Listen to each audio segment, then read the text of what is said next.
Hello everyone, I am RexRed and I have no sound. Where's my sound?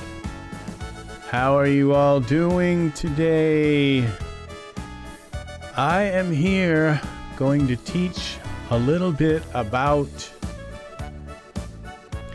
what I've gone through to become a broadcaster on YouTube and the kind of equipment that I've used, the dilemmas I have faced, a lot of the problems.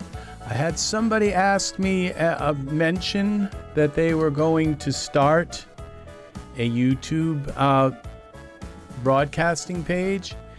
Now you can certainly cut a lot of corners because I did. I cut corners. You cut as many as you can until things work.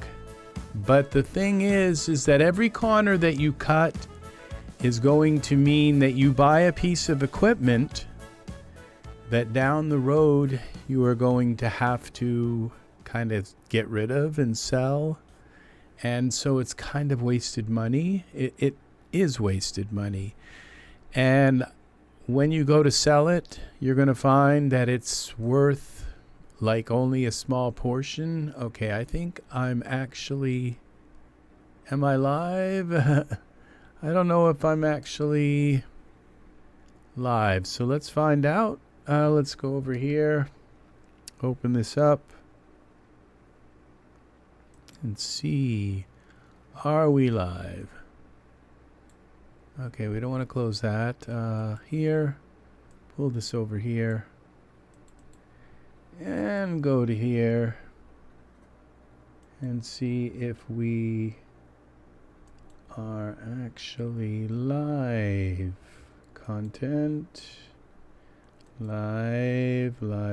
It says we're live, but is it? Yes, it's public. Okay, and I'll take a quick look just to see what my stream looks like.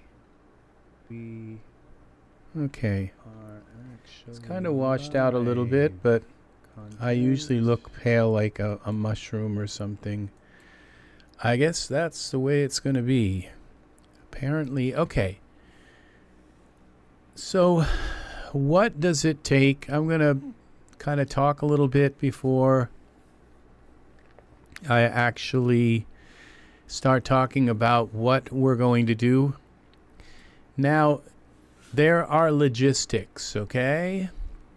You might think, well, I'll just use my computer and I'll work in Daz Studio and while I broadcast live on YouTube, and I'll just use my graphics card and you can get like a $300 graphics card that will allow you to broadcast on YouTube.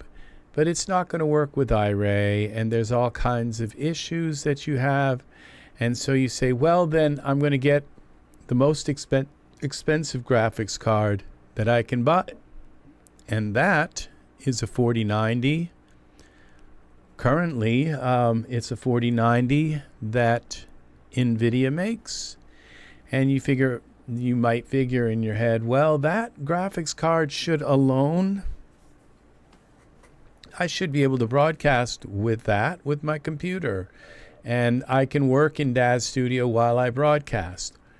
And the 4090, from my experience, it is fast enough to work in Daz Studio and to broadcast at the same time on with a fairly good processor, like a really good processor, and enough RAM.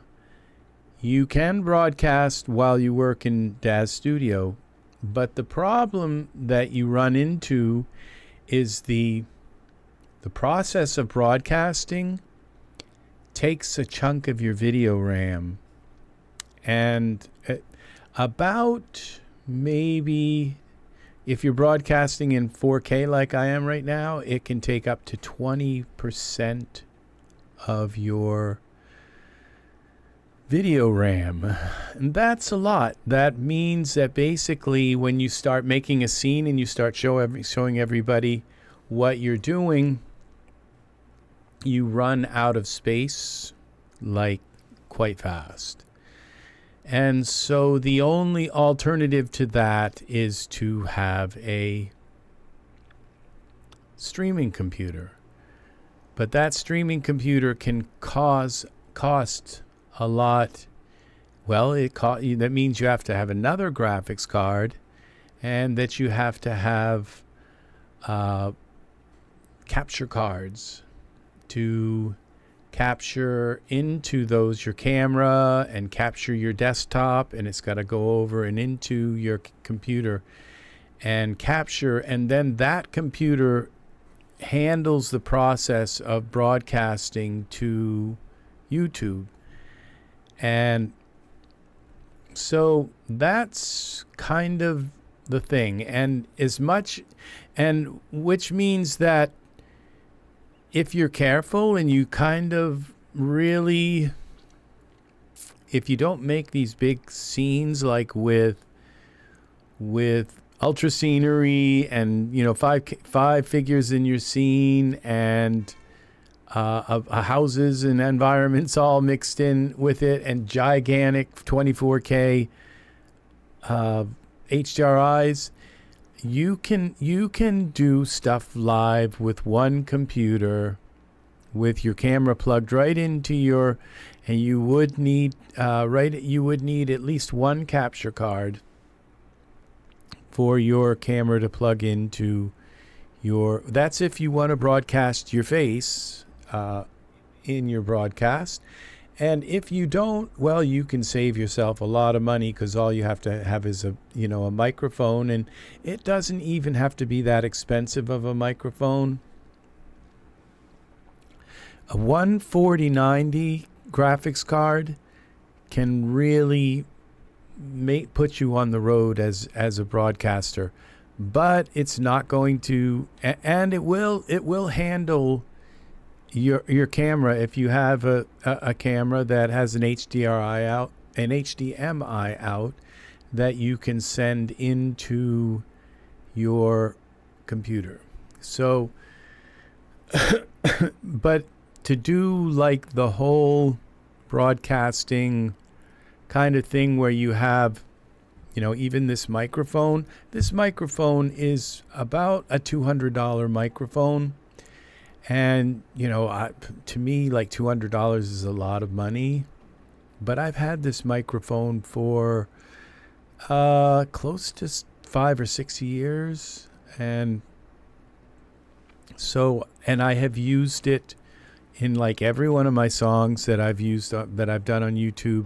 I've used this microphone for all of my broadcasts. And a lot of people say, well, you have to have a Shure, it's one of the B something, and I have one of them, but it's very bassy and I can't sing.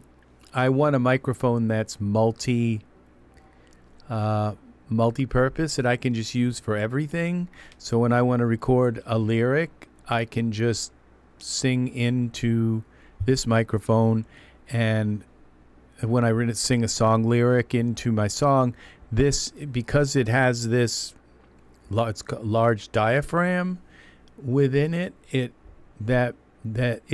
has a it doesn't sound bassy like a radio announcer. It does a little bit, but not like the really heavy kinds of things. And the thing is that I can kind of make this sound like that, but you can't get that sound out of your voice when you're singing in a song, and it's very difficult to get the high end and the clarity that you need. And so it doesn't take a $400 microphone. It just takes a couple hundred. This is an Audio Technica microphone. It's not the cheapest one they sell. The cheapest one they sell is about $99. This one was the next level up, a $200 microphone, and I'll show you what it looks like just so you can kind of and if I look at it, I can tell you the brand that it is, because that is important. I think I can tell you the brand. It's an AT40. It's an AT4040, and it comes with this shock mount. Fits in very nicely, and I think it was a little more than $200. Let's look, okay, because I have all of these folders right here we're going to go and look at. Okay, so it's an AT4040. Okay, I think it's a little more. Okay, it's this one right here, 4040 is at Sweetwater, is $300. And it looks like it's $300 everywhere, but but this one at Guitar Center, it says it's $199. It's probably used. And this one's $219. Of course, everything you buy, you're going. Now, this is the Shure SM7B. If you're going to sing song lyrics through the same microphone, don't get an SM7B. I know they'll tell you that Michael Jackson sung some of his songs on an SM7B, and that should make it just like the best mic in the world. It's not. It's very bassy in it, and you can kind of EQ some of that out, but you don't get the clarity. You don't get that really crisp clarity that a condenser mic gives you. I recommend not getting an SM7B, but getting an all-around mic like this one, and you'll save yourself the SM7B. Now it says it's $119. No, it's not. This must be used because an SM7B is about $400. So this one. So actually, you want to look at this. It's probably. This Audio-Technica mic is probably closer to $300. I thought I paid $200 for it, but this one right here says it's $219. So you might be able to get it for less, but the Shure SM7B is $400. Okay, so that's what I told you. It's $400. Now these say they're $299. They're probably used. Okay, don't get an SM7B. Okay, as tempting as it, unless you don't sing. Okay, and if you're just going to be talking and talking and talking and talking and talking, then this is what you want. Okay, but the moment you go to sing, you're going to have that in your voice, and it's not going to sound. It's not going to sound good, in my opinion. And I have been singing for many, many, many, many years, and I know what I'm talking about. I know that a microphone, that you need it nice and crisp, okay, to pick up the character of your voice and your tone, okay? So we're going to start at the beginning, okay? Now, we will get to Daz Studio eventually, but I'm just going to go through a bunch of gear, okay? And these are the things that I own. So I own this right here, this Audio-Technica.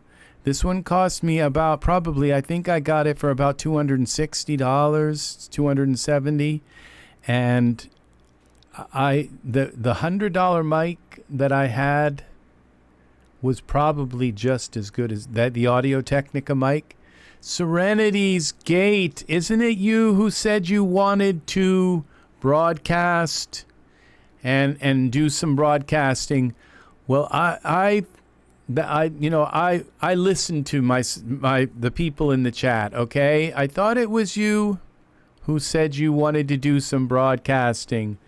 So I am going to take you through some broadcasting tips, okay? And I may actually put all of this equipment, thanks to Art's suggestion, into the video description. Unfortunately, I don't get any kind of affiliate link. I don't have affiliate links. I won't make any money by doing this, by sharing this equipment. But somebody out there may learn something. This is hardcore. I am a very hardcore kind of broadcaster, okay, and a music artist / broadcaster, and so I am going to be showing you all of the things that I use. So now this Shure SM7B if you're only going to be talking and you're not going to be doing any singing through the mic, then get yourself a Shure SM7B. There are other mics that are similar to it. It really doesn't matter, just as long as it's either one of these SM7Bs. I actually get really tired of hearing the sound of an SM7B. After a while, it just kind of has this boom, boom, boom, boom, boom, boom, boom. Everything you hear is kind of this boom, boom, boom, boom. And I just can't really stand that sound too much after a while. Okay, so we're going to go here, okay? And so this is the Audio Technica. And this one would be on Sweetwater, okay? I believe it's $300, okay? And it does come with, I believe, the shock mount. You see this shock mount here? Yeah, and it fits so nicely into this shock mount, and you can just put it on any kind of mic stand, and there you're ready to go. I use this boom arm kind of thing, and it's made by Rode. We'll look, I think it's Rode boom arm. Okay, Rode, this is it, and it's $99. Okay, so this fits so nice, and when you move it around, it stays right where you put it, and it just does that for like ever. This never wears out. It's just wherever you put it, it stays, and it latches on. It fastens onto just about any table in the world. You can just drill a hole right through your table, and there's a post that goes into it. This is what you want for a, you want a boom arm like this with your mic, okay? So we're going to start here, okay? This is called an RME Fireface, okay? And this particular device changed. Yeah, an audio. Okay, you are awesome. An Audio Technica 2020 USB Plus is very, very nice. Okay, it's a very nice mic, and it's it probably only costs you about $100. I'm guessing.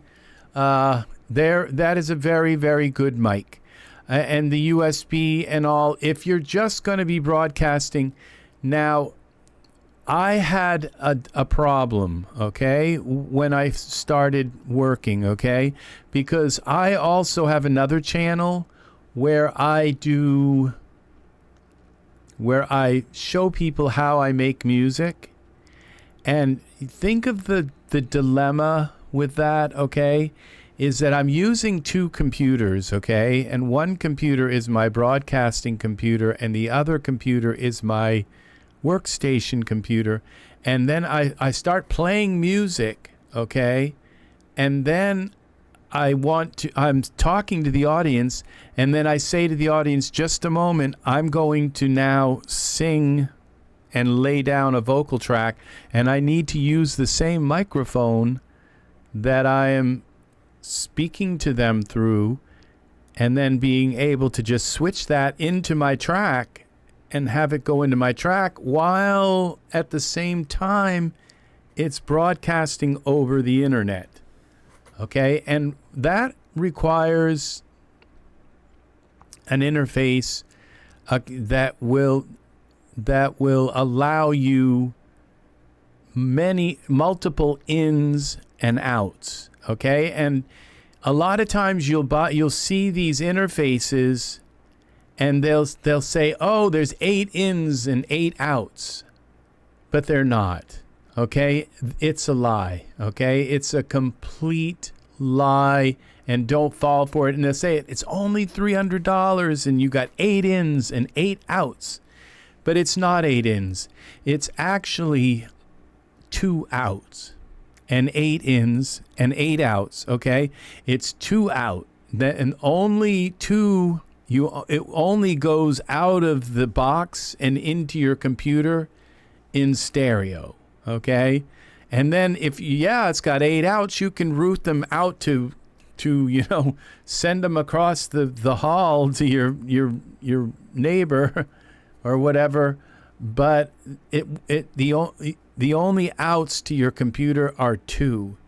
And see, I needed to have more than 2 outs so that while I'm talking, I can go like this. And I can, so I have, and the thing about this particular device here, what did I just do? The thing about this device, I just lost my, the little pictures on the side. Okay, well, I guess they're down here.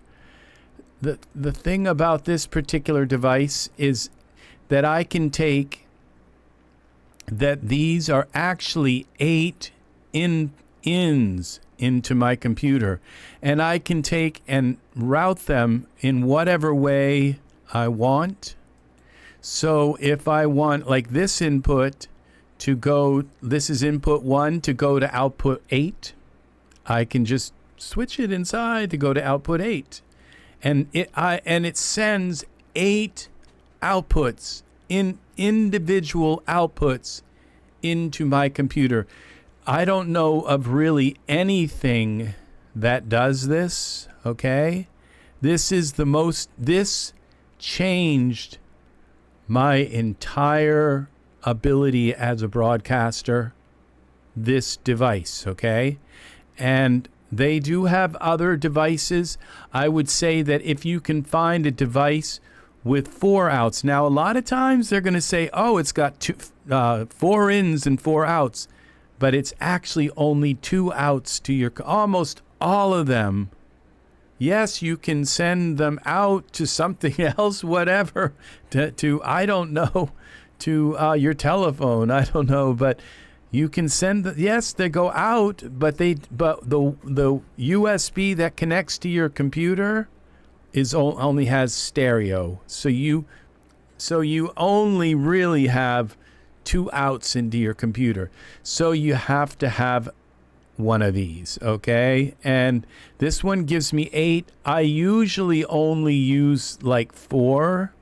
So I have 2 stereo going in to my computer and 2 other stereo going in. And that's enough isolation for me to do anything, okay? But I have 4 more if I need them.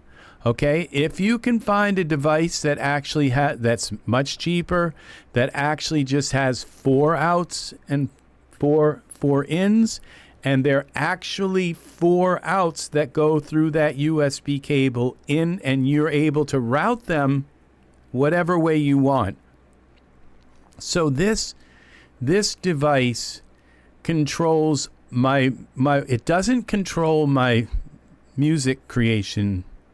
Okay, I use another audio interface in my computer to control that. This controls Windows. It controls all the audio signals. So if I have like my Windows is making a sound like, the system sounds, or I'm playing like a video on YouTube, I can send that in and out to any. All right, I will be here, Serenity's Gate. So I can send that out to any one of those 8 outputs. So, and they're physically, so, and then on the back, it comes out like this one could be, YouTube, and this one could be, these are 8 outputs. This one could be my microphone. This one could be music playing, or this one and that one. It all depends. There's 8 of them, okay? So, and so you have on the front, you have 1, 2, and see these are little like jacks for microphones. Okay, so you have 1, 2, 3, 4. Those are 4 ins. And on the back, you have 5, 6, 7, 8. And then you have the output. 1, 2, 3, 4, 5, 6.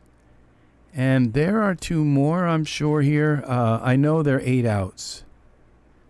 So UXC, I don't know that this is the one that I own.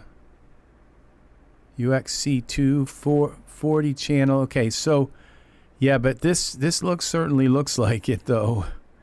And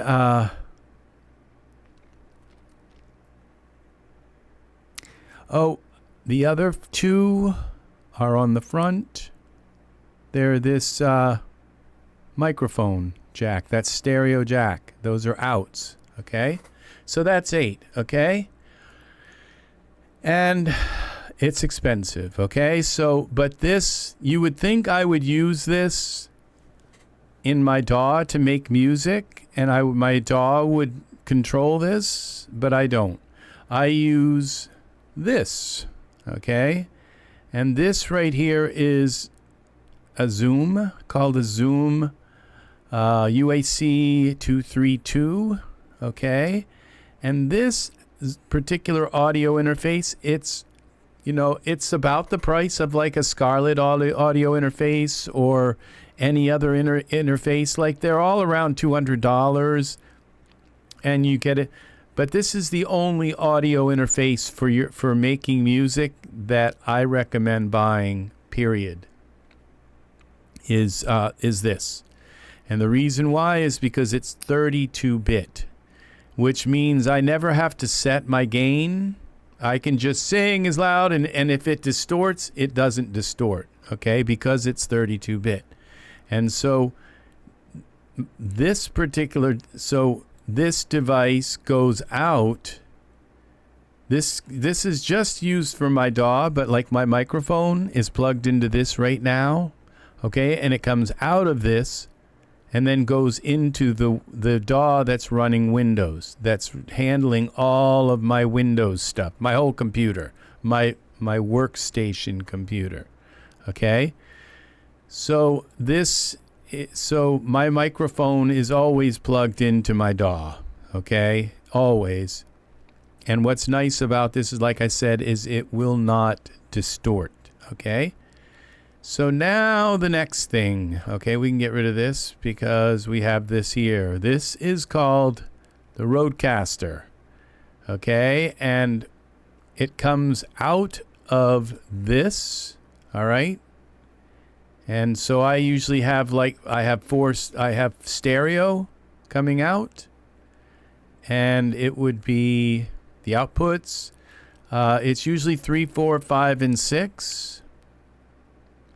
That I have running out of this and going, and what is this? We don't need that there. Okay, going out of that and in to here. Okay, into 1, 2, 3, and 4. So I have them coming out of there and going, and so I can route anything to either, you know, these or those. And what I can do is set them up. See, you can set them up to be mono, like this would be one of the ones on the back, because there's 4. So this would be 1, that would be 2, this would be 3, and that would be 4. Or which is what I do, is I set 2 of them up. So these 2 go to that slider, and these 2 right here go to that slider. And see, I can mute, I can solo them, or just use so that only I'm listening to them. When I push this button here, that plays. I can play any sound effect. I can come through here.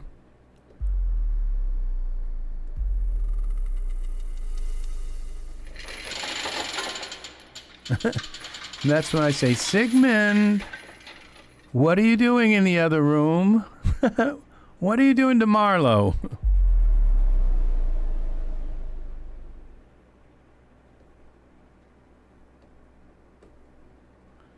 Okay. Oh.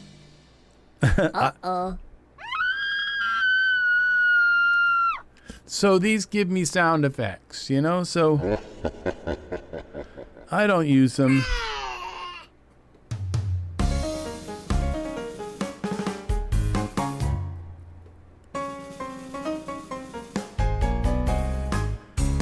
And we got something going on here. So, oompa, oompa, oompa, oompa. All right, so these little buttons here, and you click this and it gives you another whole group of them and another one. And then you've got all these outputs. But what's really awesome about this device, okay, is that on the back of it, here, do you see this? These two little USB-C ports, they are audio interfaces, and this goes to computer 1 and that goes to computer 2. So this has two audio interfaces built into it, one for each computer. Okay, so I can send something from one computer into the other computer and the other computer into this computer. This is a deal breaker right here. I mean, it's like it not a deal breaker, it's a deal maker. Okay, it makes your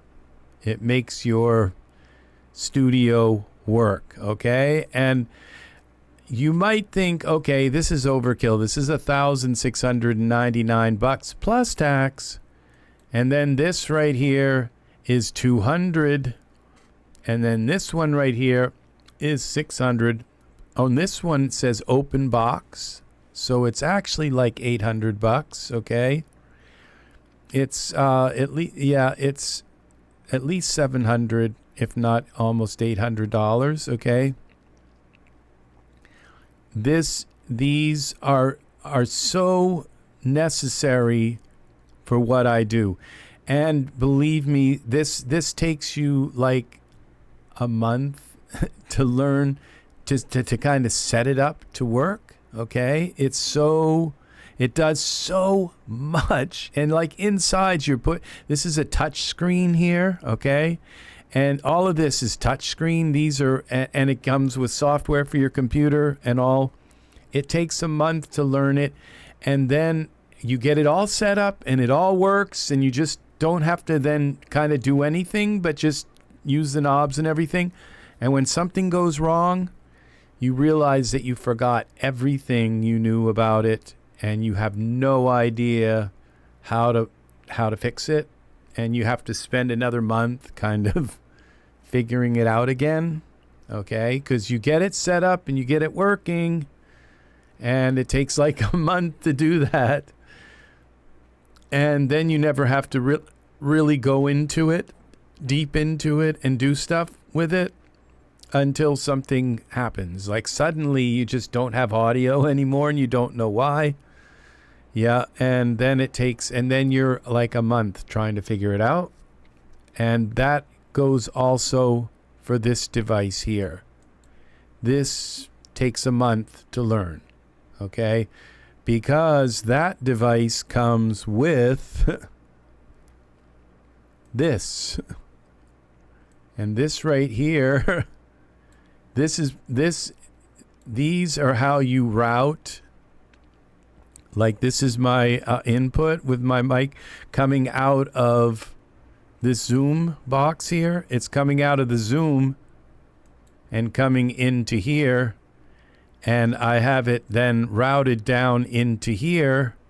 And that is going out of here into here into this RODECaster, and then it's going to my other computer through these outputs here. Okay, and what's going on, computer? So through these outputs. Okay, so, and you know, the reason why this tutorial is about Daz Studio, it's like, well, Rex, I haven't really even heard you mention Daz Studio, but I did at the beginning. Okay, why? Yes, Javier, welcome. Yes, Zoom, the UAC to this right here is changed everything about my recording, about me making music. It's a $200 audio interface. It beats every Scarlett, everything Scarlett, everything Steinberg, all of the ones with the big knobs on them. You know, nothing comes close to what this little teeny $200 audio interface does. Okay, and when I sing, I don't. This doesn't even have a gain knob. You just plug it into your DAW, and you never ever have to set your mic gain. You just sing your track. Okay, you balance your music so you can hear your mic. Okay, that's it. And if you distort, you know, and it, you know, goes bigger than the envelope in your DAW, it doesn't matter. Because it cannot distort. It cannot distort. It can record like the sound of like a sonic boom and not distort. So this, if you're going to buy an audio, don't do what I did. I bought like 5 audio interfaces before I bought this. And they're sitting in drawers right now. I just have these horrible audio interfaces sitting in drawers that are terrible, okay? Just buy this, and this will be the only audio interface for making music, okay? Now, for controlling Windows, this is what you want, okay? You don't want to use this as your DAW audio interface, okay? You want to use this to route everything. If you're going to do broadcasting, you want to route stuff to your secondary computer, route stuff from Windows, if you have your Chrome audio, so that people can hear what Chrome is doing. You do all of that through this. You let this control your Windows, okay? But this goes in your DAW, okay? It's ASI. You download the ASIO driver, and this is what goes in your DAW, okay? So now, then we get to the 4090, and this is where things get very interesting, okay? Because if you own a 4090, you can broadcast and you can work in Daz on the same computer, as long as you got it just has to be middle of the road kind of chip, you know, an 8-core chip, Intel chip, or an 8-core AMD chip. And maybe, you know, like because it's 24 gigs, you have to have at least like 64 gigs of RAM in your system, okay?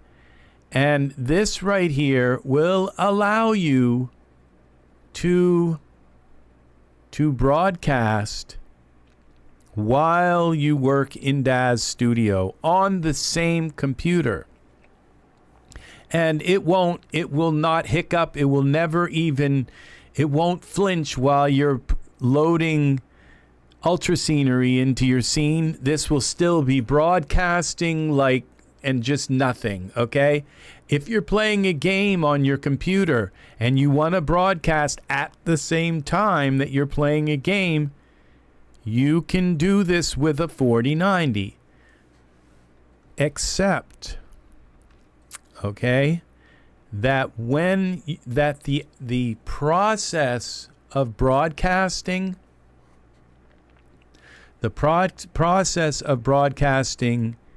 takes video RAM, okay? And so it has the power to do it, and it does have 24 gigs of video RAM, okay? But it can, if you're broadcasting like I am right now in 4K, it's going to take about 20% of your video RAM, okay? And that 20% means that like all you can do is put like ultra scenery in your scene, and you can't put a figure, and you can't put a house, and you can't put the cat in the front yard, and the mailbox, and all those other things, and the car sitting in the yard, in the garage. You can't add all those extra little things because your stream is taking up the RAM. It's fast enough that while you're working in Daz and while you have all your stuff, it will be just like a trooper. It will be broadcasting like fine. That's why if you buy a 4090, you can play just about any game you can play while you're broadcasting in the background. The only problem is if you know anything about games, is that you have that slider, and that slider lets you turn up the amount of textures that you can use, and that slider's got to kind of stay down a little bit in the low end, because if you slide that all the way up, it's just going to fill up all of your video RAM, and so you're going to have a problem with that. So that is, and I'm not necessarily recommending the PNY 4090. It's probably fine. It's a good price right now, right here. Okay, I would, if you're going to buy a 4090, I would read the reviews on them. But I'll just give you maybe a hint that you really can't go wrong with an Asus 4090. Okay, so Asus is probably the best, and also I like also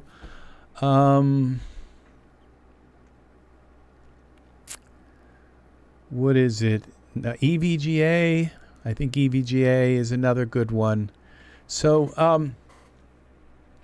and also MSI. MSI I think is another good one too. PNY is good. They make RAM. They're a very good company.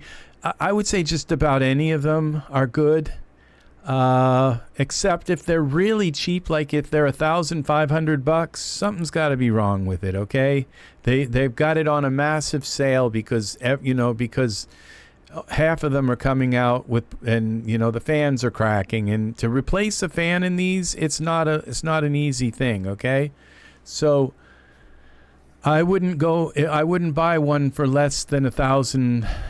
You still got to add your tax to this, but I wouldn't, adding your tax and everything, and it may come up to like 1,800 and something, 820 or 40 or 50. That's about where you want to go. You can buy an Asus and spend like 2,200. Okay. So on an Asus one, but these 7,800 ones are fine. Okay, I wouldn't go to the $600 ones. Okay, and $500 and $600 ones. Okay, because it's something that you really depend on. Okay. About Daz 3D, is there a way to refresh the memory?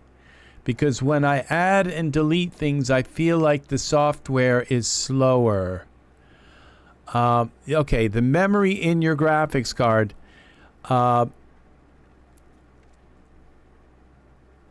Yes, you can just close it. If it slows down a lot, all right, and you feel like it's gotten really, really slow, then what you do is save your project, close the project, and reopen it. And when it reopens it, all that will be in your memory. I know takes a while to do that, but all that will be left in your memory, and I'll show you how this kind of works. Okay, so let's open up Control-Alt-Delete,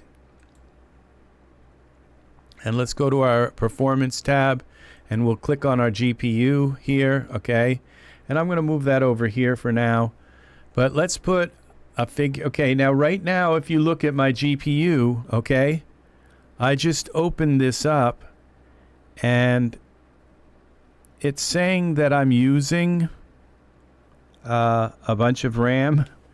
It's 1% utilization. Okay, let's see. 1 and 2% utilization. Okay, that's just basically Windows. Okay, using my graphics card. Okay, so that's once it starts up fresh, you should be able to see that this is. What I did was I went to Control Alternate Delete, Control Alternate Delete, and then I went down to this Performance tab and scroll all the way down until you click on GPU, and you'll get this. And it's saying, and that's how you can tell. Yeah, I think it's pretty good with that. With memory. They've fixed a lot of that. Because there were a lot of complaints, and I think even the people at Daz themselves were getting tired of having those memory bleeds. So this current, use the public build is pretty good now. When you close it, it always releases the memory faster than it used to. Okay, it used to, sometimes you could sit and wait like 10 minutes for it to clear out the memory. So now if I put something in the scene here, let's find a figure. Okay, now so it's only got 1% usage right now, and if I take the figure out, the thing is that, Javier, it takes a little while for the memory to clear out. Okay, so if you delete something and it's still, yes, it's still there because it takes a while. Think of how long it takes for you to copy, like 20 gigs to another drive. Okay, it takes 5 minutes for your hard drive to copy 20 gigs, to another drive. And we're dealing with 24, I'm dealing with 24 gigs. Even if you're dealing with 8 gigs, a one Daz figure is a gig. So we'll put a Daz figure. I keep doing this. I don't know what these things, why this says hair and figures and brows here. I'd like to get rid of them, but I'm not sure why they're there. Okay, so go into default and go to figures here, and let's put this guy in here. This is Flynn. Okay, so we're gonna put Flynn into the scene, and I'm gonna bring this here, and now look, you see, it went from 1% utilization. Okay, and now you're going to see a bump here. It shows you what's happening. Now it's jumping around to 12, but what you can see now is 3498. All of a sudden, this graphics card is going nuts. And look, it just put it like that one figure just used up a ton of my. It says 9.7. So I'm not sure, okay? But as you can see, it's like this, and my white balance on my computer is horrible. Okay, so I can't see these. I need to go in and calibrate. It's just another thing I have to buy is like a monitor calibration thing. And they are expensive, like $300 or $400, so you can calibrate it once and then put it in a drawer and leave it there. So this is saying this one figure right here, and all of his skin and all is taking up half of my RAM, okay? And the thing is that when Daz puts a figure in, if it's the only thing in the scene, it's not going to compress the heck out of their textures. It's when you start putting a bunch of other stuff in, then it starts saying, okay, I might as well compress the textures of this and this and this. I think that's how it works. I'm not positive, okay? But it's only saying this 8%, but now in this GPU shared memory usage, I think it's sharing the memory with my, it's got to be my system RAM. Yes, so yes, you save the project and close it, and you'll see that after a while this will go back down to 0, okay? Now if I delete this figure from here, okay, see, it's taking up, like, it looks like it's taking up half of my 20. This figure is only about a gig, maybe a little bit more than a gig, okay, out of the 24 gigs, but it's looks like it's taking up half of my memory, okay? So now if I come in here and delete Flynn, okay, we delete him. Let's see how quickly it goes down. All right, now he's out of there. He's no longer in the scene. And something happened here. The GPU said, yeah, what's that? And is this going to go down? Reducing the quality helps optimize the memory. In preferences, specifically in interface, reducing the quality helps optimize the memory. Yeah, what I do is I usually boost the quality as high as I possibly can so that I have the best quality in my figures. And if I need to reduce the quality in my scene, I'll start deleting the wallpaper off walls, and I'll start cutting walls out and cutting out part of the landscape and throwing away lawn chairs, and you know. So I'm not really sure why this looks like it's still using. Well, see, I have all these windows open, okay? These are for my broadcasting stuff, so it could be those, okay, that are taking up all that RAM. They could be sitting resident. I was under the impression that the new Chrome actually caches those and puts them into some kind of cache, but maybe not, okay? They could all be, this could, but it's only saying that 2% is there's only 1%. We're back to that 1% of utilization. If you learn to read these things, you can kind of tell that once you delete something, once it's gone, and it takes a while. So something's taking up a huge amount of, and I don't have anything else open at all here. So it must be Chrome. Now, if we go into Control, we go up to this, to processes, and it says that Chrome is taking up 1%.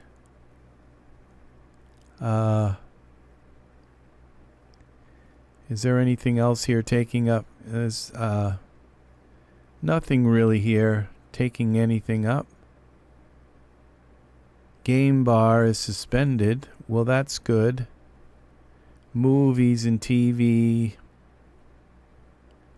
Search. Okay, so that's what I would suggest. Yeah, well, they did some work on Chrome to cache site, like these are all should be cached when there's not the selected one that's here. So okay, we're gonna go now. These are the lights that I use. Okay, these Amaran lights, and this was 100. They're $200 each, and I bought 2 of them. Okay, and then you have to buy these little. They're not so little, actually. They're pretty big. They go on the lights, and they pop out and they diffuse. This is the one. They're $62 each, so they screw right on. You don't need to buy any kind of attachment thing. They screw right on to these lights, these very lights. So because there are different size ones of these that have different openings and different size these, and this is the one you need with this light, okay? And the lights will make you look good, okay? And so in my case, nothing is going to make me look good, but you kind of hope that people will just kind of get used to you or get, okay? So Cobbler, okay, this is not the one, okay? That's a different one. This is the one right here. This is the B&H, okay? That's the light. What's this one? And this is, okay, no, this is actually not the light, okay? This is, this is the light, okay, here. And this one, I don't know what that is, but this is the light that goes, it's the Cobb 100X S-Buy. This is where I bought mine. It's $249, and that's for one of them. So you have to get two of them and two of these. And then you got to buy the stands, okay? And the stands are $55 each on Amazon. But these lights will fit right onto these stands, and they have a spring in them, okay? So that when it goes down, it doesn't just like drop. There's a spring always there, okay? So those are the stands that go with them, okay? And then now we're gonna get into some computer parts. This is cheap. It's $16. Don't buy the one that's like $80 or this one. It sits on your chip, and it will work with both an Intel chip and with an AMD chip. It's $16. Get this one, okay? I did, and it worked fine.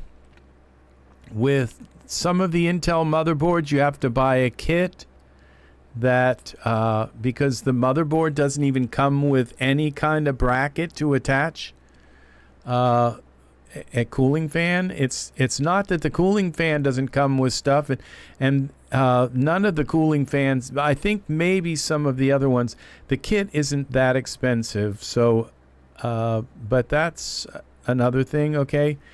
You got to have two computers, okay? And this is an Asus. This is for a workstation. So this is for the most expensive part of the computer. And this is $229 for this, but it will take like the latest generation of Intel chip, not the one they're about to come out with, okay? They've switched the darn socket again. Intel is notorious for doing that. But this will take a 14th, 12th, and 13th generation Intel chip.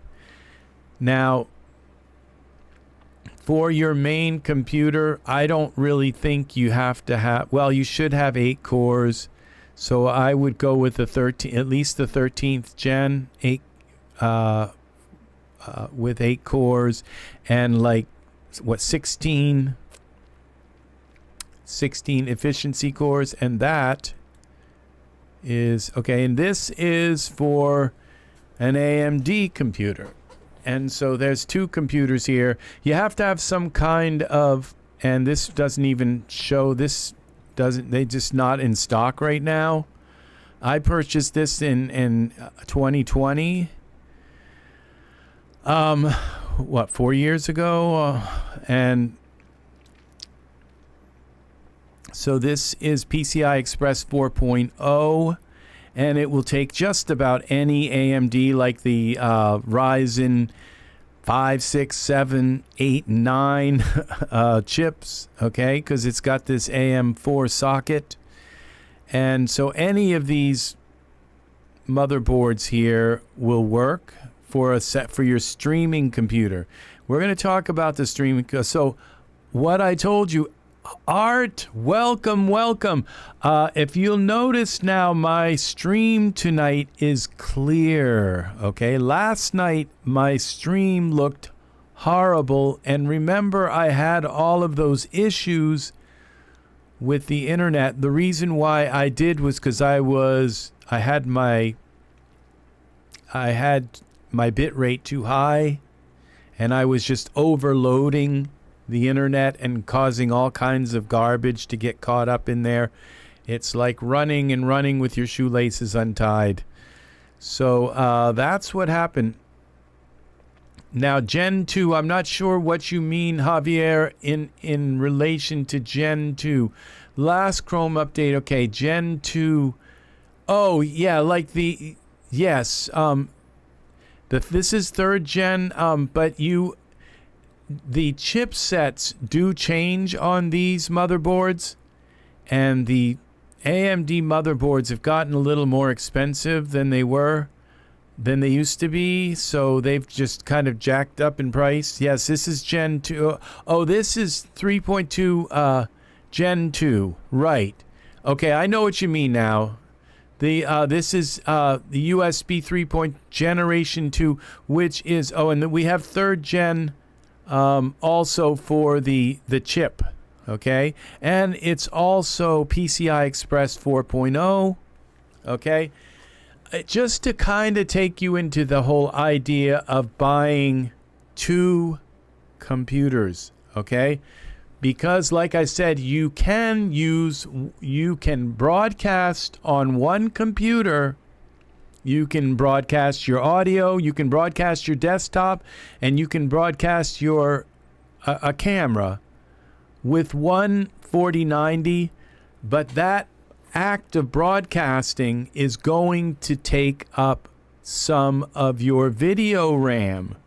But if you do that broadcasting on another computer, then all of that video RAM will be used on the other computer, and we're going to get into some more stuff here. So now this is a Core i9, okay? This will fit into that Intel motherboard.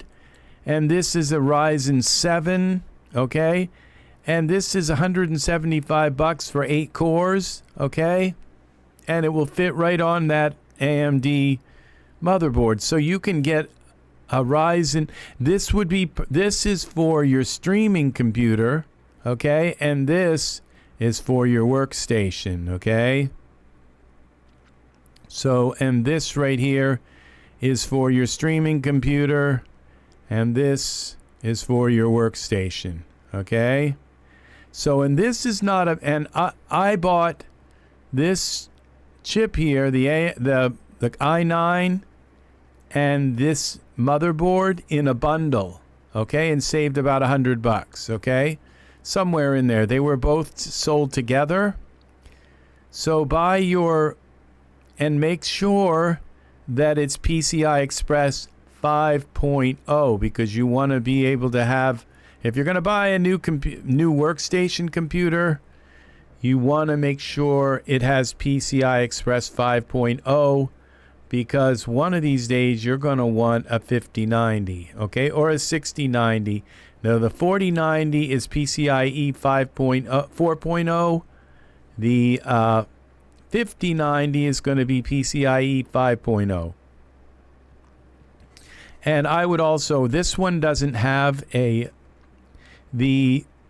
M.2 drives here on this are 4.0. It doesn't have any 5.0 at M.2, this particular board here. So you might want at least one 5.0 M.2 drive, okay? Even though to like get 1 terabyte of of 5.0 PCIe 5.0 is going to be very expensive, okay?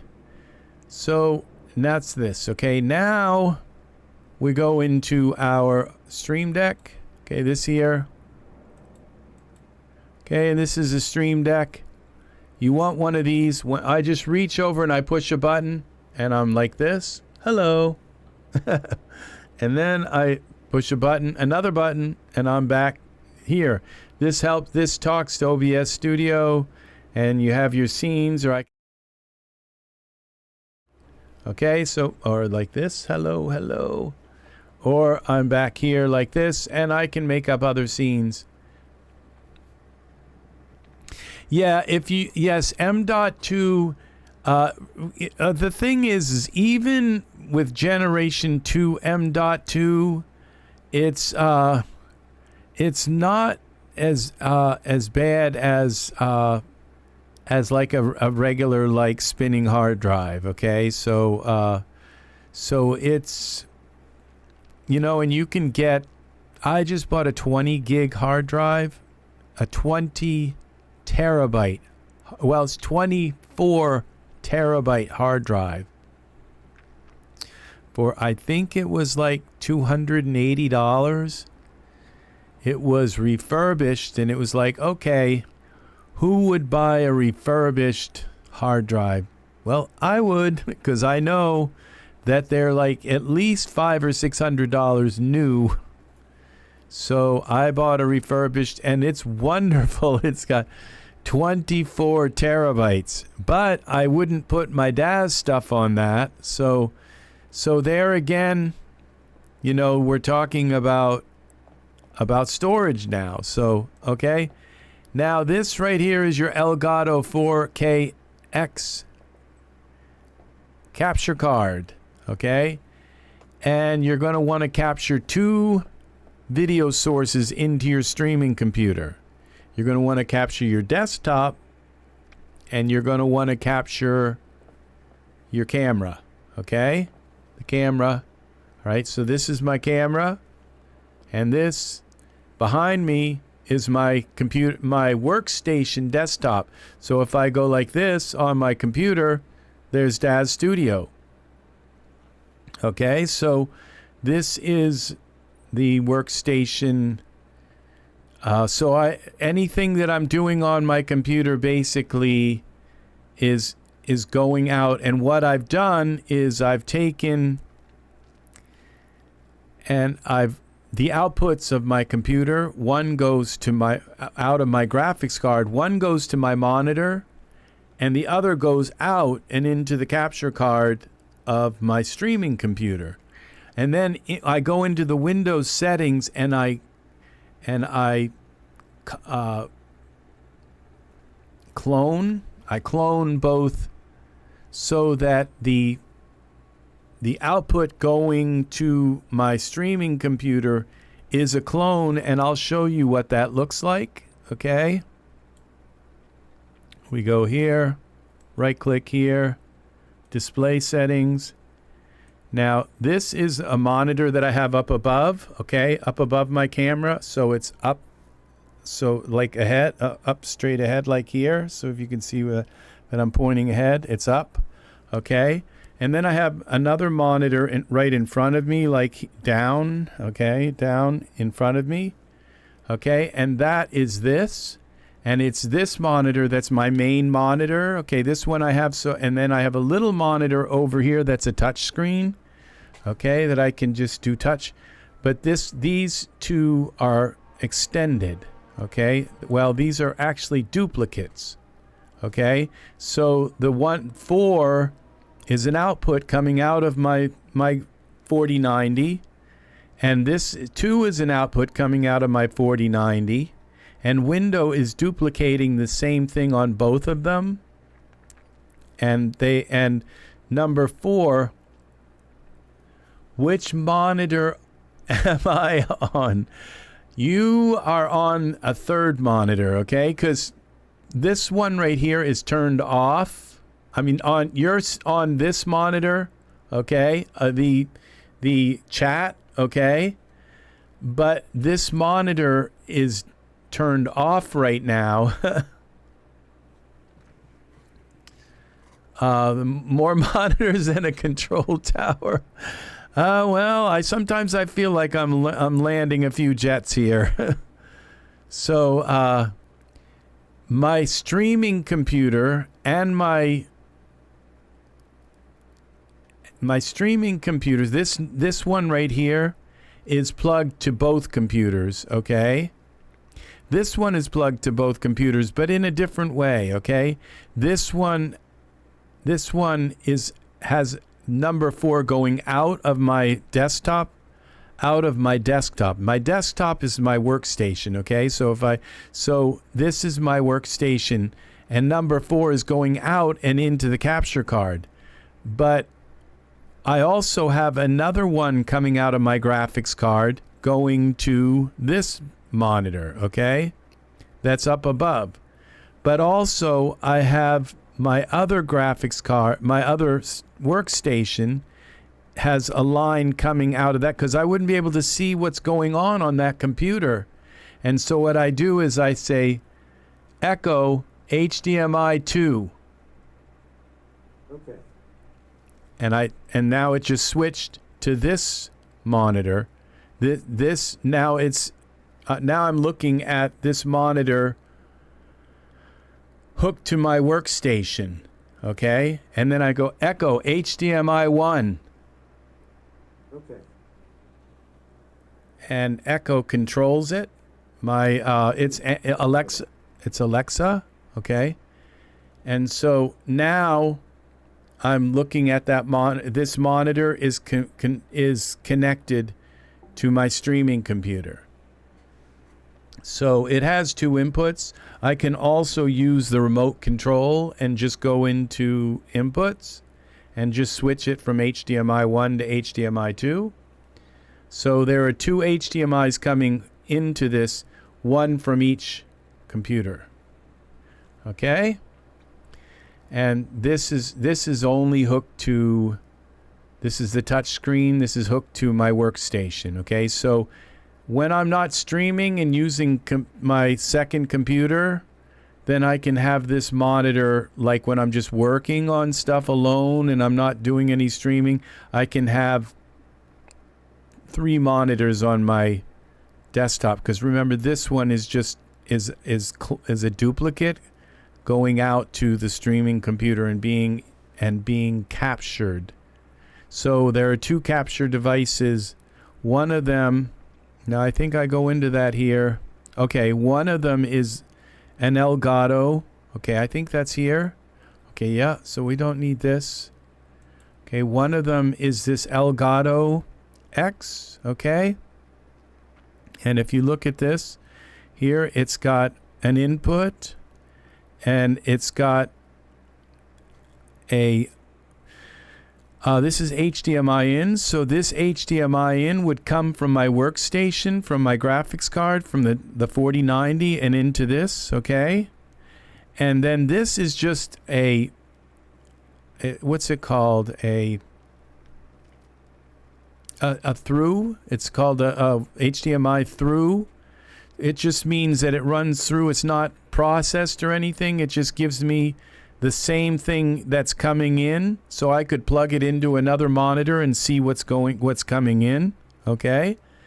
But then this is USB-C, that plugs into USB on my streaming computer, and that's how this HDMI, and so this does all the processing in it, okay? It has all these chips. It's like a graphics card. And it does all the processing and sends it out of here so that my main computer, my streaming computer, doesn't have to do all the processing. And so it comes out of here USB and plugs into my streaming computer. Okay? So that's that. And then I have this cam link. And this is and this right here is 4K. I believe it's 4K 60, but I'm not positive that it goes up to 60p. But it's 4K at 120 frames. So it says this might be newer than mine that I bought. Okay, it doesn't look any different than the one I have. I'm not sure. But there was something about it that is kind of limiting, but it works really. This is a beautiful device here, okay?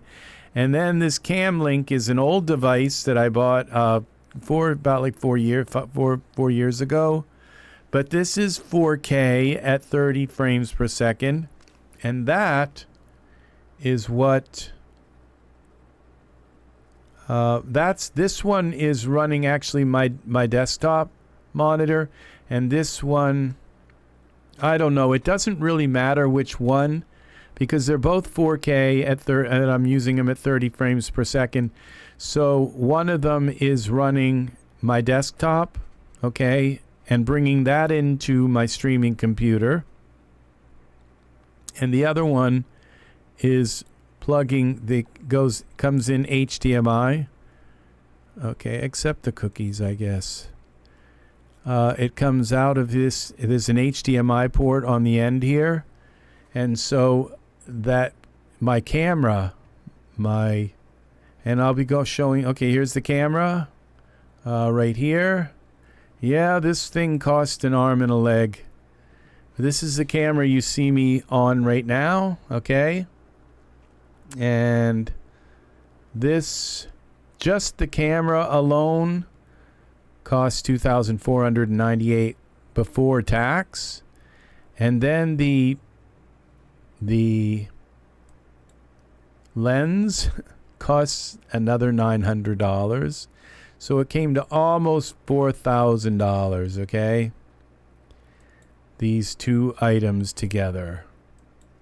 All right, so this is what it costs to do this stuff. Now, I think this is the ARC, okay? Now, this is the graphics card in my streaming computer. It was $300, okay? And this, you have to have like one of these. I wouldn't advise. Why Windows and not? I'm not an Apple fan, okay? If I had bought iOS, okay, probably a lot of these devices won't even have drivers for it. And it takes me like 2 hours to get a photograph from my iPhone. I have an iPhone 14. It takes me 2 hours to figure out how to get a photo from my iPhone to my Windows machine. I will not mess with, there's an antitrust. There's an antitrust lawsuit with Apple right now. And I, when the Justice Department announced that lawsuit against Apple, I was very happy to hear that, because Apple is just way too competitive. They don't share. They don't allow developers to work with they don't allow third-party apps to really have control. And it's not because of security. It's because of because they want proprietary. They want control of everything, and I don't like that. And so and my music software, they don't even make Cakewalk for iOS. So and there are many things that are part drivers and things from all of these items here that I've gone through that just don't, they always update the Windows drivers before they update the iOS ones. So yes, I have a brand new iPad with all kinds of, that is the latest iPad right there. Yeah, I like iPad. But not, I'm definitely not going to build all this on a Mac. And the fact that it's so expensive and all that, Apple was really nice. They gave me credit with no interest for until it's paid off, and I'm paying it off every month. But they gave me a nice credit card, with a couple $2,000 or $3,000 on it. So I bought an iPhone 14, and I bought the iPad, but that iPad gets like no use at all. But this right here, this is my Android tablet right here. Now this gets used, okay? This right here, because it's always connected right to my Windows machine, and if I take a photo with it, or if I save a file, that file is instantly accessible on my Windows machine. I don't have to spend 2 hours, and it's like Apple they don't even have JPEGs. The Apple, their Apple.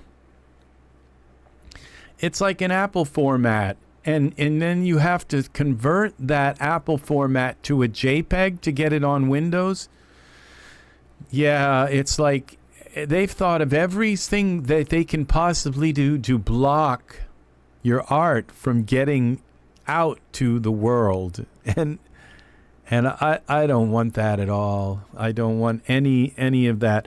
The only reason I bought this iPad is because it has, I believe this one has the LiDAR. I bought my iPhone because of the LiDAR cameras, because I can use this to do the little lip sync stuff, okay, and with Daz, all right, and animation, and I can teach stuff about mojo capture and all of that, and it also that's why. It's because my Android phone, see, this is my phone right here now, like this phone right here.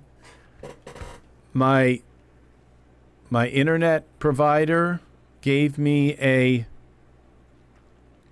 phone number for this and said, well, you won't have to pay for it for a year or so, and then after a year, but it'll bring your internet bill down. So if you take our phone, so I said, go ahead, stick it on my iPhone.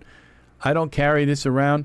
This is like made of solid aluminum, not solid, of like hollowed out aluminum. It's cold. It's hard on my fingers. It's heavy. It feels like horrible in my hand. Okay. It's just terrible, okay? And this right here is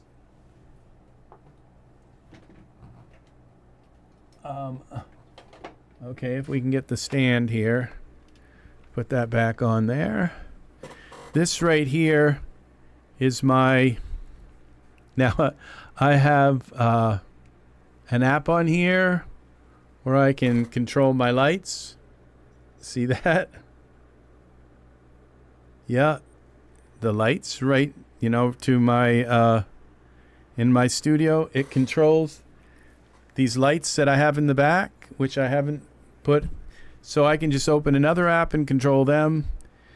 And this feels so nice. It, like when you take this out of the case here,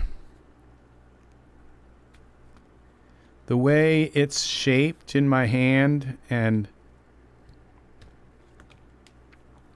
the way this feels in my hand, it just feels soft. It feels like it just feels really good.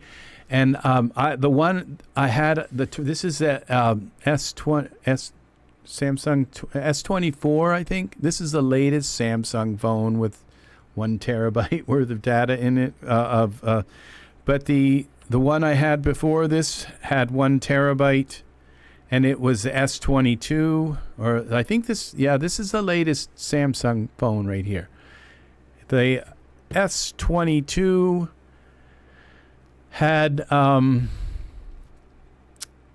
one even felt better in my hand than even this one. And you know what? Samsung is trying to like follow Apple with the way that this phone feels in my hand.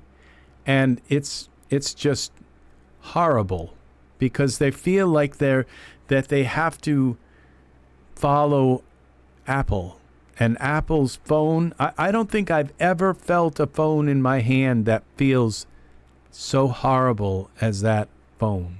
It just, every time I put it in my hand just says, put it down, put it down. It's just, because I do so much with my hands. I type all day, and I have so many buttons to push. If when you look at these things here that I have to push buttons on, and all of this stuff, and all of the buttons that I have to push, and just and then like the keyboards and and these kinds of things, the Elgato buttons everywhere. And I just don't, my hands don't want to hold something that feels so crude as that hollowed out aluminum. And it's not my first hollowed out aluminum phone. I just really, I don't like that phone. The only thing, there's one thing I like about it every time I need to, every time I need to pay my Apple bill, it pops up, it goes beep, and it tells me, and then I'll click on it and it'll say, well, here's your code to get into your credit account. And it's always there. It does, and at first it asks me my if it can know my location. I say yep, and then it says here's your code, and then I type it in my computer, in my Windows computer, and log into my Apple account. But it's always knows it. It's just always there. It's how sometimes they'll say online, they'll say, well, we'll send you a code, or we'll send you a verification link, and you wait and wait, and you check your junk filter, and you check it, and it's like the next day you're still waiting for that darn email to show up, and it's like, and it's still not there, well, it's not like that with the Apple. That's, at least that particular thing I like, but no thank you to the iOS, and that's just kind of the way I am. All right, so this is the mirrorless camera that I bought, and this is the lens, okay? And this lens is a very special lens. As you can see, it blurs out things in back, and it sits just the right length away from me. Because I had another lens, I bought another lens with the camera. It was like $600, and it was like a big mistake. It like showed the whole room, and it didn't have a zoom at all. And so it just showed like everything from one side to the other, everything in the room. And then I'm in the middle in this little, and there was no way to change it, And so you have to get the right lens, and this is the right lens, okay? At least these are the, 24 to 70, okay? And now, if I'd wanted to put my face like way up in front, I'd have to have the lens like sitting right near my keyboard in order to work. And then I wouldn't be able to see my monitor because the camera would be right in the way. So this is the lens you want, okay? And what I do is I have a big table, then I have the lens, the whole camera. There's a space between the cable and the wall. Now my computers are not in the room I'm in, okay? I poked a hole in the wall, right straight ahead here, and down.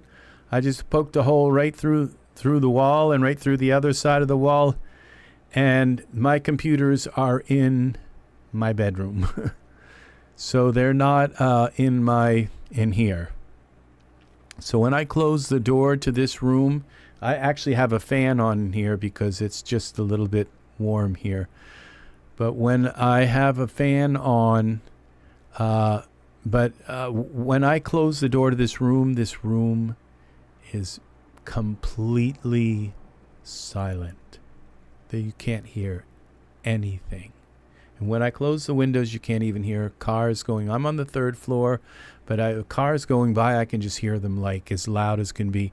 But if I close the window, it's a double pane glass, I can't hear a single. It's just, I've never had that experience where, so I have to run long wires out to 2 computers and back, okay? And I use as much wireless stuff as I possibly can. And the wires in the other room coming through the wall, there's probably about 30 wires going through the wall, plugging into those computers, plugging all this stuff in. So, yeah. So that's that. And so then we come here. This is the Titan. Okay, we already did this. This is the graphics card, the Intel graphics card that you would want to use in your streaming computer, it's like I say, only $300. You know, this stuff, this is why I don't have a car. If you have a car, well, that's why you don't have this stuff, okay? Because you bought a car. And that's the thing, is that I walk, and which means that I walk sometimes like 5 miles a day. And that means, well, I do that a few times a week, but I've been kind of like busy the last week and a half, maybe close to 2 weeks.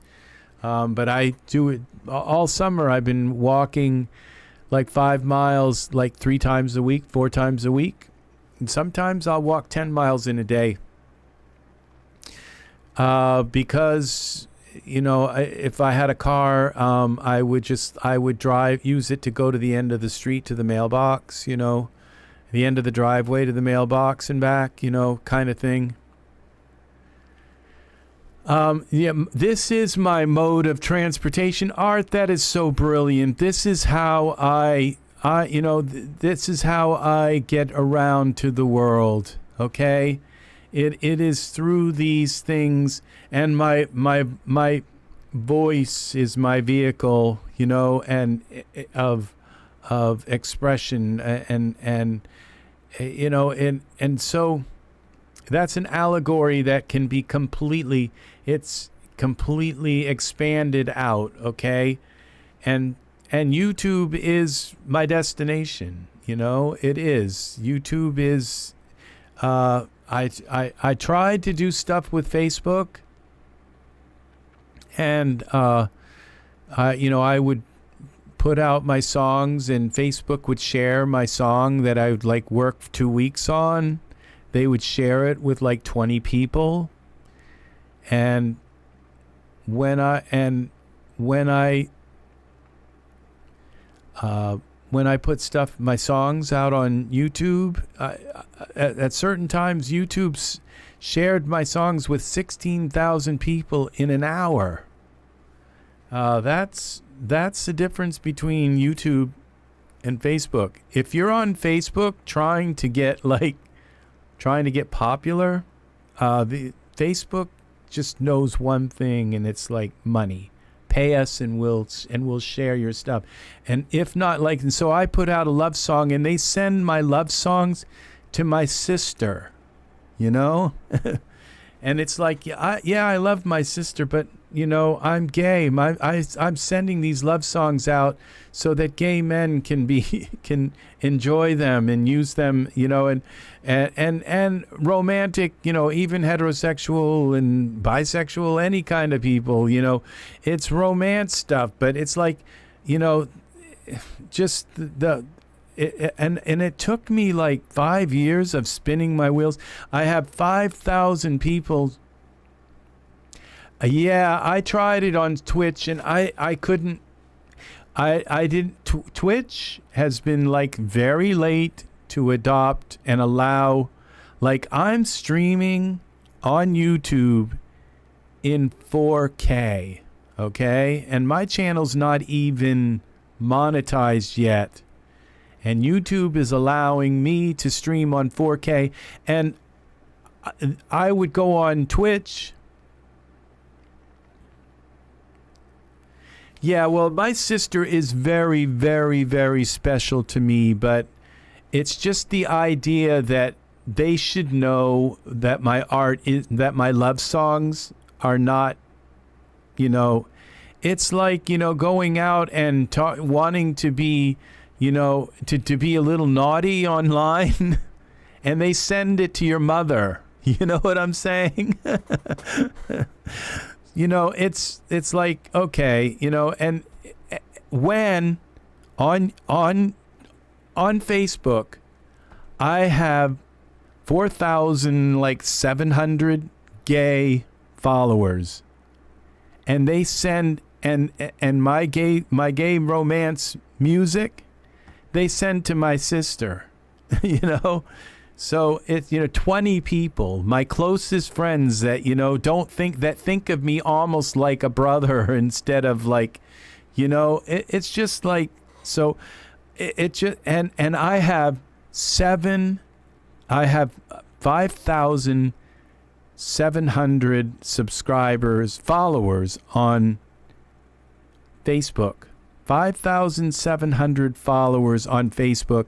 And when I work like and I have friends on there that have been on my friend list for 10 years, okay?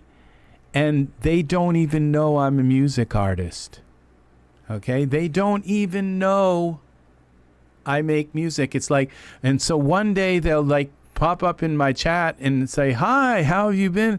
And it's like, and I'll say, oh, I've been working on music. It's like, I didn't know you're a music artist. Wow.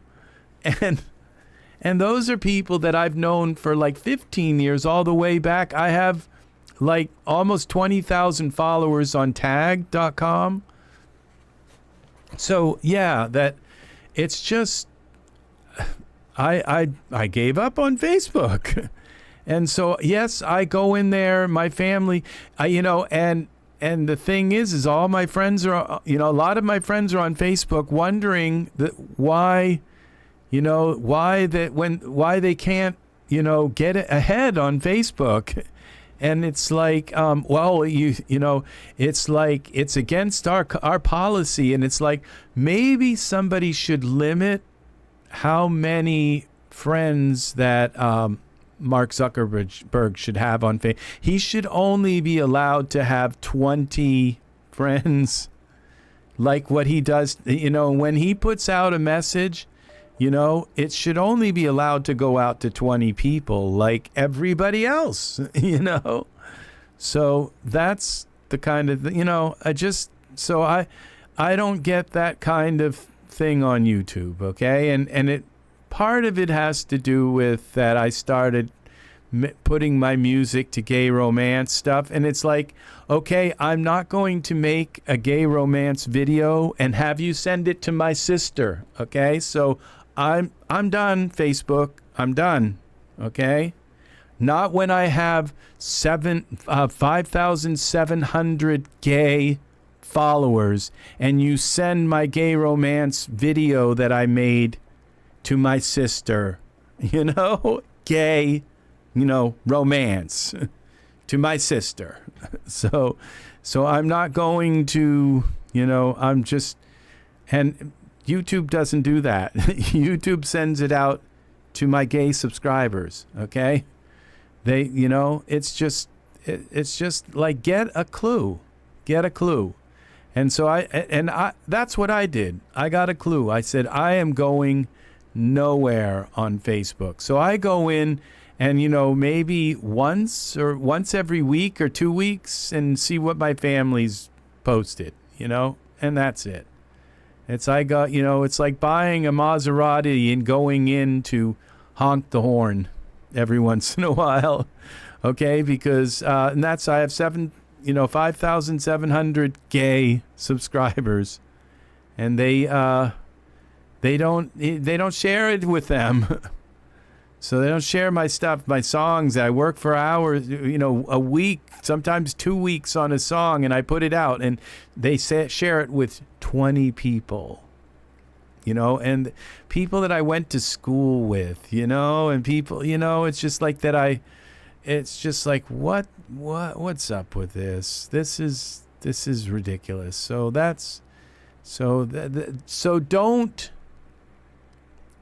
don't use YouTube.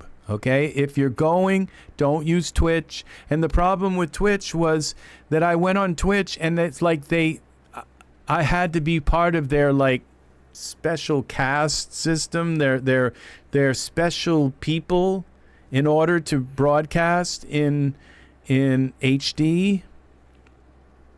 So I'm playing my game, and it's all these blotchy, patchy looking, blurry stuff, and I'm working, and I'm going to go months and months and months creating. And I think after so long, they delete your videos anyway off their servers. And I'm going to go there like creating content that's just going to disappear someday, or that's just horrible, and here I am on YouTube in 4K and with crystal clear kind of, reception. So, okay, there's my microphone. I think I already talked about this microphone. This is the one I bought. If you ever seen a movie called They Shoot Horses, Don't They, with Jane Fonda, that's Twitch. Oh, wow. That's quite a title there. Perhaps they think you're calling someone special as your sister. Okay.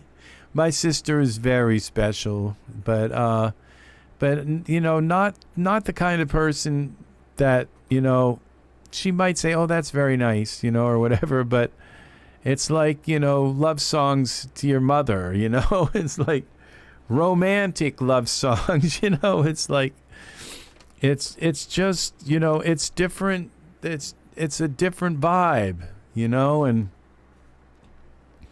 so, okay, there's that. And then we have the boom mic. I think we already talked about this at the beginning. So this is the Rode boom arm that you put your mic on, okay?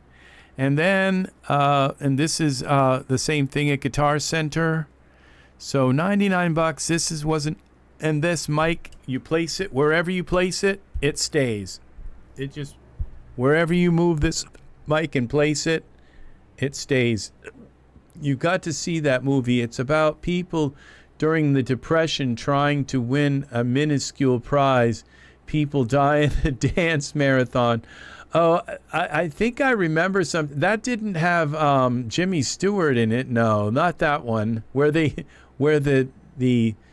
dance floor is a swimming pool. The gymnasium floor is a swimming pool, and somebody opens up and they're dancing away, and they don't realize the floor is going to disappear out from under them any minute, and everyone starts falling into the pool, which kind of made a good. They used to have those. That's funny. You bring back memories of those dance marathons. God, I don't know that they do that kind of stuff so much anymore. They used to be. That's, you know, when all you've got is dance marathons. You don't have your phone. You don't have. You got a TV with 300 lines, 300 resolution. It's amazing how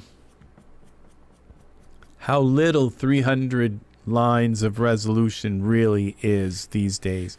When I'm broadcasting to you live all over the world, anywhere in the world who has, you know, internet, and I'm broadcasting in 3,03840 by 2160 lines. Yeah.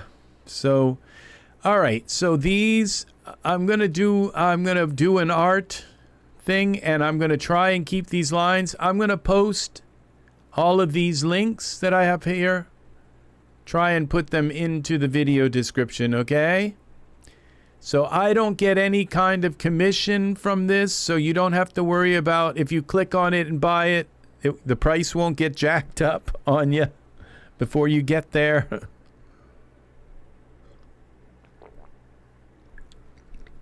So these won't be affiliate links, okay? I mean, someday I might have affiliate links, like click on the affiliate link and I'll get 20 cents every time you do. So, but these links will all be to the equipment that I use to broadcast, okay? And so now we go here into, I think this is all applied. Okay, so now we go into Daz Studio. And this is so I had to move everything, because today I tried moving my camera, because I just bought this 4090, and I moved my camera over to my workstation computer, and I didn't even need to duplicate my desktop. All I needed to do was just capture the window, okay, in OBS Studio. And OBS Studio is what I use to stream with, okay? It's free. It's the only thing free that you do that has to do with streaming, okay? That and YouTube is free, actually, to stream, okay? And so, and YouTube is a very, very, very good place to stream, a good community, and they actually, if you make sense, they listen to you. YouTube actually listens to you if you make sense, okay? If you don't make sense, they know when you're making sense.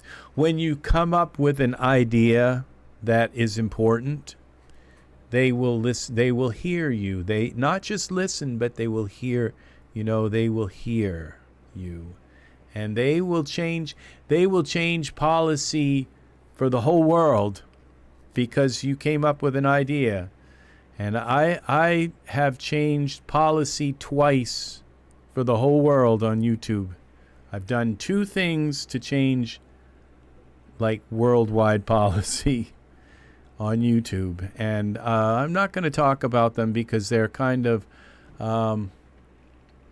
they're very intense. They have to do with rules that they have set. And some of the rules that they have, in one case, they loosened the rules. And in another case, I had them tighten the rules. And they're big things. These are not little things. They are huge things that impact many, many, many, many creators, okay? Many creators. And you have been impacted already by these things.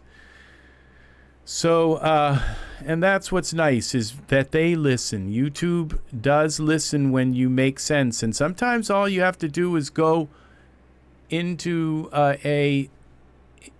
and comment on a video and say, this doesn't bode well with me. And then the next thing you know, they overnight, they change their entire policy. And sometimes it's overnight. One of them, it took me a few years to change. And the other one, they just saw sense immediately and said, okay, this is right, what he just said. So I love YouTube. I love that they are, I love working on YouTube and being in part of the community, and those particular changes I feel were strangling YouTube in 2 different ways. One was strangling it with too much regulation, and the other one was strangling it with not enough regulation. And both of those issues got fixed. So Red Buttons and James Dern. Okay, I think you might be talking. It's a Wonderful Life. Is that the one with them dancing on that? I think you're right. On that floor with the receding floor. So yes, this. Now, I'll show you guys what we're going to put a camera in here, create a new camera. I'll show you how awesome this 4090 is. We'll go copy perspective view, and I'll switch to the camera. Okay, and we're going to go out of iRay, and we'll go here, and then we'll back off a little bit here. Okay, and then we'll go into my, which one is it? Ultra Scenery. Okay, and we'll go into, let's find something with some water.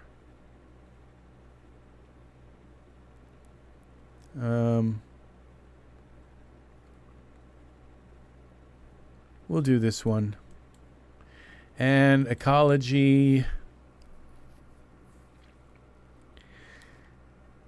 And I'm going to do this one here with the oaks and then we go water, and then we build, select the camera, and there we go. We're going to put a ton of stuff into the scene here. Okay, so yes, and so now, because I'm broadcasting on another computer, my video, like my desktop video and my screen video here, my face video, they are being handled by that other computer. If this computer had to handle that and stream at the same time, now what they did was they put chips in the 4090 for streaming, okay? But what they didn't do with the 4090 was they didn't add more video RAM to handle that streaming. So if they had just put like 10 more gigs inside, so instead of 24 it'd been 34 gigs, then I wouldn't be using a second computer. I would just use the computer that I have. But I can't afford to lose like four of those gigs for streaming. So that it just then leaves me with 20. 24 gigs is not a lot. Okay, so it was Z. Okay, so let's look at this. Now, as you can see, I was able to just move around. Okay, but now we go into iRay here. And as you can see, I can still kind of, we'll just let it kind of settle a bit. Normally what would happen is I would have all this stuff here and I'd have to just immediately shut stuff off. But it's letting me kind of drag stuff around a little bit, just a very little bit. And there's a ton of stuff in this scene. So, and when I go out of, like, if I stop dragging, because this just didn't hardly let me drag it at all.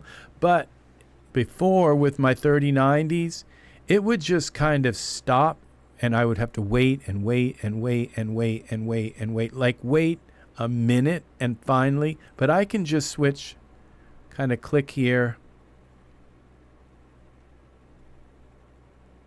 and it will let me just doesn't take too long to let me switch to texture shaded mode. And once I'm in texture shaded mode, I can move this all around. So so it like ultra scenery, when I'd put an entire scene in, it would just kind of fetch up with my 3090s. This allows me to kind of at least get out of iRay. It's like, oops, I shouldn't have been in iRay when I did this. Now when I click to render, it's just going to go and render pretty quickly. Look how fast that is rendering.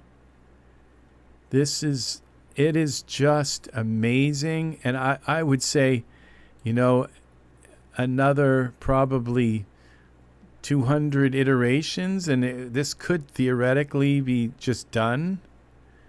So this is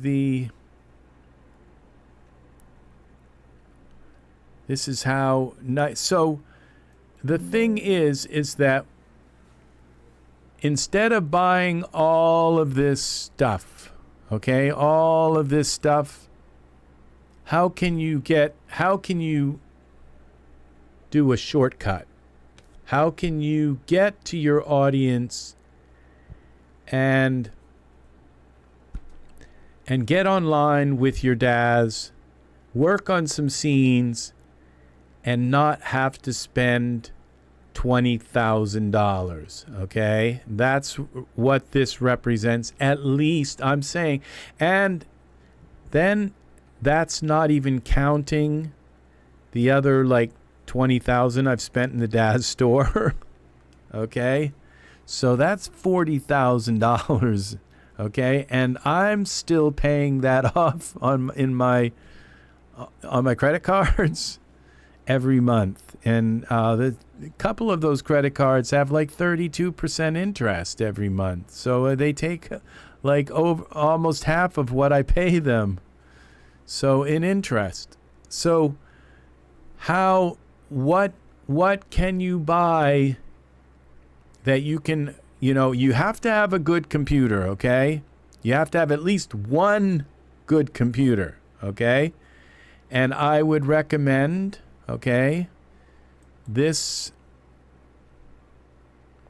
computer, the one here, this one, this one, $229 for the motherboard and $469 for the chip, okay? And so you're in order to buy a good desktop tower, you're going to have to pay $800, okay? So that's a given, okay? You have to have a good chip. You have to have a good, it has to have PCI Express.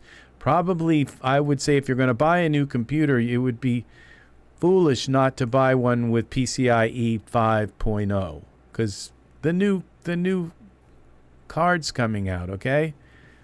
And then so you got to get yourself a workstation, and you've got to get yourself a 3090, okay? Where is that?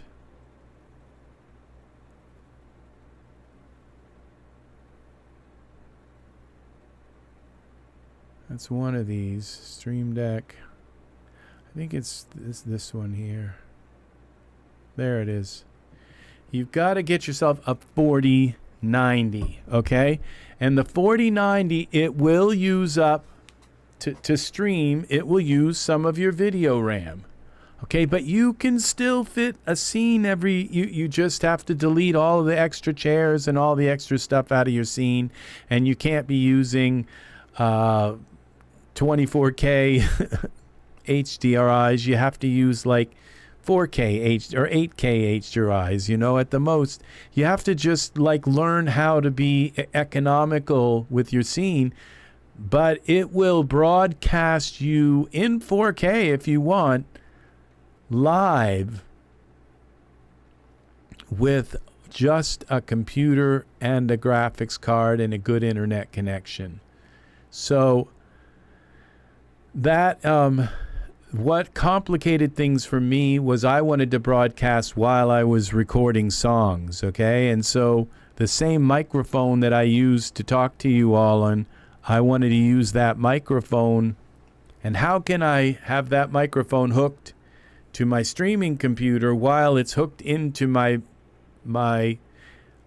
master computer? And I would end up with two of me, and believe me, I could do an entire video, 4-hour video, just on logistical audio routing, okay?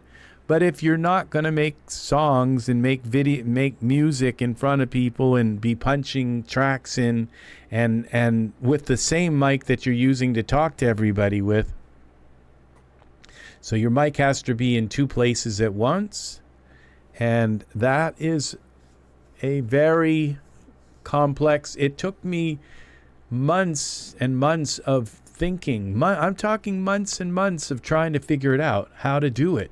How to record, all of us just push a button and I'm talking to you, and then I sing another line and sing another line right with the same mic.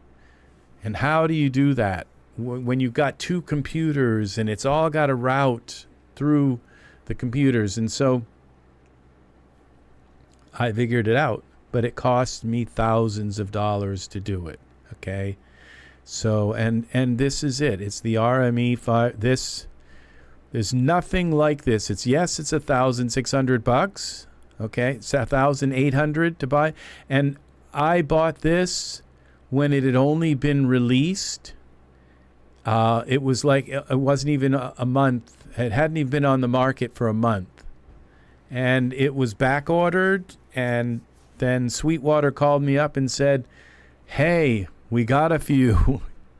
It's coming early. Would you like it? And it's like, well, yeah.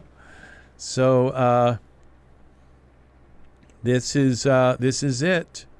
So I had already bought it. I was on a waiting list, and so they just called me up one morning and said it's ready.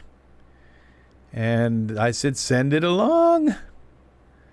And it turned out that it had a problem with it. One morning I got up and turned it on, and it just, like, this whole screen here was dead.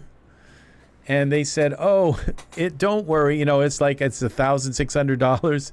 You just got to send it to Germany and we'll fix it. And it's like, okay, what's that going to cost me, like $200 to send it to Germany? But right at the last minute they said, okay, if you can send it to Florida, we'll fix it for free. And so I sent it to Florida. And I got it back. They said, we're not going to send you back the exact same one. We're going to send you back somebody else's that we've already fixed.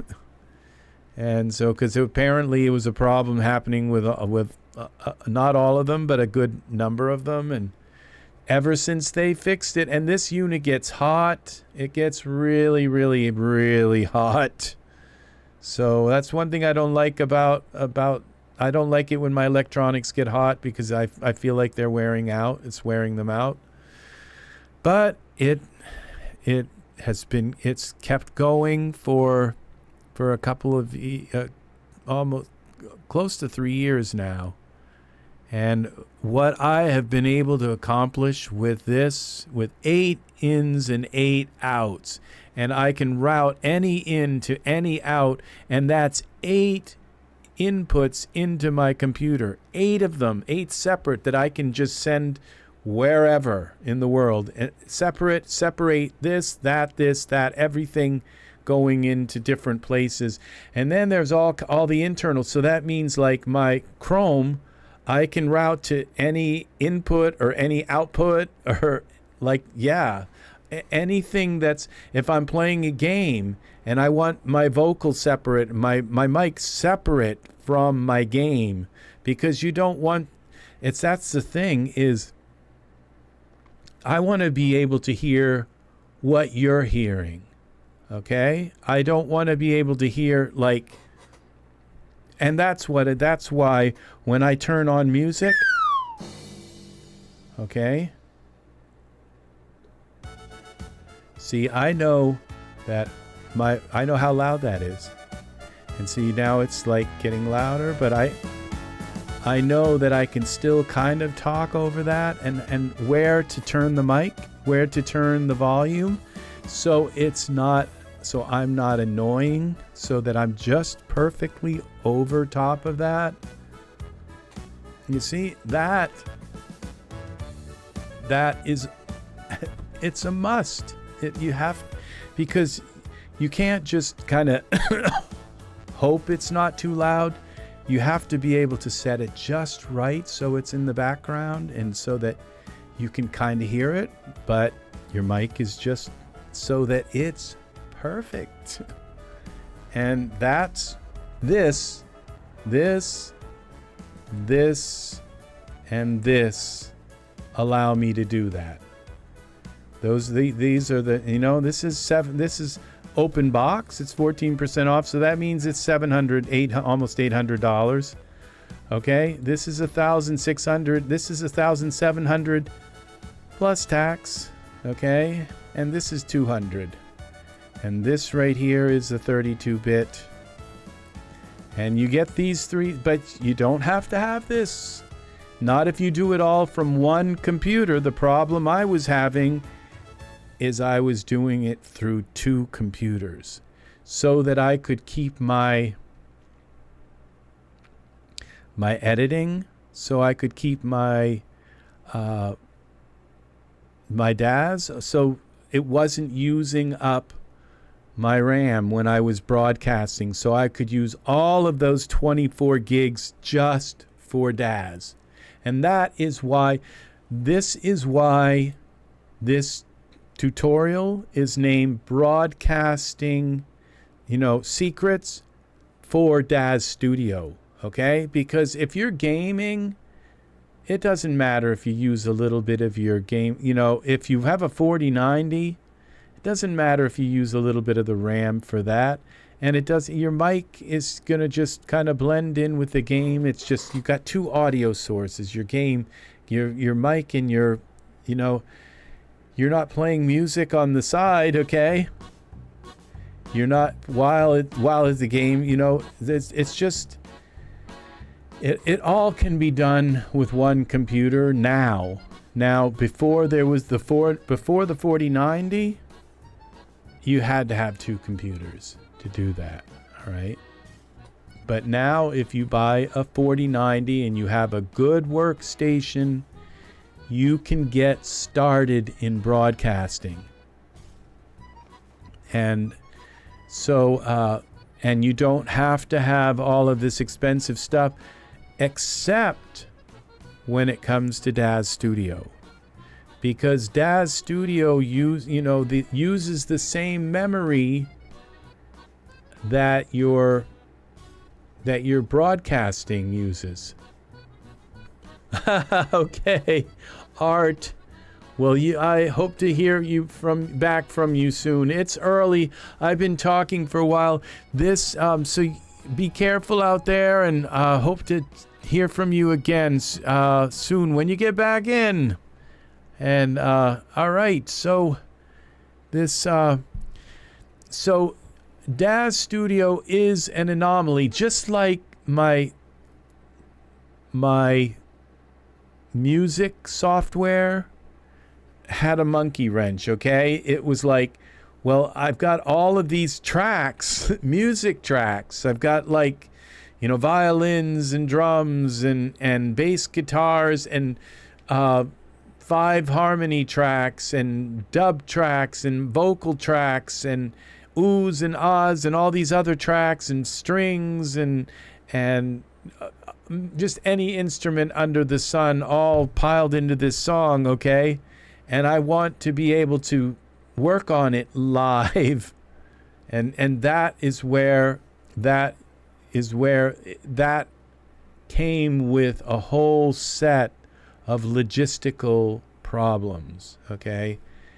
Well, so I believe the logistical problems that I kind of ran into, I think they were a little more complicated than the logistical problems I run into with Daz Studio.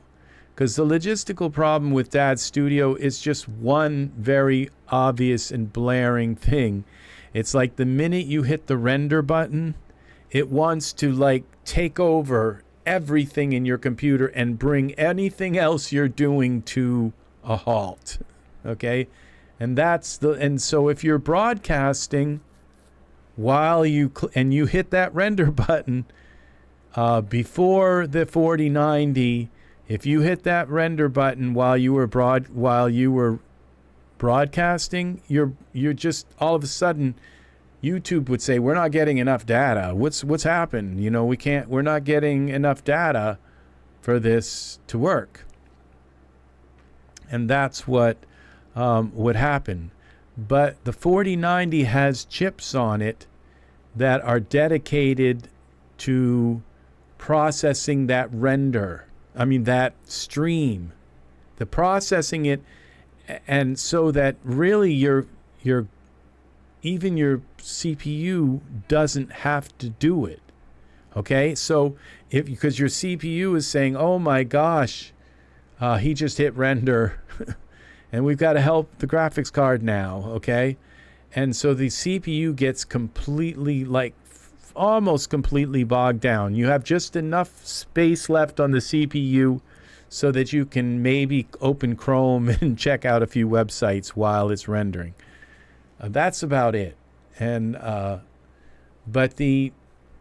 so that's the logistical problem that the 4090 solved, because it put chips on there, these AV1 chips that handle your render. So you can be working with ultra scenery and hit render and still have it broadcast fine.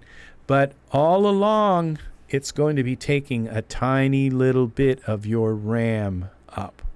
Okay?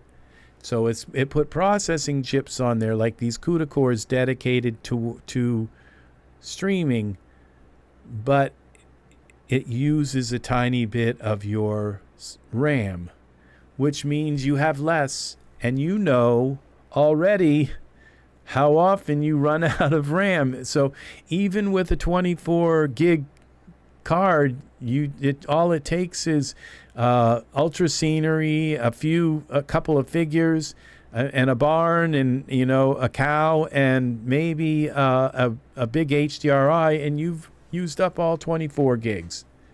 So you can't have something else taking like 10 to 20% of that. So that's why. So, but you can. That's the secret, is that you can. You just have to work as if you have, your card with just less RAM, okay? Where you're working with your card, but you're able to still go live and do all that stuff until you can buy a streaming computer to handle the streaming instead. So you can, with a good computer, a very good quality computer, and it's got to be new. It's got to have PCI Express at least 4, and it's got to have at least like 8 cores, and they got to be hyper-threaded cores, or some of these efficiency cores also. And it's got to be it's got to be a new drive, so a new motherboard that will work with this brand new, not brand new, but very new 4090 technology. So that's the thing, is that it can be done. And because I know, I tested it today. I said, can I use my Sony camera? Can I broadcast live and have it be, and work in Daz Studio? Because my 3090s would not allow me to do that.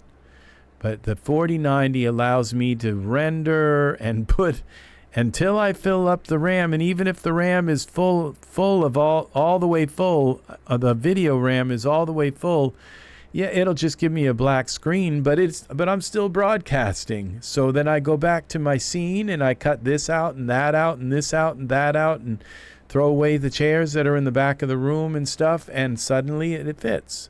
So that's what you would do is you just have to create scenes within. So I would say it nails down probably at least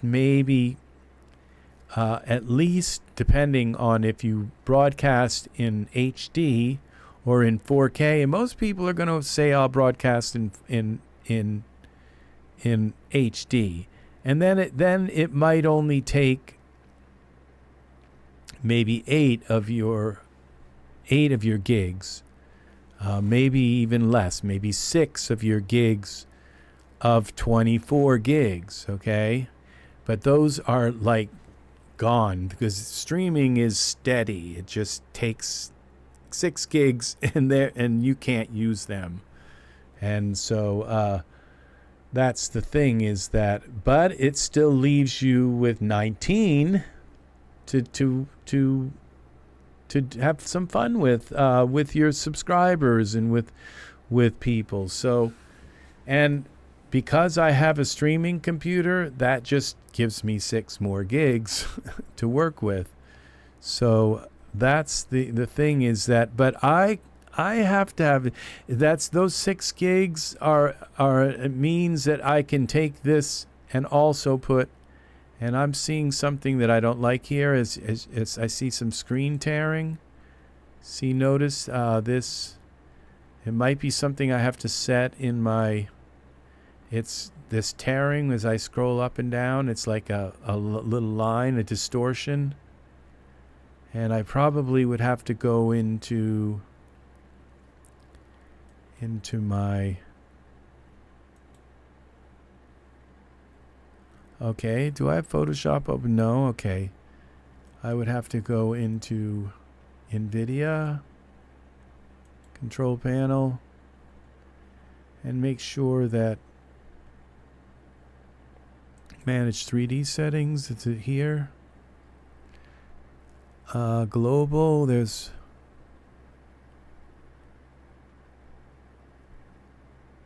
change resolution.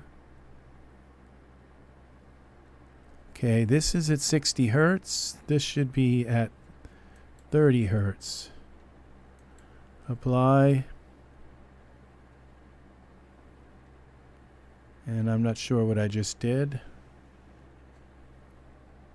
Yes, okay, it says it's at 30 hertz. And now if I come in here, is that... It's still there. It might be now, and I might have to go...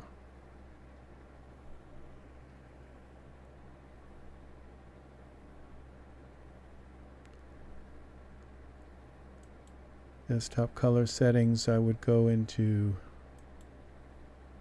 3D settings. Down in here, it says vertical sync on.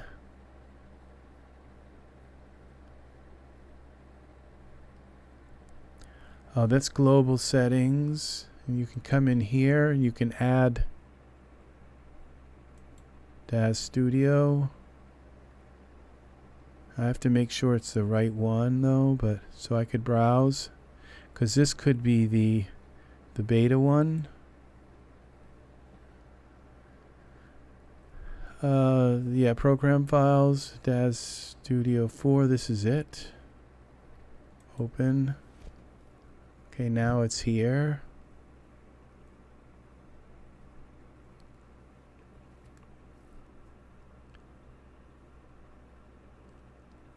So I would have to come in here and set some of these things, I'm not sure.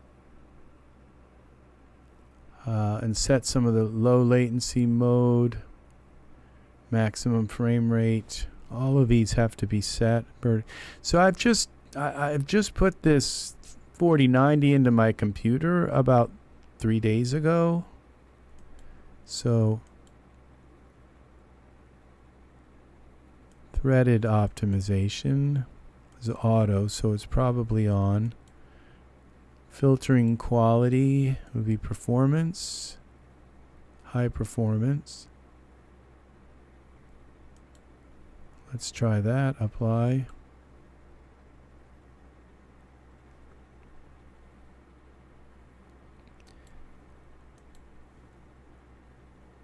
It's a little better.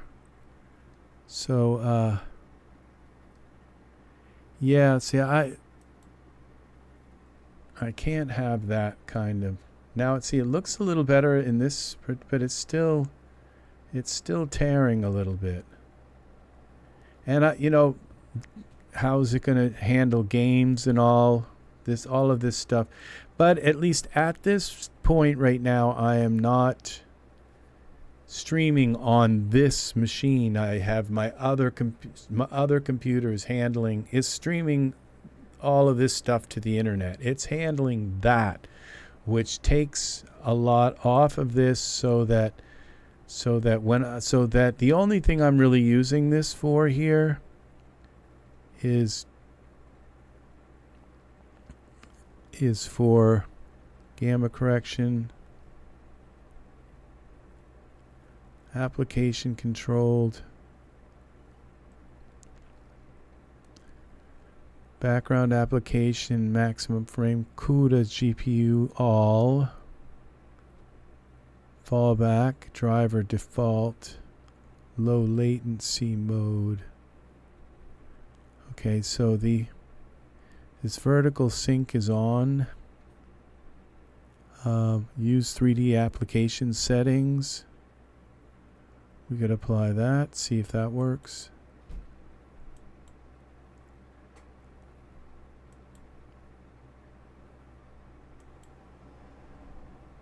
what happened to... Okay, we'll go into here and render. So, there's a video online and I showed you about it. Okay, look at that now. See this? It's a little better than it was. So I'm using the 3D application settings for, and Daz apparently has its own screen. So those, they do work, these settings here, when you optimize apps and stuff.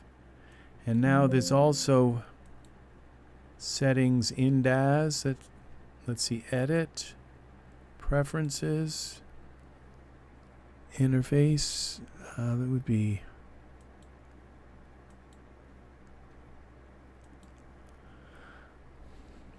disable animations, current hardware features, pixel buffer size, maximum number of lights, maximum texture size is 32K, number of texture units, multi-texturing, shadows, all supported. Platform is OpenGL.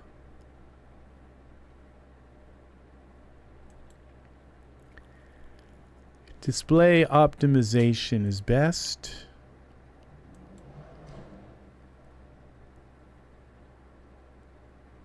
Texture resources, okay, and pixel buffers, compression, layered textures, compression, speed versus size.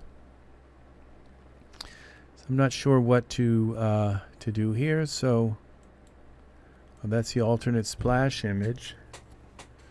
I don't think I changed anything in here, but we'll go apply and accept. And so this lets me move around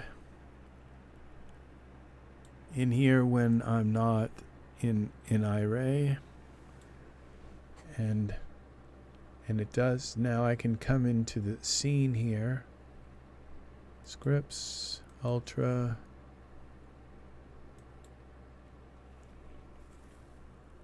now as long as I go into the build, and I can rebuild the scene from this angle. So, and like this process right here, this doesn't, if you have a 4090, it doesn't interrupt your stream. It doesn't all of a sudden say, well, for a moment, we didn't get any frames. YouTube complains they didn't get any frames for a moment. That's what would happen with my 30. The 4090 just keeps plugging right along, and it's handling all of your stream. So that's the thing. It just is taking up a little bit of your video RAM. Okay, close. All right, so now we go here. We can look at this from another angle. And look at that. And we cancel this. This is beautiful in here. Would you like to cancel this render? Yes. And I can take and go into here.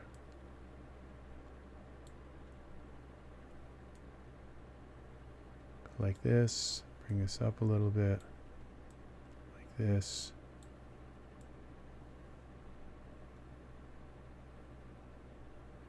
And then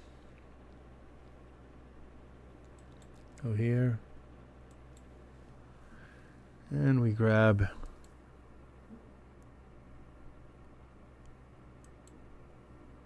kind of sky.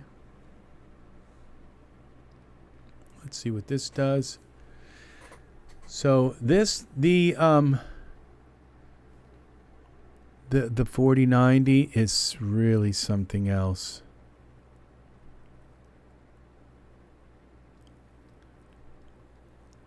The trees are a different color.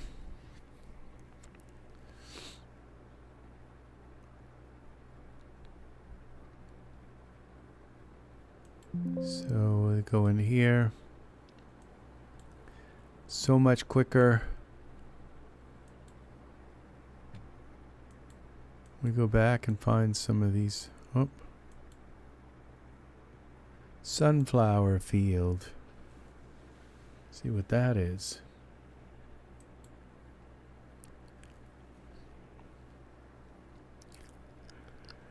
I didn't get much sleep last night. Oh, look at this. It's definitely putting off some light, sending some light back in. Very nice. Now,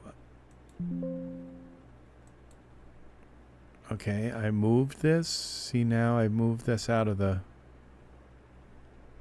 way, so I have to move this back. And let's go here to the environment options. Parameters.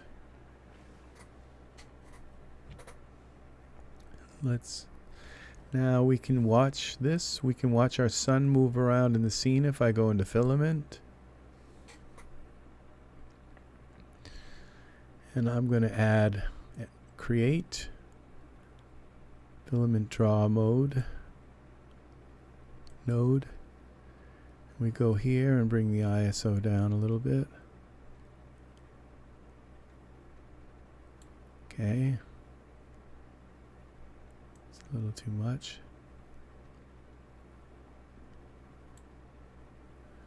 All right, and now you can see the sky in behind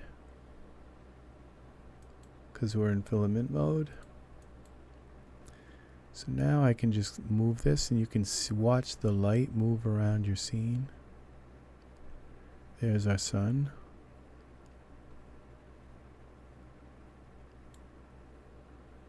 Okay, let's see what that does. Do we want the sun in front of us or behind us? Oh, look at that. It's not showing though.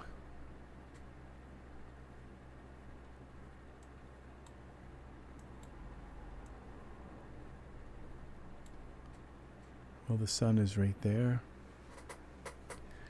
But you can see the sunflowers.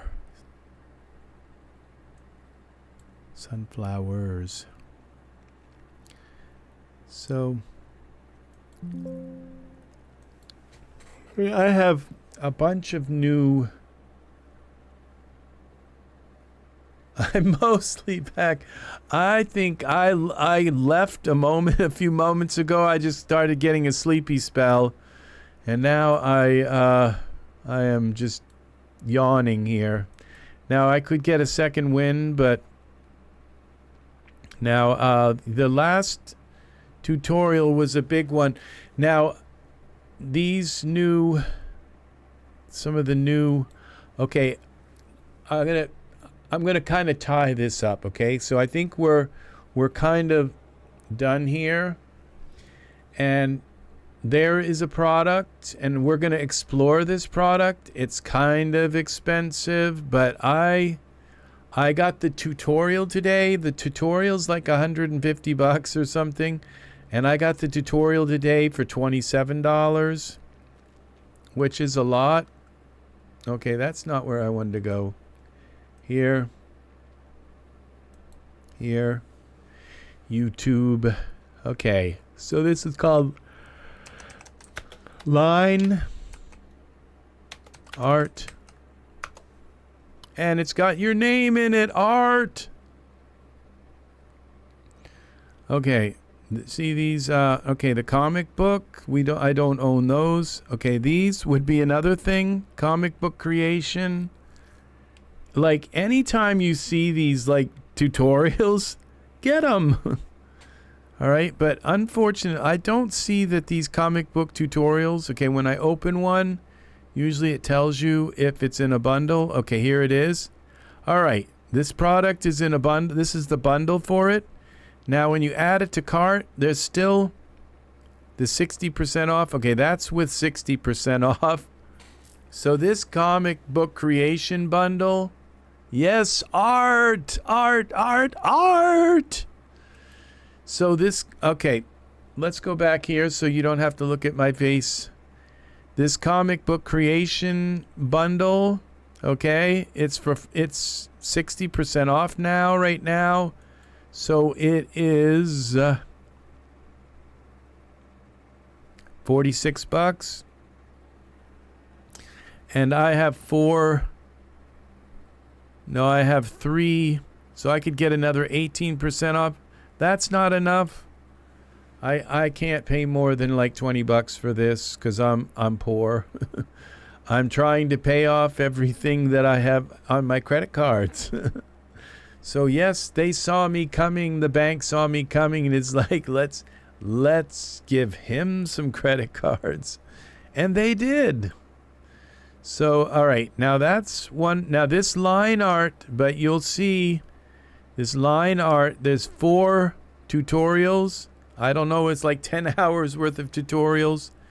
And then there's the line render. I already used that. I used one of them yesterday, and the other one I used quite early in the month.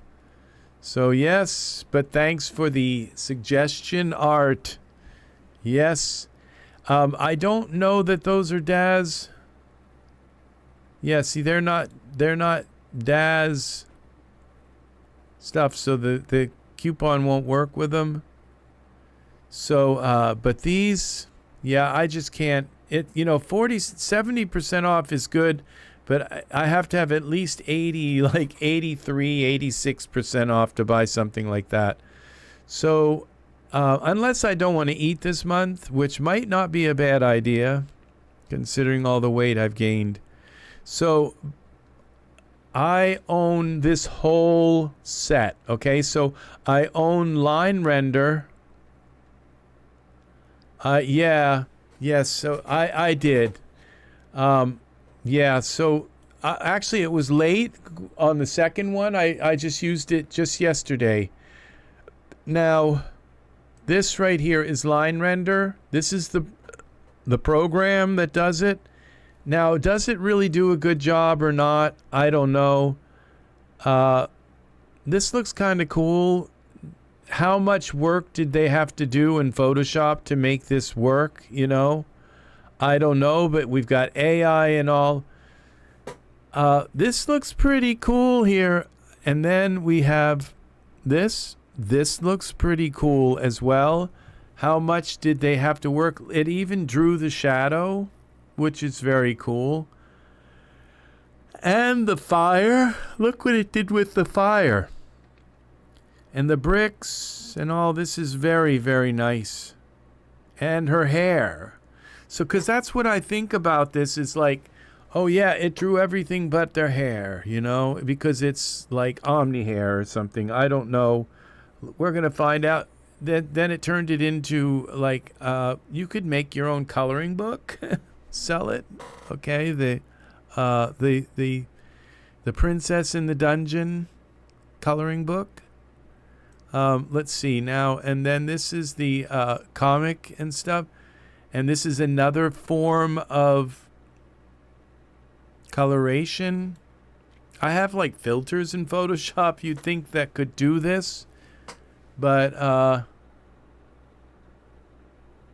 yeah, that's exactly it. That's why there's 100 hours worth of tutorial.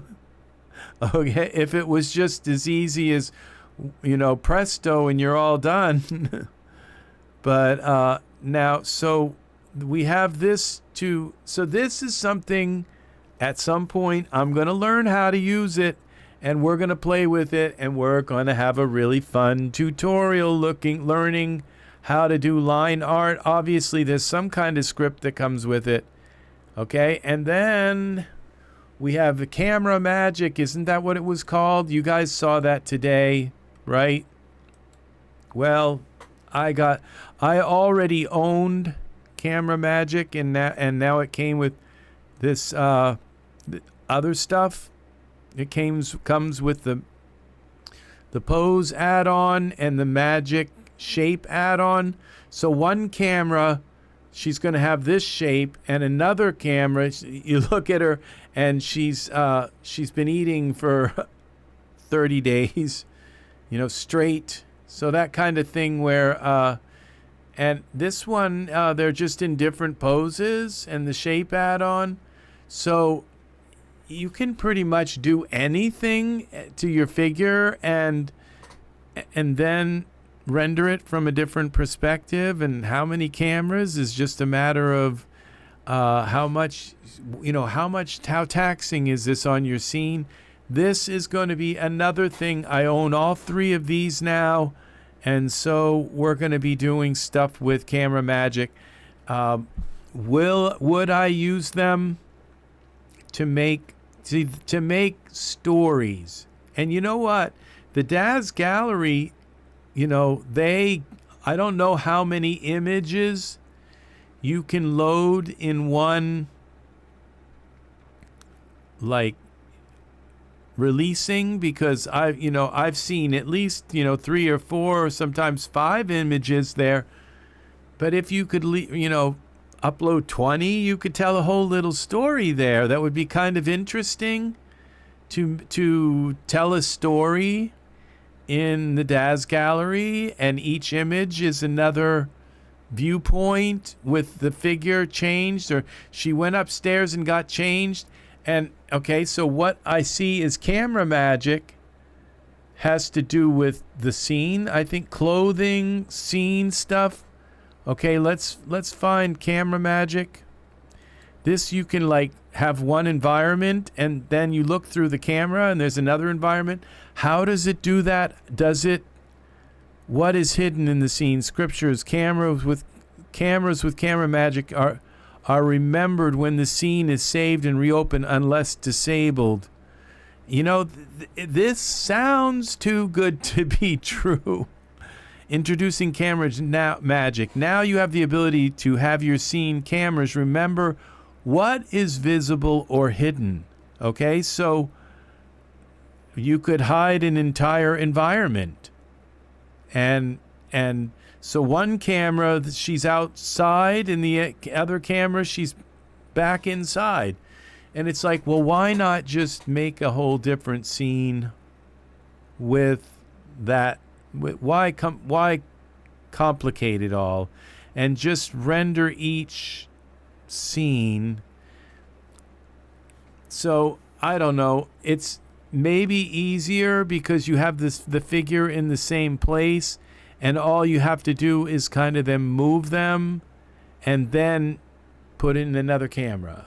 And then you move them some more and do this and do that and put in another camera.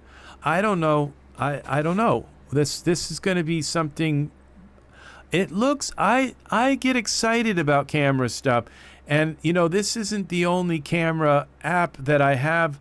There's also Render Wizard. Is it Render? Okay, Render Wizard. Okay, where is that?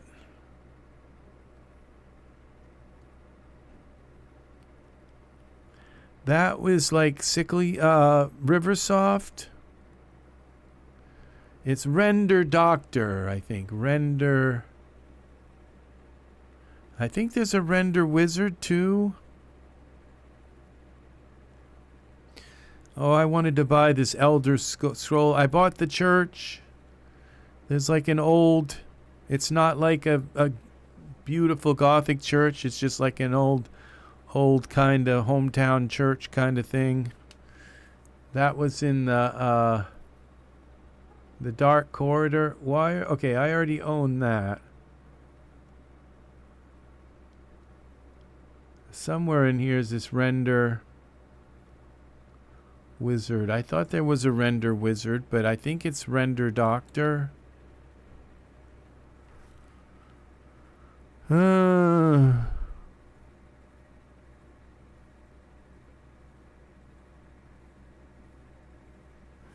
They had this, what was that city? Medina. The Medina city. I don't know if you guys saw that on sale. The whole Medina city. And then they had like a city generator that allows you to generate a city. The Medina. Okay, so let's try Render Doctor. Okay, I think that's what it is. Here it is, Render Doctor. This is Riversoft. And, okay, camera cutaway. Now, this camera cutaway, I use this a lot. It puts a plane in the scene that you can, like, put in front of your camera. And it cuts, like, the speak. You know how when you back up your camera and all of a sudden you got a wall that comes in your way? Well, this scene just cuts everything out. So you can, as you back up, the wall moves. You can have the wall separate. But there's also another program too. So this is a depth of field. It's just I don't get too excited over depth of field. I kind of know how to do it without a doctor telling me how to do it. So and then this camera doctor on the camera POV, point of view. Okay, I guess that would be depth of field is create cameras showing the point of view of a figure or the sun for setting up iRay sun only environment modes, shadows. I never use sun only. Yeah, well, the thing is sometimes you have to go into the shaders and turn off their cutout opacity. It's a pain. I'll show this as cutaway because I keep it all the time. You wait till you see this, okay? So we'll get rid of this environment and the whole ultra scenery. It's like bye-bye. And now we have our thing back here. And so we go into environments. Let's find an environment. And wait till you see this. Let's find something that's kind of small.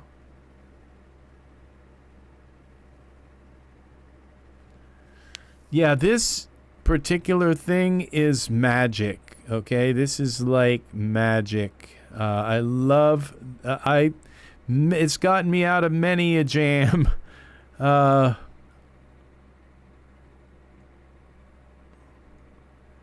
it works. It works flawlessly.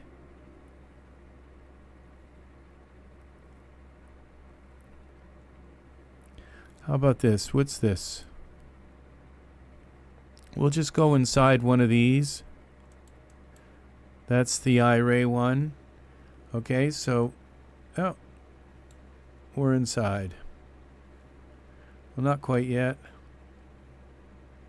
All right, we're inside. And supposing you want to come out this a little further and see that you got this thing in the way, okay? So we just go, I keep this in my most used stuff. And it's, where is it? Here it is, scene cutaway. And you kind of have to orient yourself to it. Okay, it's a plane. So now we're going to go to the perspective view and look at our cutaway. And you see there it is. So we have to go. All right, but I'm going to zoom out because it's already making some kind of effect, I would think. Okay, come on. Mouse, what's happening to the mouse? Okay, where's my cutaway? Okay, all right, it's...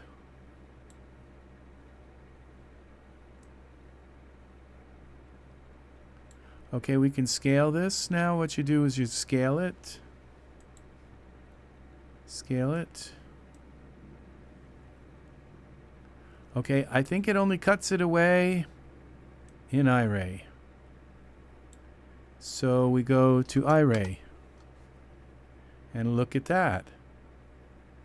See what this does? It just cuts that right away. And so you just have to figure out which side it's cutting away. And we can bring this down and it will cut more of the bottom. It'll cut those poles out. What's it doing here? And we go and scale it some more. All right. And then we can rotate it. So if you're in this tiny bathroom and you just can't get your camera angle at the right way. Okay, so we go here. So this would be kind of good to do some. I have used this in a lot of many like really awesome situations. So you can kind of see it through there. All right, so now this is cutting, I believe. You have to it's hard to tell which. Okay, it's cutting this out. So now I can bring my camera in like this.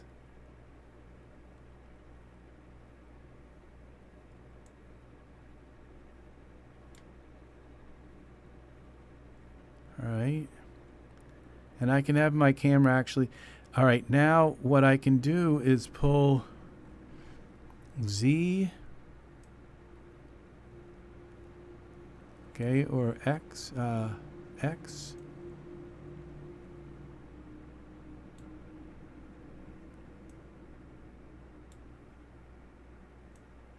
Like this. And you see these pieces would have been in the way.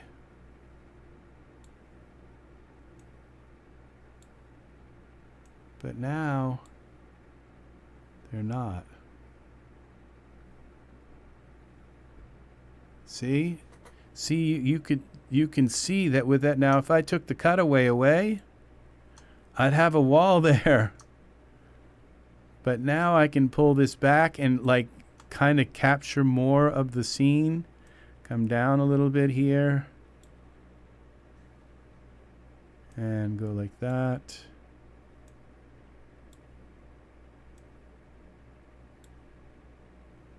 There we go. And so this is an amazing, and that comes with the Render Doctor.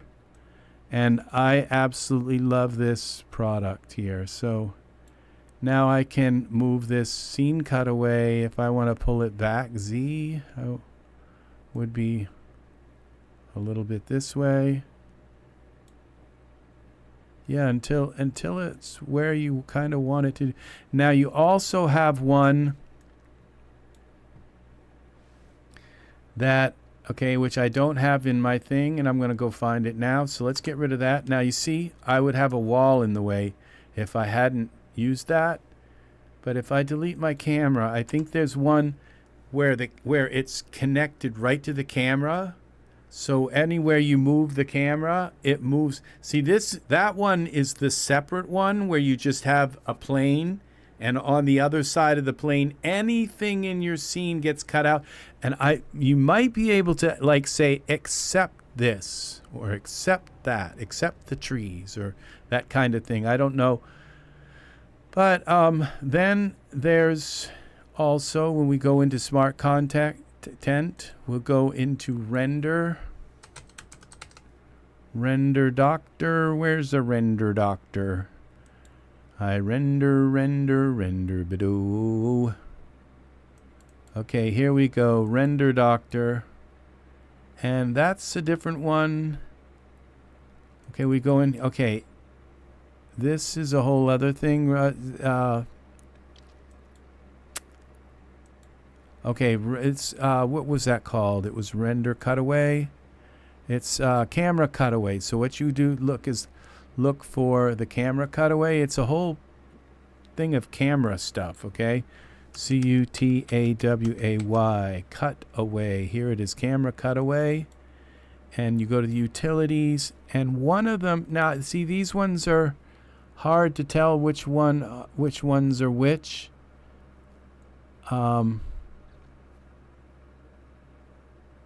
Reset, camera cutaway, and scene cutaway. Okay, so I think the camera cutaway,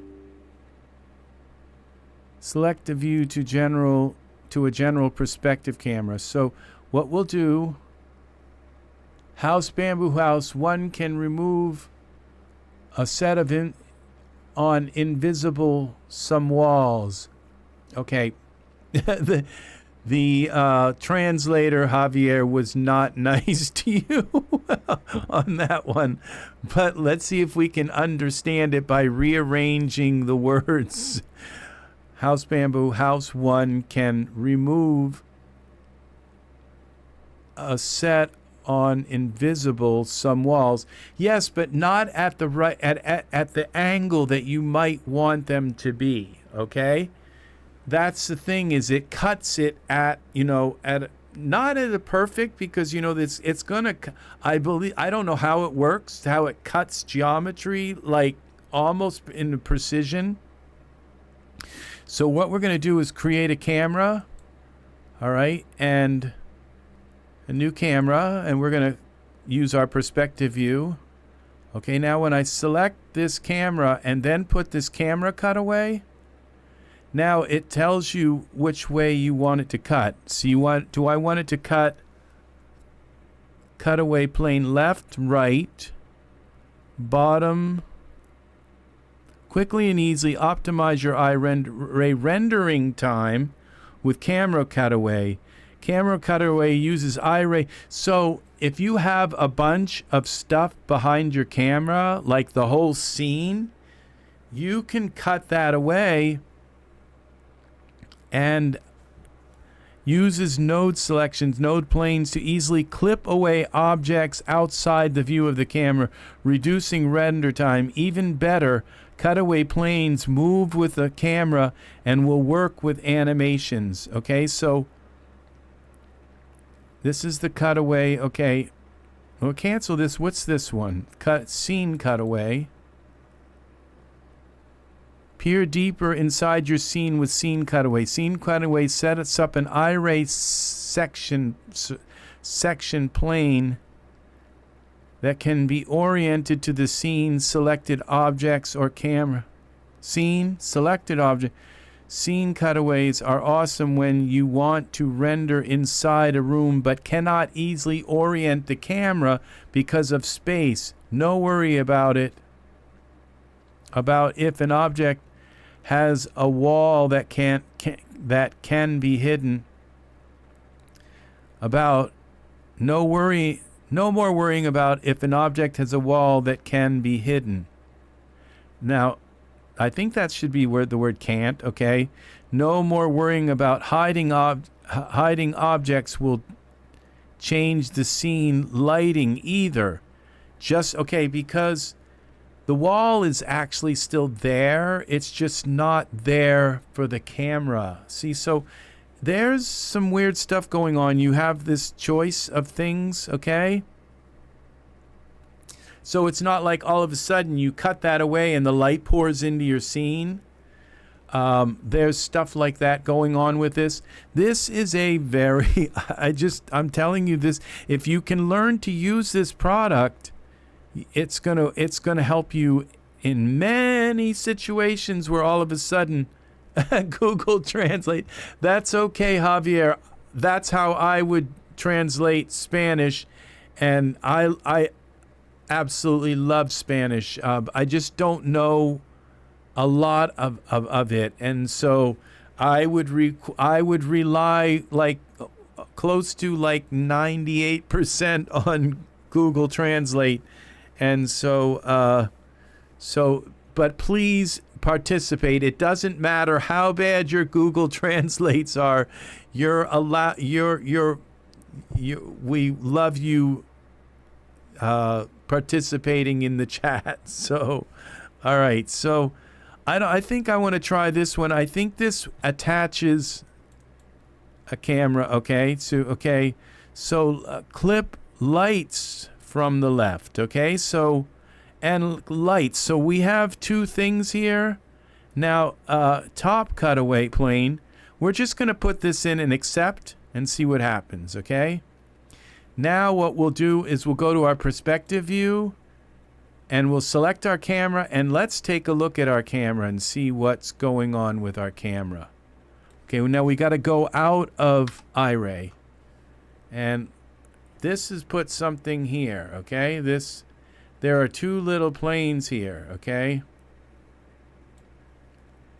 And now if you look down inside here, we got a right plane, left plane, top plane, bottom plane, and those are turned off.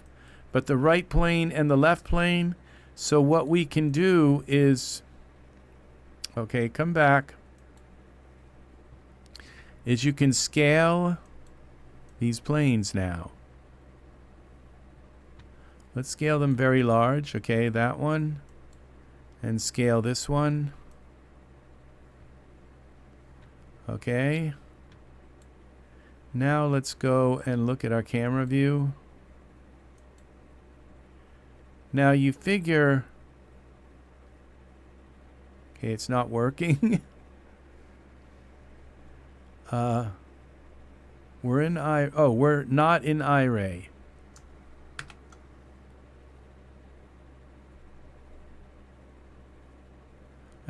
Okay. All right. Okay, see, they're so close to the camera, but what it did was it just cut, because they're not going to cut until the camera approaches, okay? Until the camera encroaches on that. Now, if I hid these planes, okay, so now let's go to our perspective view. Now look how this is cut. This, okay? It's cut this out here.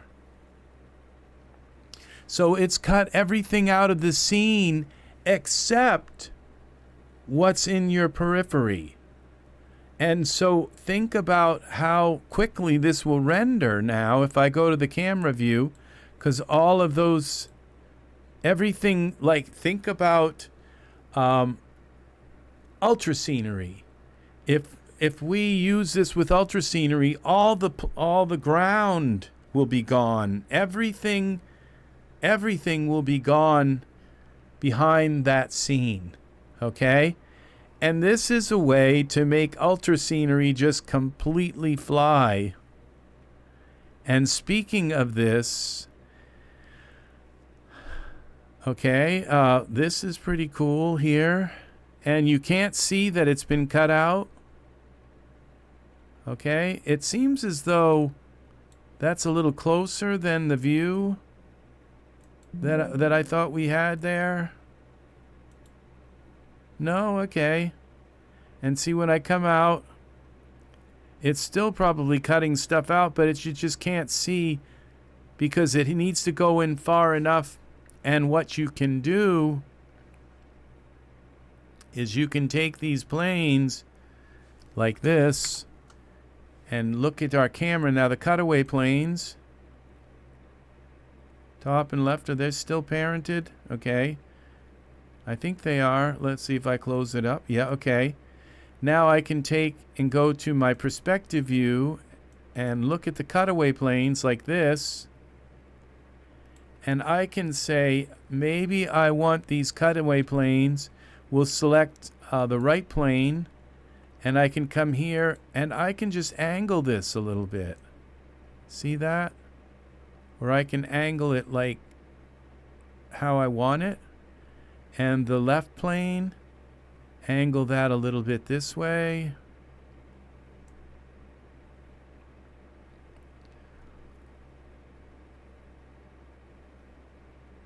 So, the light, why does the light not have a shadow? This is, I don't know a lot about this, but I from what I just kind of read, it's like and I don't know that I understood it even reading it, but it's just not there for the camera, okay? In some cases. So it's just the camera that is that's not seeing it. And you figure it's the camera that is rendering. It's the camera angle that's rendering. It's still there in the scene in some way. I'm not sure exactly how that works, but there were options, okay? And now if we click on this plane and we go into parameters, left plane, see this is the plane color, and we can turn the opacity up so we can see it a little better. Okay? And we zoom out a little bit here. We're on the perspective view. Okay, there's one. You can turn up the opacity so you can see them better. And this is the other cutaway plane. Parameters. The opacity. Okay, and the camera's right there in the center. And now if we go back to our camera, and you can't see the planes. Now, unless I were to angle the planes into the camera's point of view, perspective, point of view. There's field of view, and there's point of view. Okay, and the point of view would be that the wide width of the camera, and the depth of view would be, you know, your f-stop and all. So as I move in on this, it's going to, I have to go into iRay for it to work. Okay, and it's going to, it just cut them out. Now what you're seeing right now, this lighting, that's coming from the camera. So if I put a spotlight in, it's dark, okay? And the more I come in, now let's test it out. Let's put a bright HDRI in here.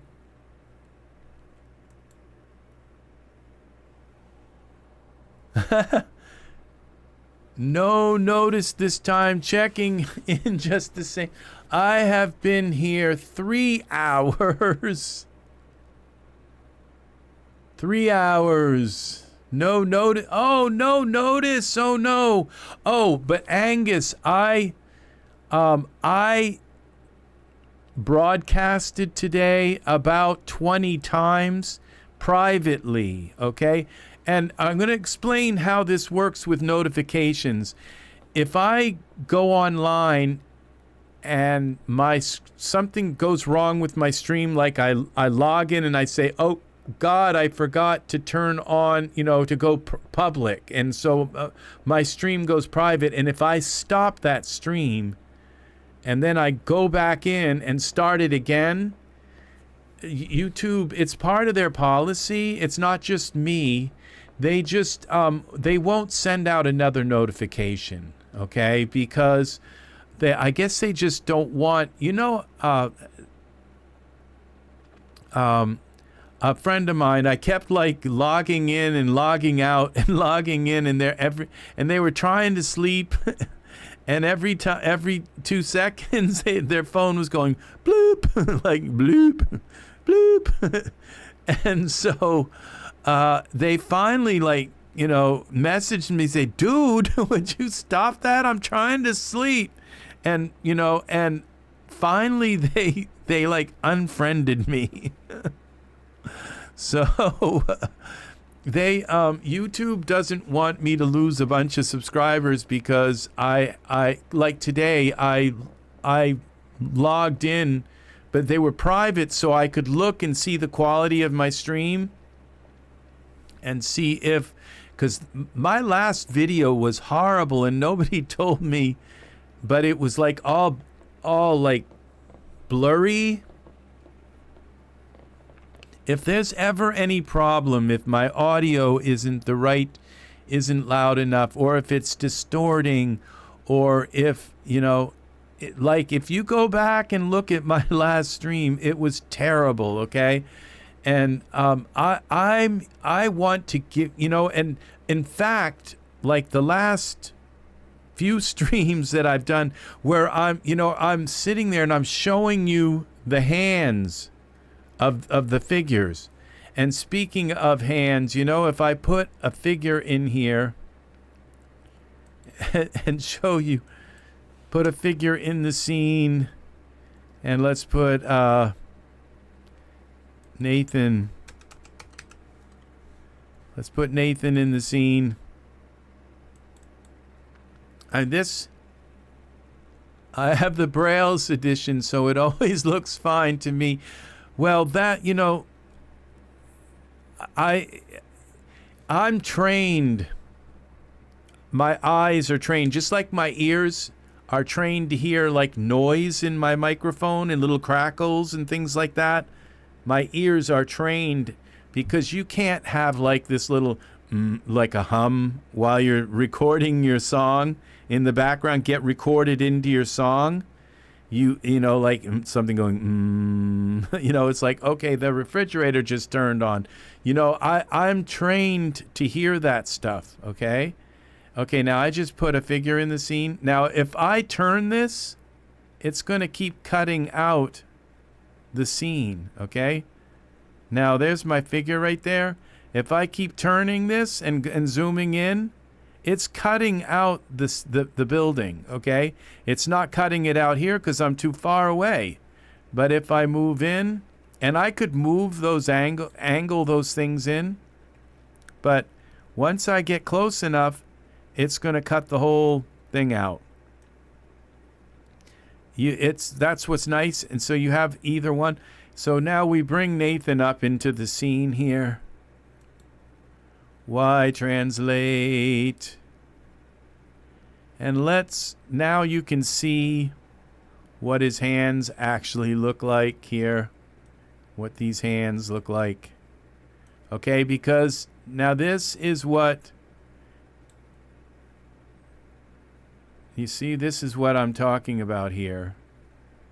And this is what, look at how beautiful that, and now I'd say it's a little too shiny, but I can take the shininess out a little bit. But look at those hands. This is not what we get in, for Genesis 8. So just, that's why, and the thing is I can't really show you how really nice the hands are if my broadcast is just horrible, okay?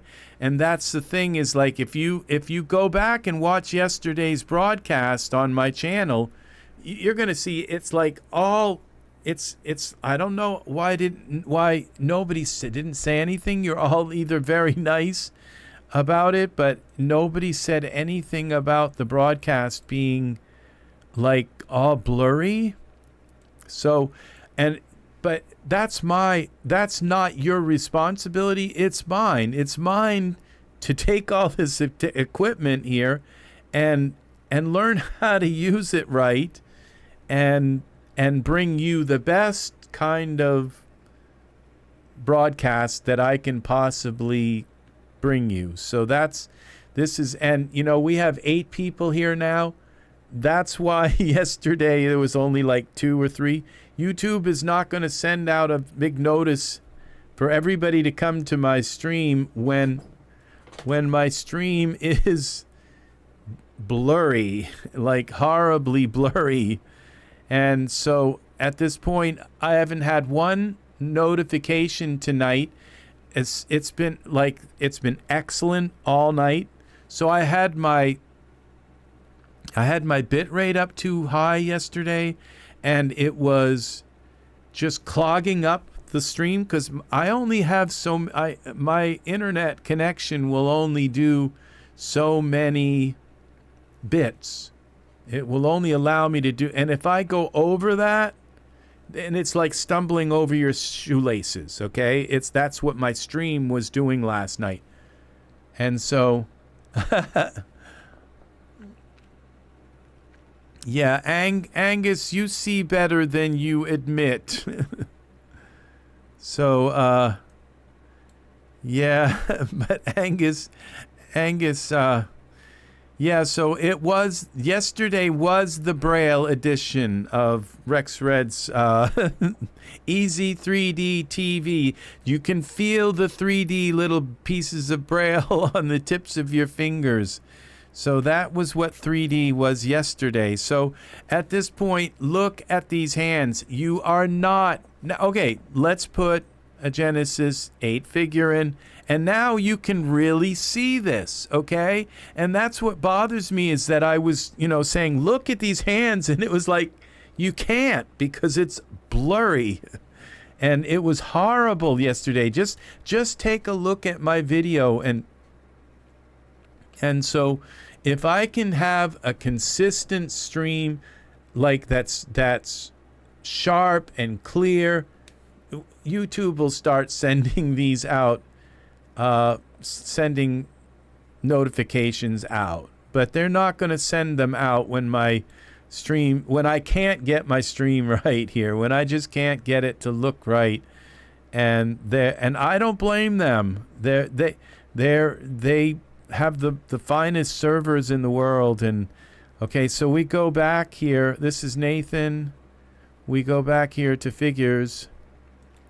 And let's just put in a Genesis 8. I just want to do this test now with actual... Oh, there's a Nathaniel. There's a okay, I think this Gordon, I believe he's a Daz. I think this Jonathan is also. Jonathan 8 is... Let's see. Jonathan...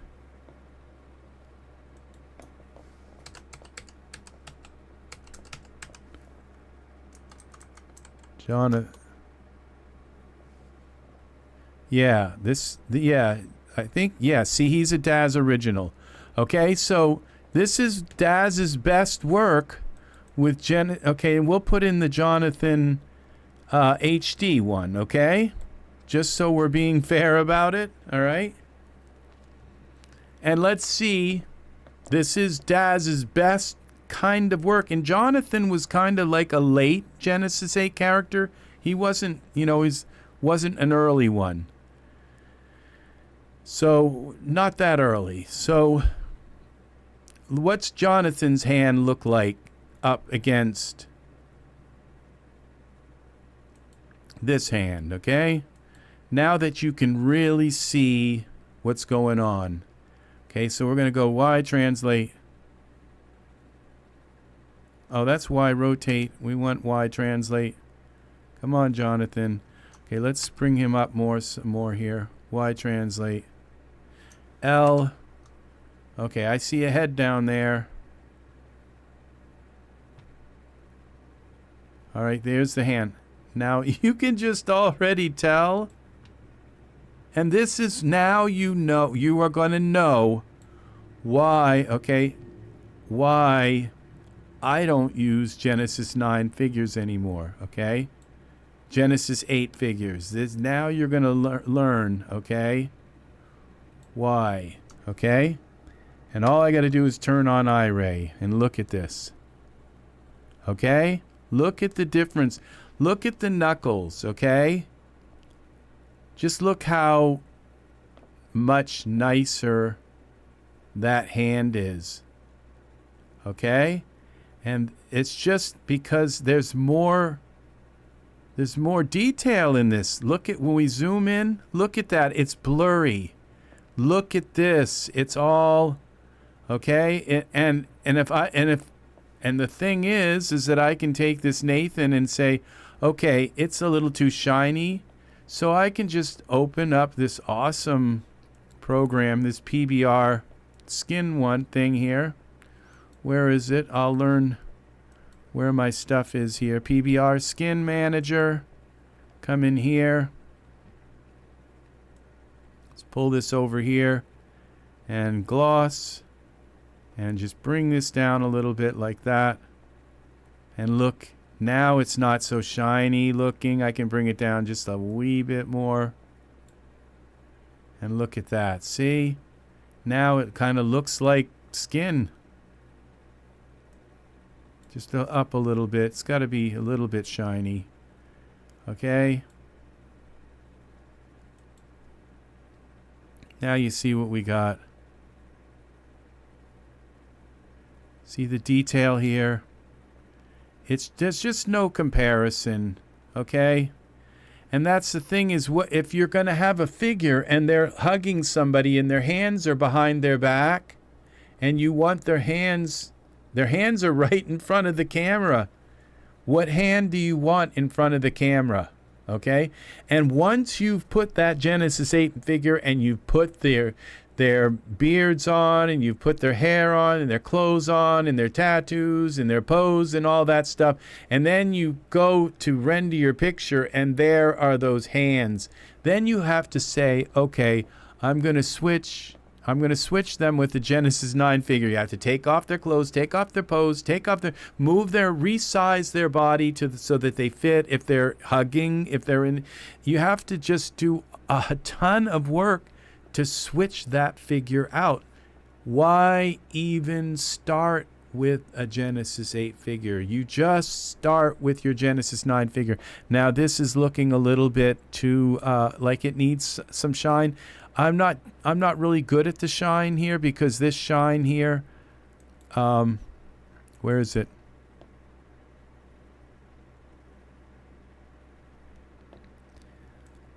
There's more to shine than just one parameter, you know. There's this dual lobe roughness. We take this roughness down, and you see how that just kind of gave it now a little bit of a different kind of shine. Okay? It's like a glossy shine rather than a wet shine. See, so all right, and we bring this up, and we can now this other shine might look better with it. So yeah, this is the hand that I would rather have in. And now lobe 2, so we can bring this lobe up. Okay, that's roughness. We could kind of use these together, sort of, so that. And this brings them all up. Reflectivity. Okay, so these are different kinds of shines.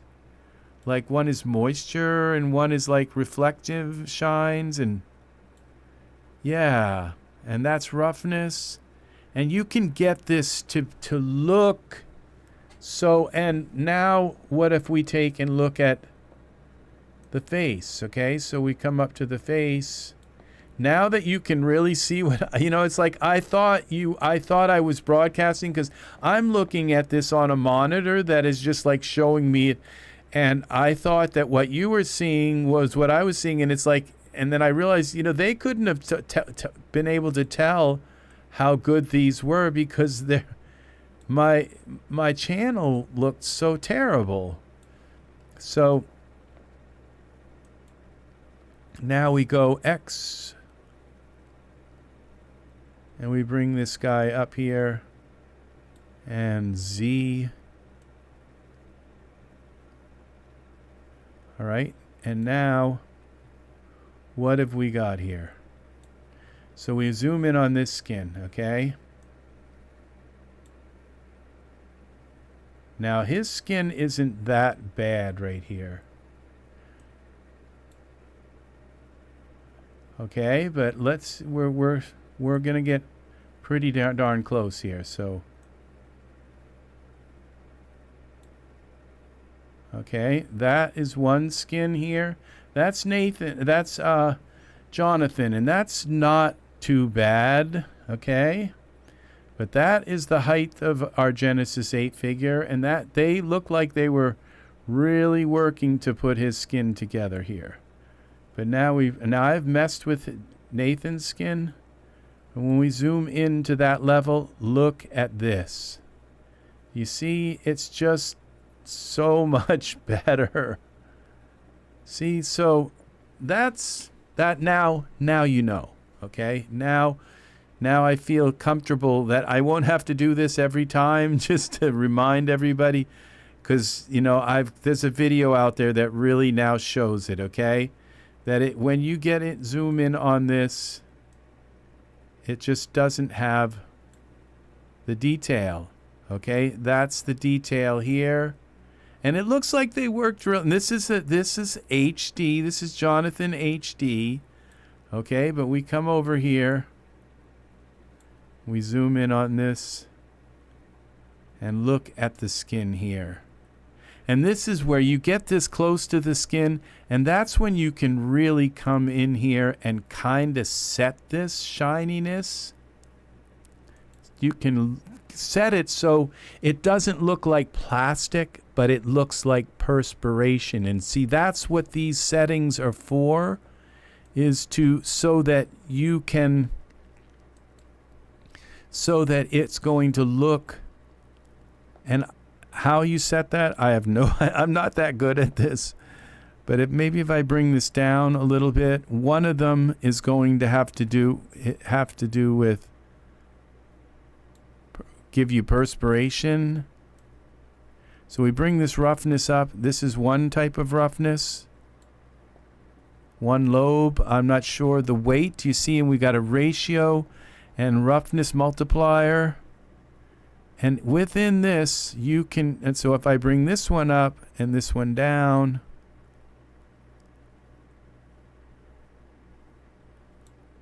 okay, now this one right here, okay, this one looks more, see how that looks more like moisture, how it's filling in? So, and then we give a little bit of this. This might be the more plastic look. It all depends on what you're trying to achieve. And this DLS weight, let's see what happens when we bring that up. Okay, so we bring this up. Roughness multiplier. So this, I mean, you can get their skin to look, now I bring the multiplier down, bring it up, and it's, see, they're all interconnected. Maybe not all of them, but they're all tied in with each other. DLS ratio. Which one is which? Now that, see, that looks a kind of, how do we get to the moisture part rather than the plastic part? And see that this looks kind of wet, you know, it looks, but we bring this up just a little bit more. Take some of the wetness out.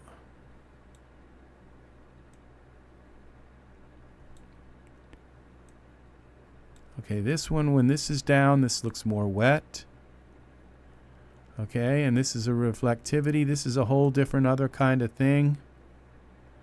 Okay, so we want a little bit of reflectivity also. This program, this PBR Skin Manager, hey, it works with Genesis 9, and you got all of your like your shine stuff all in one place. It's all here, your bass bumps. Now this is where you can add more. Now there may not even be a bass bump map, but if you want to make the pores like more intense, you bring this up and it just brings them out more. Top coat bump weight. See, so yeah, I mean this is amazing. Now we bring this, we got a lot of that shine there, that glossy kind of shine there. Is it shine? Is it moisture? Is it like perspiration? Is it, you know, there are many, just like fog, there are many words for fog, and there's mist, there's haze, there's, you know, fog, there's atmosphere, there's particles like little particles of dust, you know. There are many words for fog.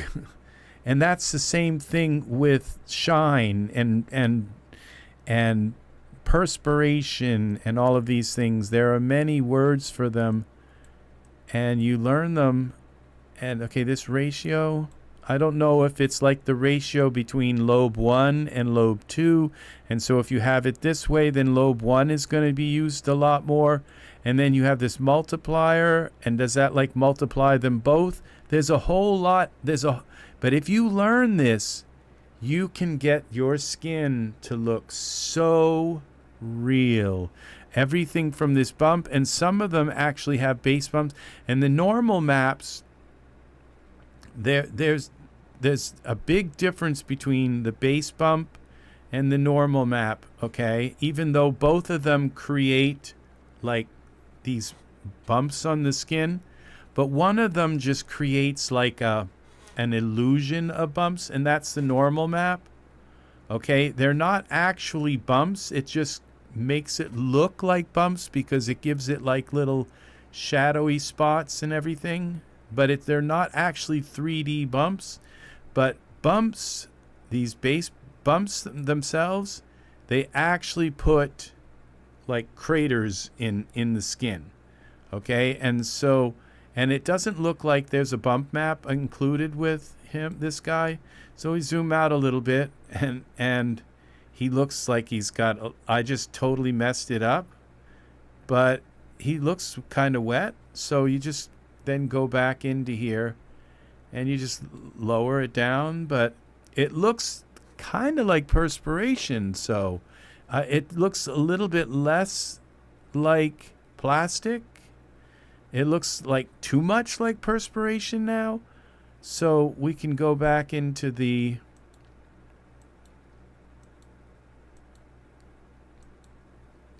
here, and we just now go back into the gloss bumps and maybe bring some of this roughness up. Bring it up enough and it'll just kind of go away.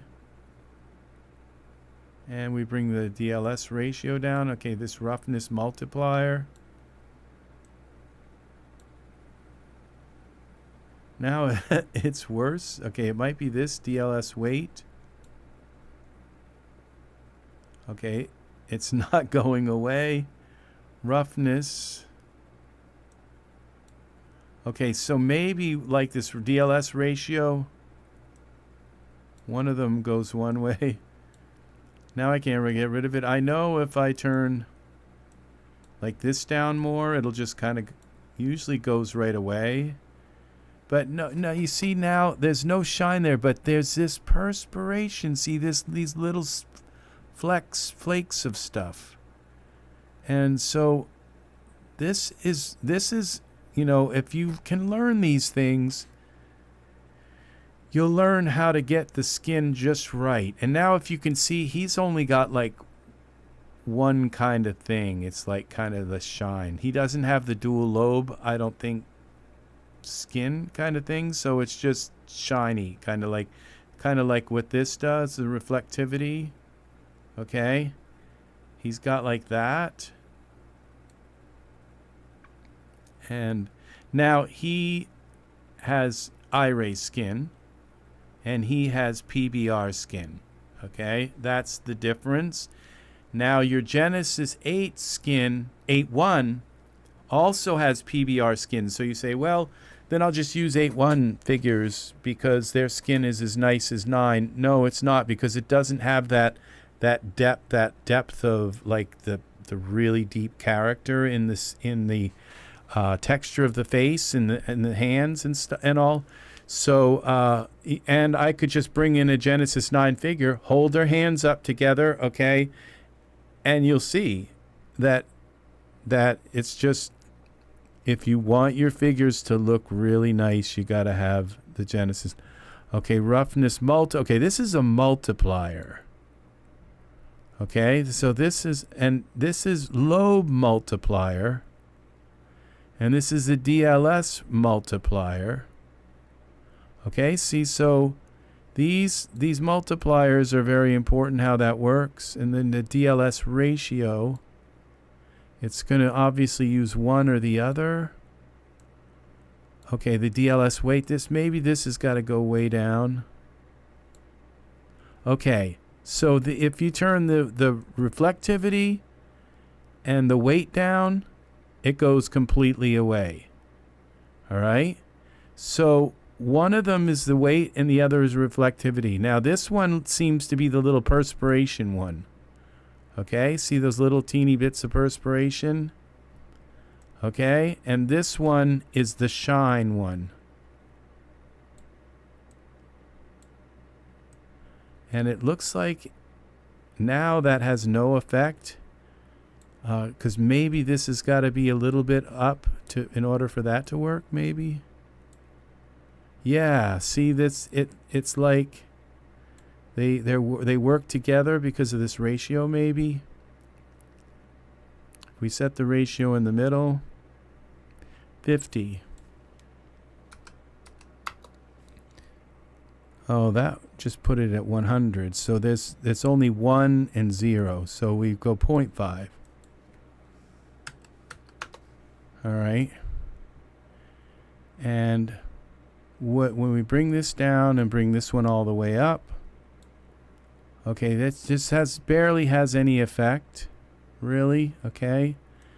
And then, okay, so now this roughness, we would want these a little bit, okay, just so that the shine actually works better. And this DLS roughness, okay, multiplier. So, all right, I don't know what I'm doing. I can bring you here and show you that these things are here in this PBR skin manager. But I have been using this skin manager for, I think, close to 3 years. So, and usually what I do, okay, is, and I think the skin manager, you can just go like this and can Control Z. Oh, Daz just crashed. Uh-oh. Okay, you're gonna open for us? All right, so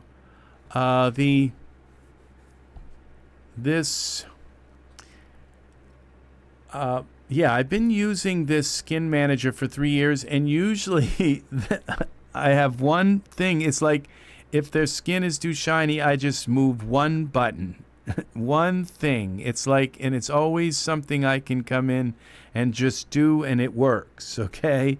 And so we'll just put a figure in the scene. Okay, I didn't want to move my smart content out. Okay, smart content, go up one more. All right, we go to default. And we go to figures. And let's just put a figure in here now. Any one will do.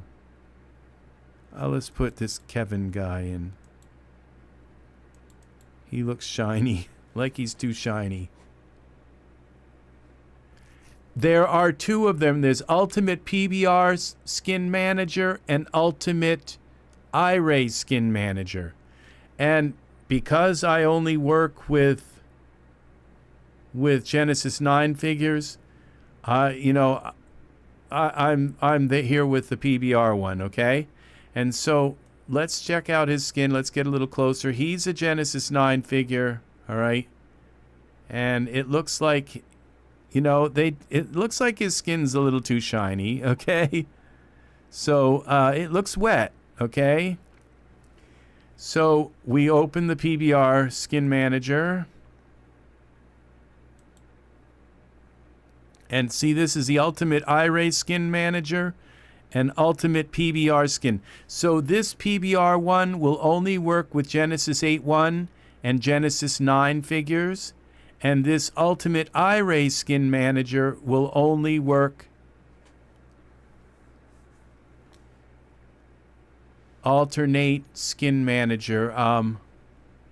Okay, yeah, this I can't tell you about the alternate skin manager because I don't know that I've used it before, so it would be unfair to for me to compare them.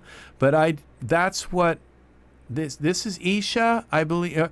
This is might be Isha. She is the V3 Digitimes, okay? So that's made so many awesome things, okay? So what I'll show you what I do when I look and say, oh, this skin is too shiny, okay? I open up this, I go to gloss, and I just bring this DLS reflectivity down, and look at that. Now see, that's it. I just bring that down until it's where I want it. And so it's really just one knob to bring the skin down.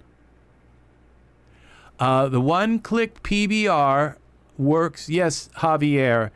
The one-click PBR works with Genesis 9 and Genesis 8. I mean Genesis 8.1. Okay? Because Genesis 8.1 has PBR skin and Genesis 9 has PBR skin. Genesis 8 has iRay skin.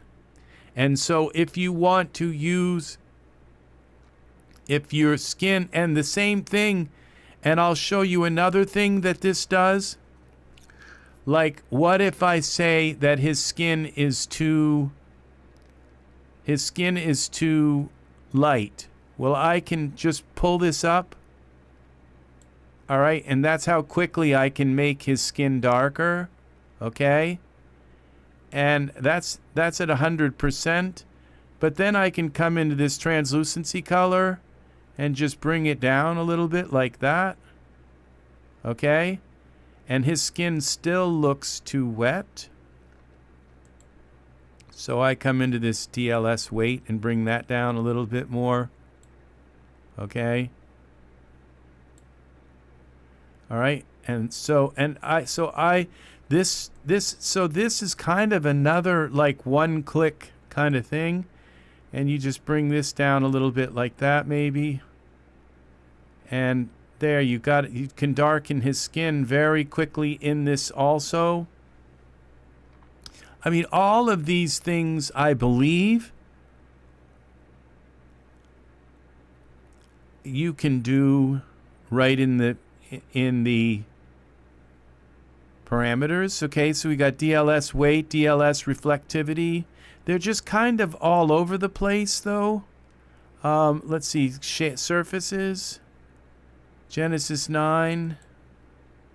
Okay, dual skin. So DLS weight, DLS reflectivity, DLS specular roughness, DLS roughness, roughness 2 ratio. It's all of these greenish chartreuse ones.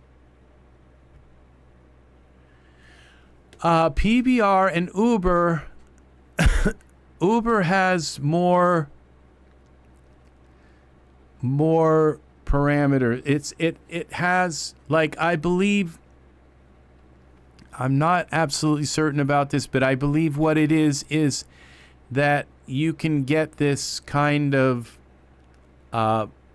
where you can get glossy skin, or you can get wet, make it look wet. You can define it, the kind of shine, where with iRay you just kind of have shine, okay, and it just doesn't really work. Like, look how wet his skin kind of looks, okay? Now, also figure, okay, that why are there question marks here, okay? Because you don't want to, if you just click on Kevin, all right, you don't want to, like, start moving this around, or his eyes are going to get shiny, and his lips and his fingernails are going to lose their shine, okay? Because they're all, so you have to come in and you have to go and click on skin, and you have to come in here and you have to then go into surfaces, and you have to make sure that either the fingernails and the toenails and all of these things are selected right. But when you use this here, it takes you, it opens up, and we see when I click into this bump, it says skin, lips, and nails. So if you want to say, okay, well, I just want to do nails only, or I just want to do the skin and lips, but I don't want to do the nails, I want to leave the nails alone, this kind of thing, that you have this. But usually you just use, you do skin, lips, and it's ready to just kind of do it. Like, because now if you look at his nails, because I went in and changed the color. Now his nails shouldn't look like terrible, okay? See, they all changed together. And so his nails match the darker skin now that I gave him. Okay, I have to put a light in the scene or else it's all going to look kind of blown out. All right, and this is actually a Genesis 9 figure, but I'm kind of feel like I'm looking at Genesis 8 skin. Okay, so this that's why you really want to kind of. It looks like they've got. I've changed and altered this skin a lot. Okay. But you really want to scrutinize and say, okay, what we're looking for is really like, I don't know, like that, like Billy Crystal, you say marvelous. You want marvelous skin, okay? You want really, really, really nice skin, okay? And that's what we want, because we just lost all of our Genesis 8 skin. And we lost all of our Genesis 8.1 skin because it's not as nice as a few of these skins. Let's go and put a different skin on him. Let's see. And so, which one of these is skin? Shapes, HDRI, skin. We'll put Wagner on here. Wagner, skin. All right, so now the thing is that you don't want to spend a lot of money on figures that don't have good skin, okay? Now Wagner, look, see they've kind of given us the same kind of idea of the skin here. Look how nice those hands look from just a little bit of a distance, okay? A little distance. Now, yes, up close they're not so great, but just a tiny ways back, and they look amazing. That's because this is a Daz original. So any Daz originals, they are going way overboard on trying to make the skin give us good skin, okay? So if you see a figure that's a Daz original, you're probably going to be very happy with the skin, okay? And so, and until these other artists that are making figures, until they catch up with the skill that Daz is putting out for skin right now, okay? But this is what you can expect. Look at that hand. See, you know, you can tell how old a woman is by looking at her hands. That's what they say, you know. But you can tell the skin of a character. You just take that character and you look at the hands. And you look now at, like, we go to Wagner, okay, and you look at this, and look what they did. Look what they did here with the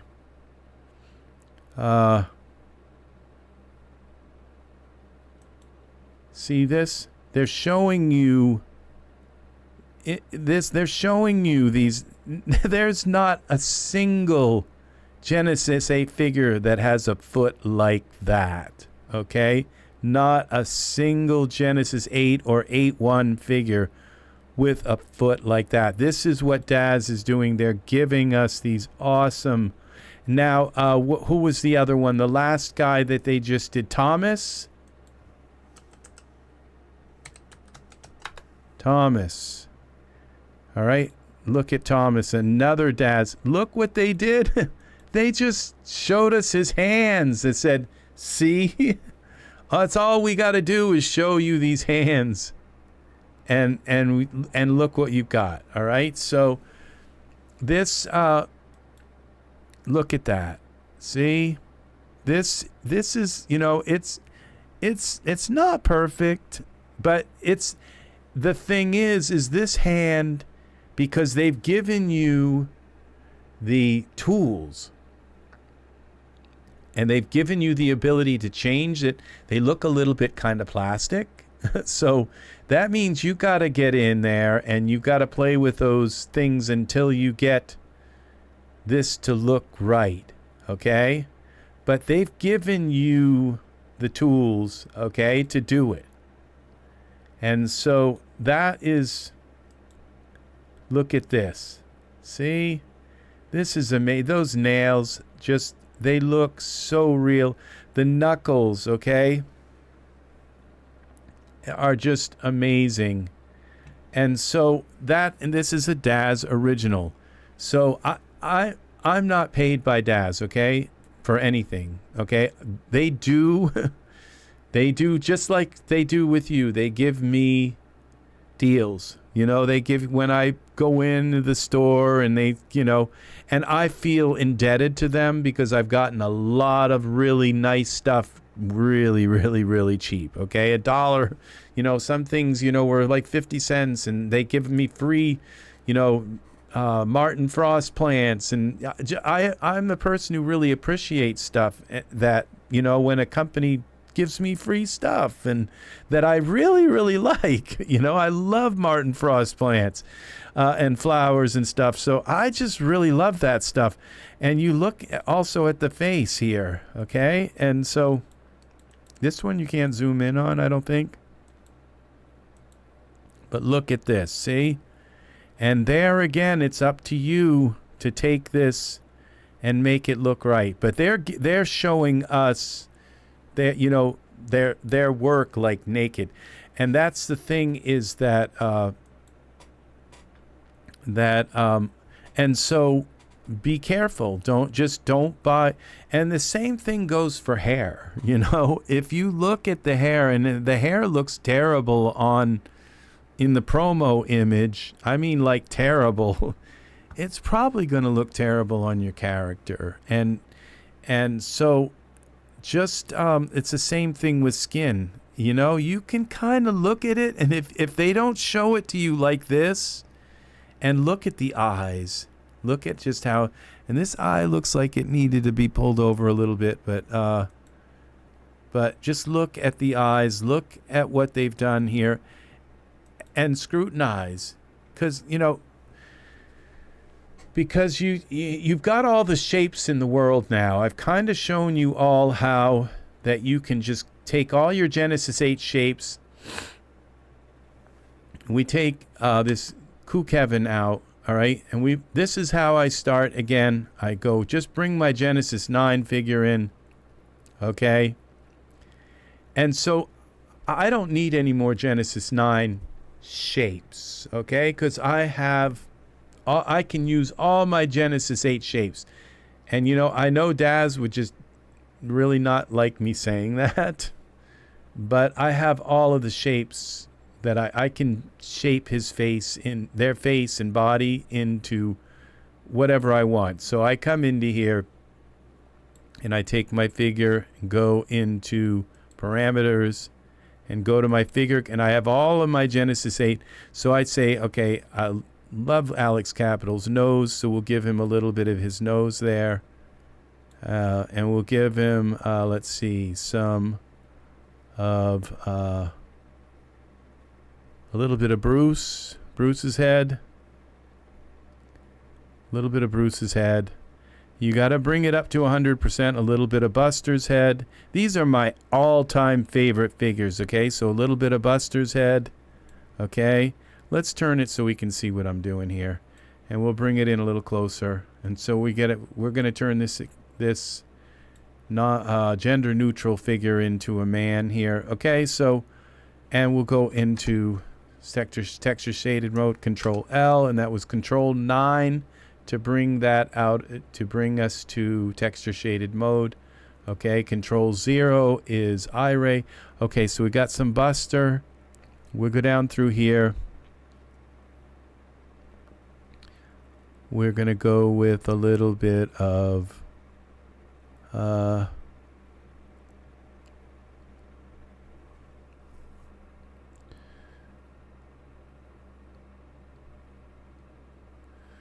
and okay, a little bit of jet. Okay, just some jet head. And let's go with some Casper. And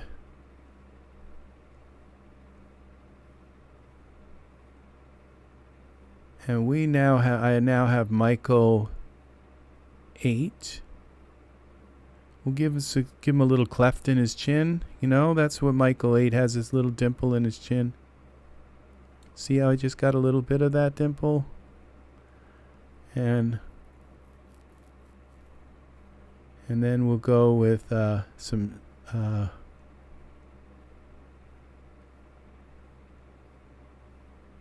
we'll give a little bit of Pablo. Was it? Yeah. A little bit of Pablo here. We're almost up to 100% the head. And a little bit of Roy. Where's Roy Pablo? We'll give him some red cats. This red's Mateo. No, red. I'm thinking something else. Okay, Rodrigo. Give a little bit of this. Okay, that's a Rodrigo edit. We're going to go to Rodrigo and Roy. Doesn't look like much is happening here, but it is. And some Riker. And Sebastian. Okay. Now we've taken this from that to a female. That's now pretty much 100%. They've all added up to 100%. Tate. Let's see. Thomas. Let's see who else might be here. Okay, I think that's it. All right. So we're gonna now just find. We don't just need a kind of nice looking body. It doesn't have to be, because you don't have to mix a million bodies, because you don't want you want the face to be unique, okay? And so how about a little bit of Mikhail for the head? I might not be at 100% yet. All right, so now what's Mikhail's body look like? That's a nice body there, so okay. But let's try two bottles. Let's use a little bit of Michael 8.1's body also. There it is. Okay. Very easy. Okay, so now we go here to let's put some clothes, just a pair of pants on him real quick. Let's go to skin. Now the skin, where's that? Which one is that? Skin. And we'll give him Thomas's skin. What we were just looking at, that Thomas skin.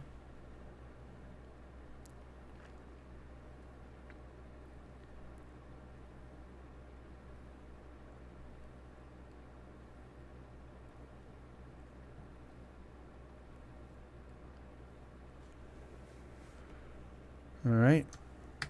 Ray. Okay. And he looks a kind of little bit funky, but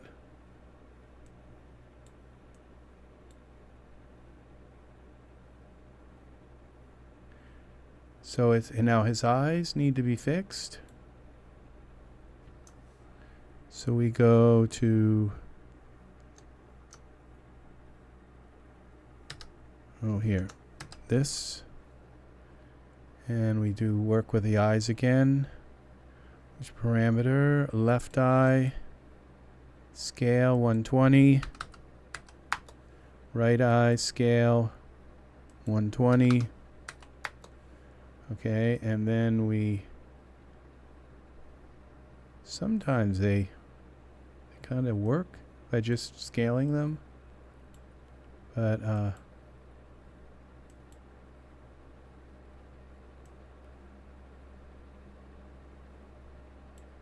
right, you usually have to pull them over. Genesis 8 eyes, okay, and it looks like the tear duct is kind of gone. Yeah, the tear duct was gone, see? And now we bring this one over. I'm so happy now that I've gotten that you can watch and actually see what I'm doing, where before my stream was kind of blurry, and we got to pull this one over like we did the other one. And in a little more like that, so the tear duct.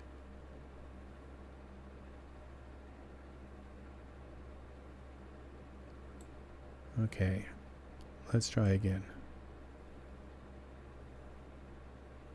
There. Okay, and let me look and make sure. See, now we're over too far. If you do them at 20, at 120, they should fit just about any eye. Remember, there's kind of a weird curve to them, so if you pull it over, you have to kind of pull it out again. And okay, and now we come back out here. And we take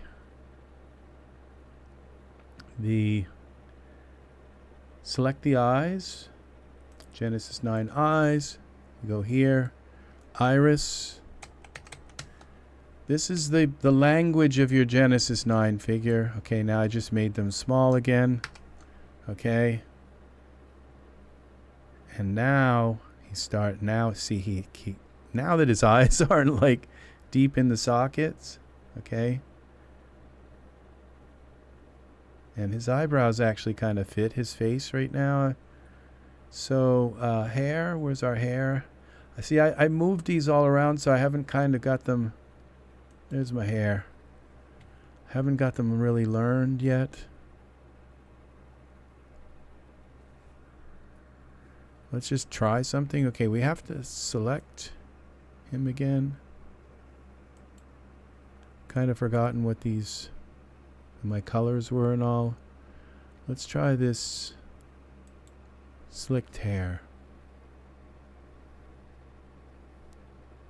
No, that doesn't work. And hair.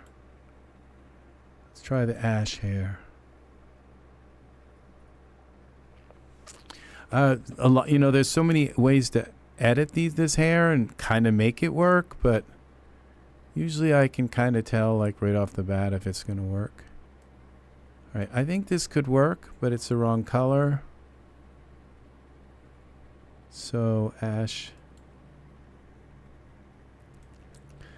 We come here to smart content, turn on there, close that, turn this on, see if we get some materials. No, it doesn't, so we have to type in ash and turn this off. Go to default. There it is. Materials. Let's try the dark brown. And that didn't work. Or did it? Okay. Now the select hair first, medium. Okay, do we have to select the hair or the scalp? I think it's the hair. Yeah. Let's make it a little thicker.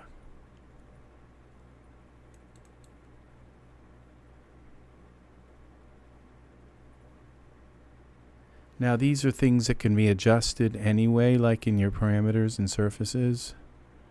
But they give, okay, it kind of works. All right, now he's got to blink a little bit. See, he's kind of staring.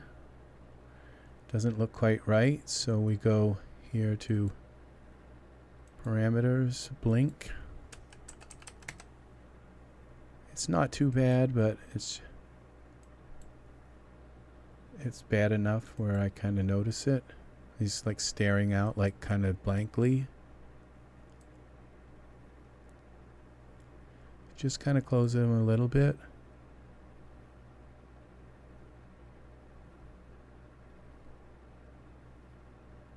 Okay, see there? Now there's a little bit more kind of, they're alive, a little more alive. And we could do something, okay, yeah, he needs a beard of some sort. Where's my beards? Ghost. Forgot where these things are. I don't have a lot of the beards here, but let's try this one. Seems to work on just about every figure. Okay, snap into place. Okay. Now the eyebrows aren't doing it for me right now. They kind of are, but I think they should like wrap around or kind of like go straight down or something like that. There's just not. But look how nice that hair looks. Now we go, and with the goatee, we could make it a little more transparent, translucent. So we could make that this is strand-based hair, that is strand-based hair. So all you have to do is put the same kind of thing on it, sorta. The same shader. Okay, so we go to the eyebrows. I'll leave it there until I find a better one. Which one's my eyebrow card? This one? Brows. Okay, we go to 8. Okay, let's try, since this, which one is this? We'll try the Cade ones. Alright, we gotta select. Happens to me every time here. Eventually I'll learn to do that.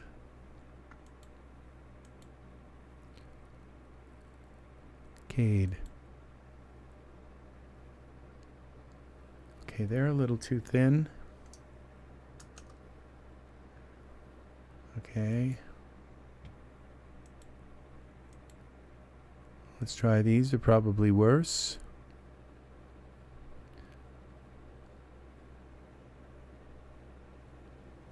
Now they kind of work, but now the eyelashes they're just not masculine enough. So we go to lashes. Eyelashes, which one's that?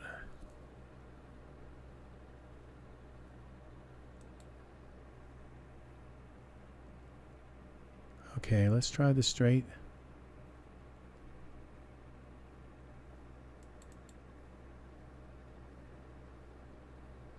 Okay, they're not bothering me as bad now. Let's find a pose for him. Okay, let's put him in, this lighting is just terrible right now, so let's put him in an HDRI something to give the scene some kind of life. And turn it. That's not, I'm not liking that. Just right off the bat isn't.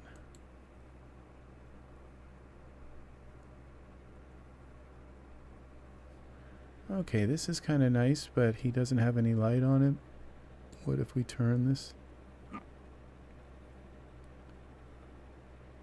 Environment options, parameters. Get rid of the blink word. Let's just rotate this. I think we're going to have to put a light on him. So we'll do, let's put a distant light in. Accept. Back up a little bit and find our distant light. Okay, it's coming in from there. Rotate this distant light up. And turn it on the side.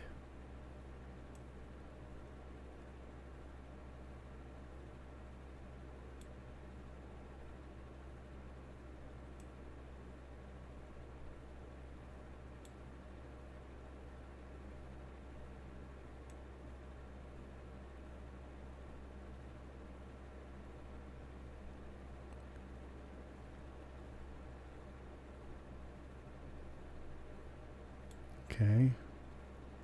And now let's give this some lumens. 9.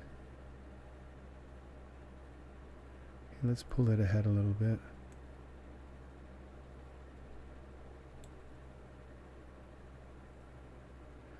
Put him in a pose. Let's get him body hair.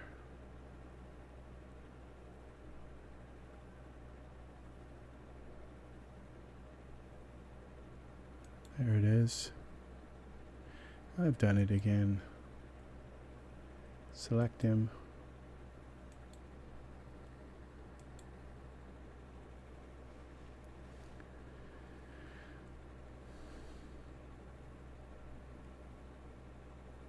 Okay.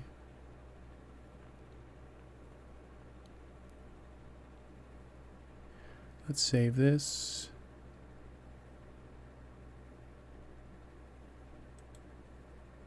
Save as scene Bond. I'm going to name him Bond. Alright, and let's put him in a pose.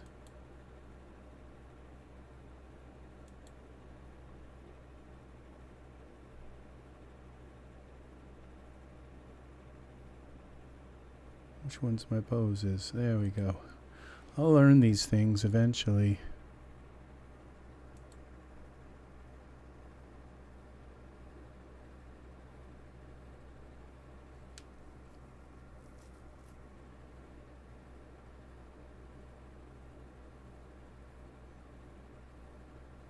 Well, that's not quite what I thought it was.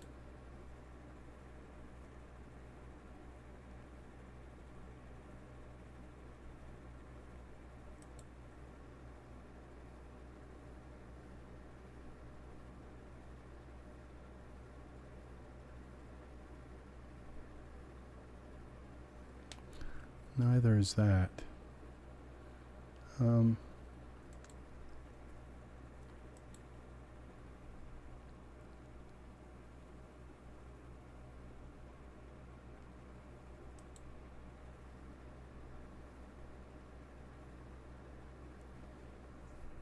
Now my sunlight is too, it needs some warmth. My distant light.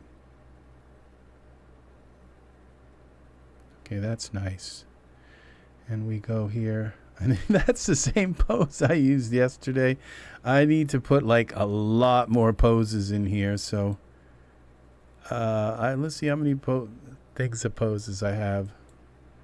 See, I've only got 4, and I plan to have like maybe, 20 of these with like 27 poses in each one at least. So, but all right. So, but that's a nice pose. He kind of coming up out of the.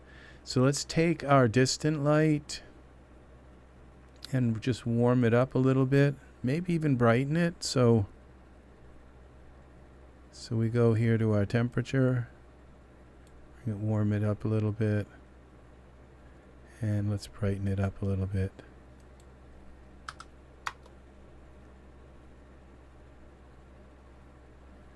That's a little too much.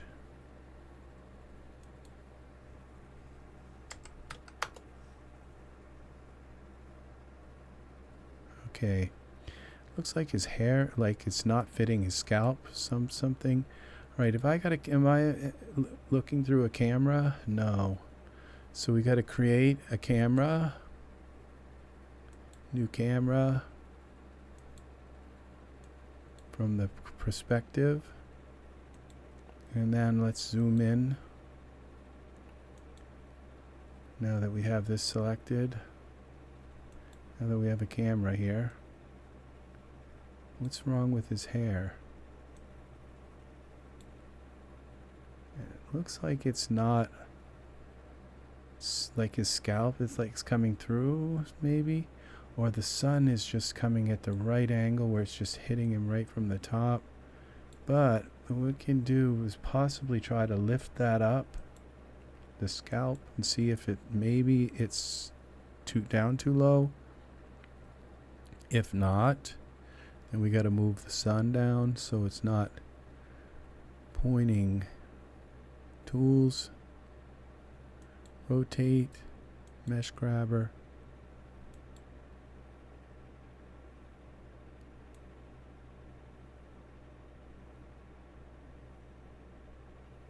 No, I don't think that's actually poking through his scalp.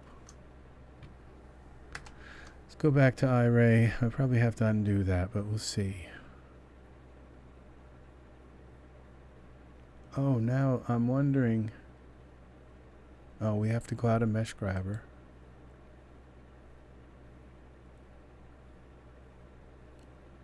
His eyebrows aren't the same color as his hair. So there was one more setting with the hair where I could make it thicker. His eyebrows are green and his hair is kind of reddish brown. Just another thing to fix. Alright, let's go with the ash hair scalp. Okay, we'll go here to parameters, to smart content. Here it is. Materials, okay, thick. Let's go with thick.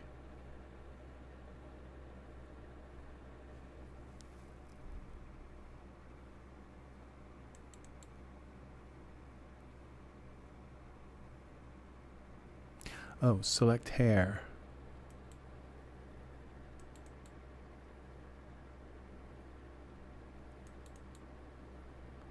Okay, that didn't seem to do anything, so we can go into surfaces.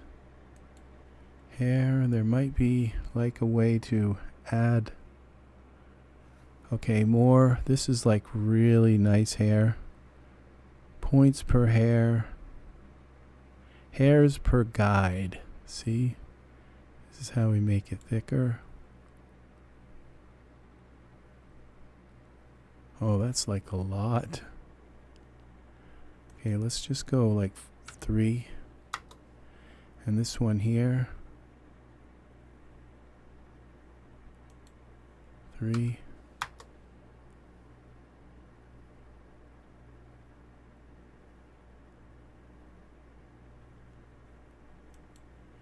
Nine. Okay, that's not working.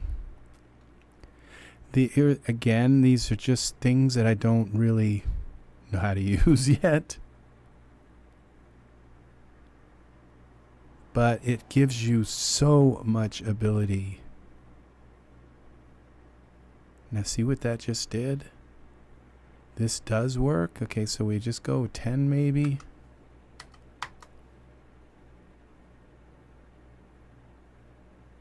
And bring the sun down a little bit so it actually is angling in towards his eyes.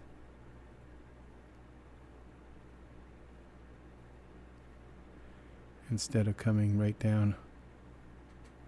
Okay, that kind of fixed that. Now let's do his eyebrows for now. So the other eyebrows I don't think I deleted. We're going to get rid of those. These Zeke eyebrows are good. They're just a little too green. So we go to the eyebrows, primary and secondary, and we're going to take some of the green out.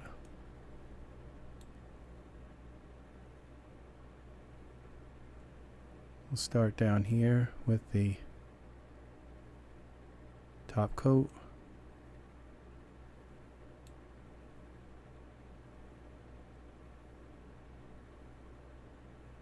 See how they're red now? They're like way too red. They're purple. Took a little too much. I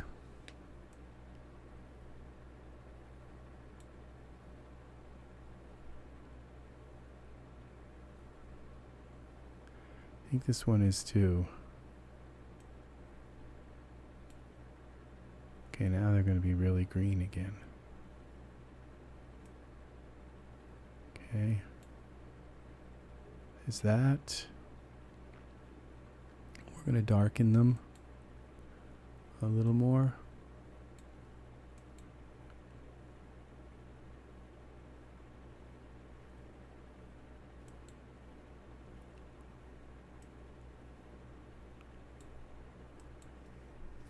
Now there's a way to just take the color from his... I could try to do that. This ash hair. Ash hair. Okay. And grab one of these. Copy. We can try it. Copy selected surface. And then go to the eyebrows. It's either going to work or really well or horrible. Now we go here to the eyebrows. Paste.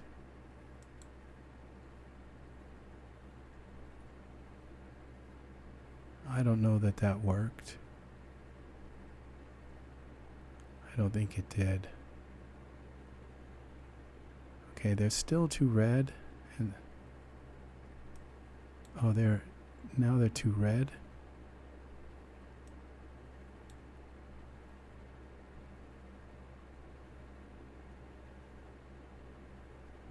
And okay, this one's too red.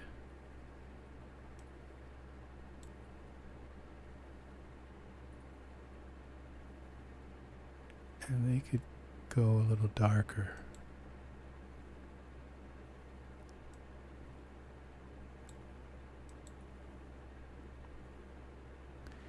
And we go up here, this one.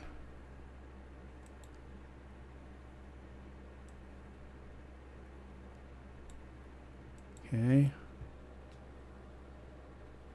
There. Now we take our sun. Okay, he needs his skin needs, it looks kind of too plain still, but we'll fix that. Now we go to our distant light, go back to our camera. We're going to lock the camera.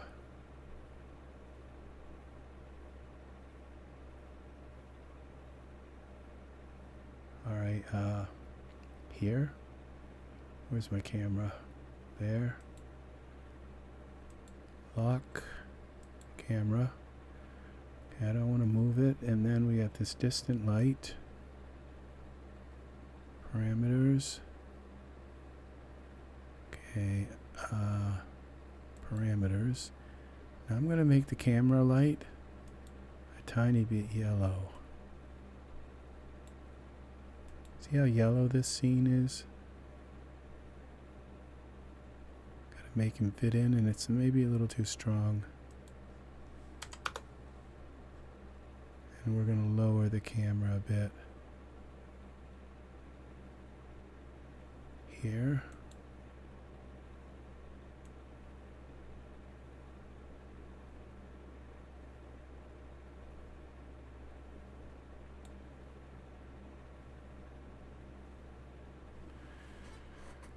There.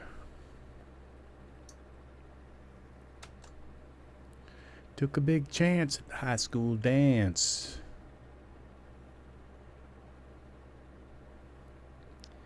And now we're going to go to the detailer, skin detailer. We're just going to give him a few moles and things on his skin so that he,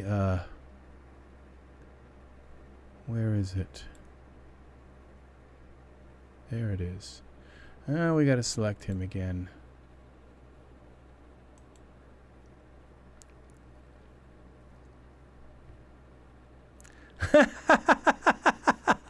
I was thinking, where's Art?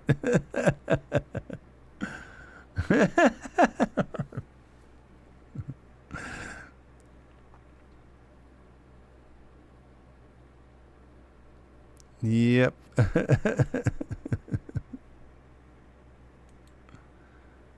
All right, now we're looking for the skin detailer, and it's right there. We can give some bumps on his face too, because he doesn't have, I don't think they have bumps, so we just gave him some bumps on his face. And now we're going to give him a little bit of, these will be all over body, kind of like little kind of brown patches and kind of things on his body. So it just doesn't look, it kind of breaks up the monotony of the skin. Takes a while for this to load. It loads all over the body. little blemishes and imperfections. And then we're going to give him some blush, make his cheeks a little bit red.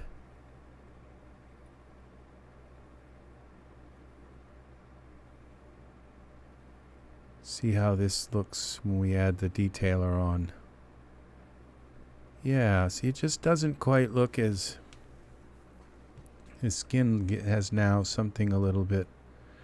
Now let's look for the blush. I think it could be he could be a little more yellow, but I'm not sure. Maybe orange, or maybe a greenish. Let's see. Let's go to the distant light and let's play with this color a little bit. What if we move it over into the green area?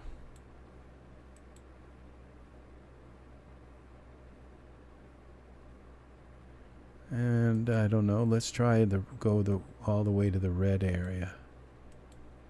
See which one works best. Okay, I think the yellow was yellow green maybe. Yeah, I think we'll leave it there for now. I'm not sure. Okay, now we're gonna go and add some blush. Where is the blush? Oh, there it is. We need to apply the geo shell. Okay.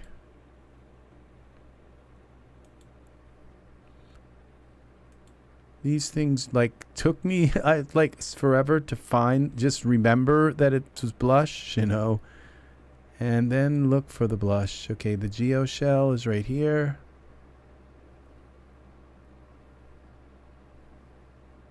And then we take and we go to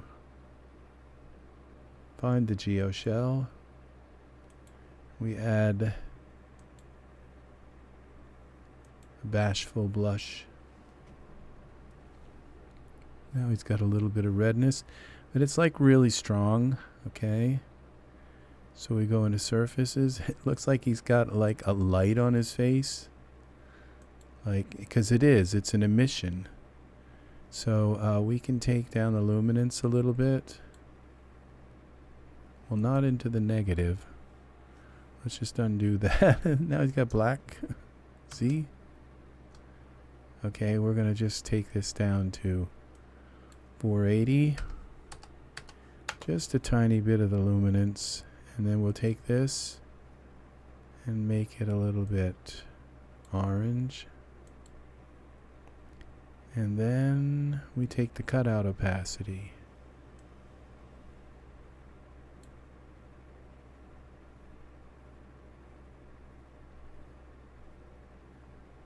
Okay, there it is. A little more.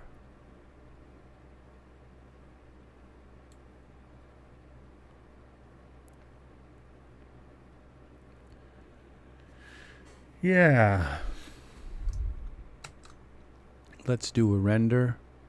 This is 13 by, let's do this is too wide. So we're going to go to maybe 16 by 9, 2000. There we go. And I have my camera locked. Now it's too much green in the distant light. And he's still got too much blush. Let's go back here to this. And we'll take this luminance down some more to 400.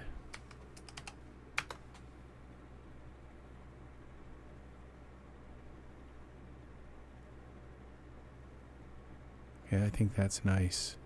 And now we go to take some of the green out of the distant light. It's just too green.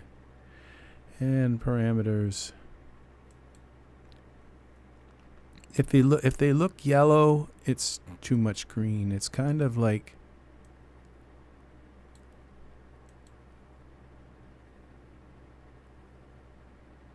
there.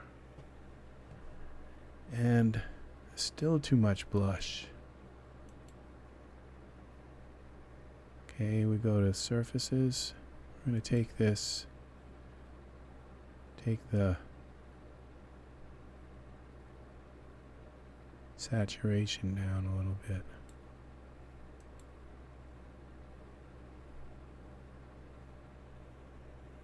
Okay.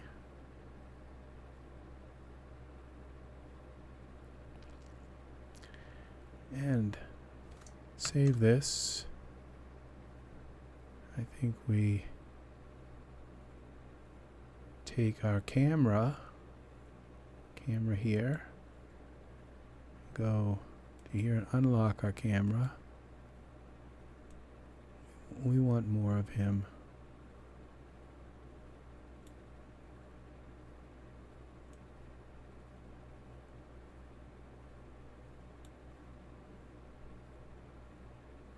That's not working.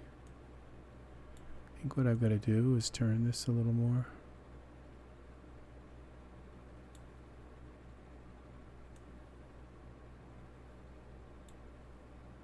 That shadow is so...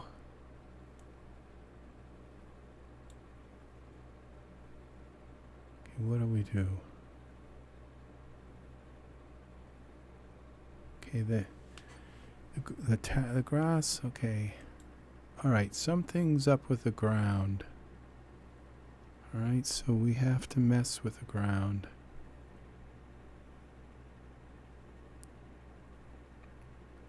Environment options.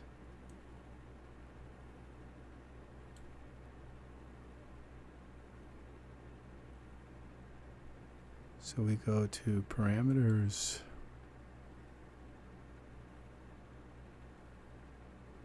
There they are. They take a while. Ground is on, but about manual. Okay, it says manual. So we want to be able to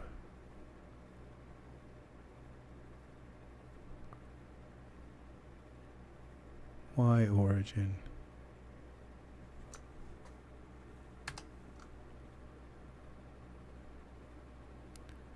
Okay, that didn't work. We have to do this in iRay.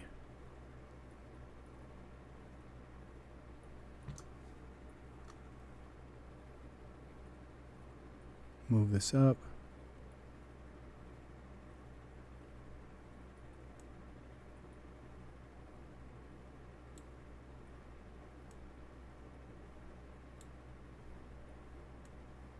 Okay, now his feet are under the ground.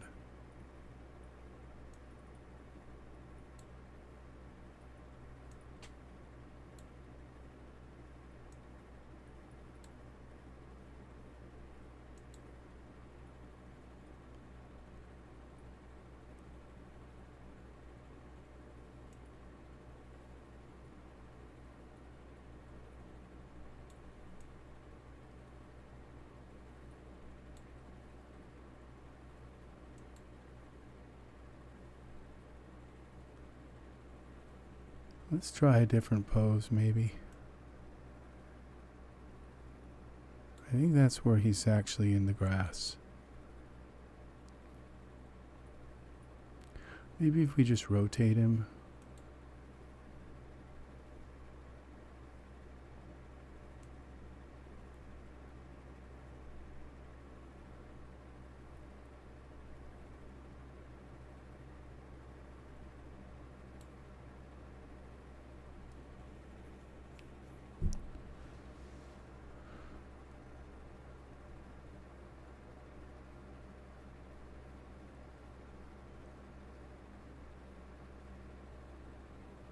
There we go. I think I want to fix those legs.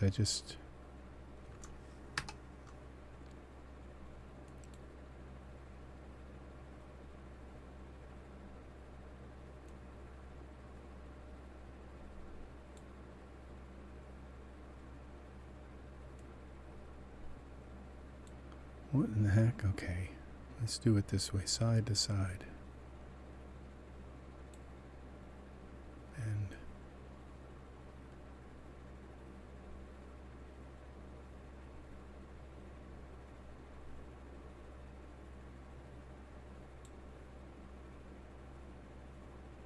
twist.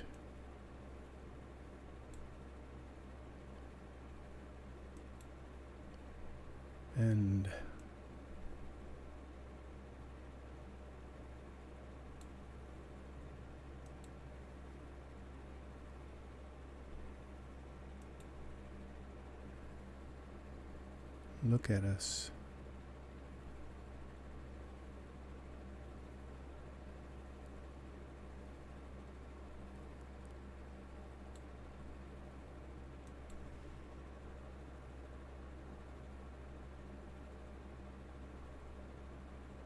And Z.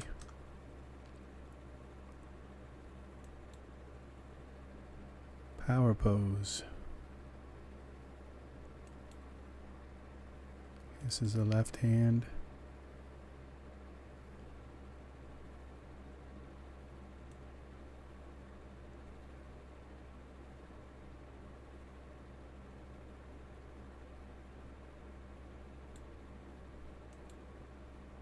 Don't want him to have a fist. The thumb's got to come down. I'm not really good with those. Usually do it better here. Render parameters.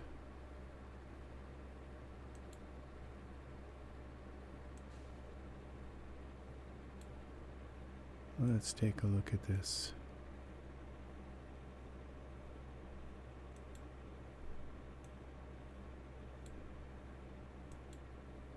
And this is where you find out that his hand is going right through his leg.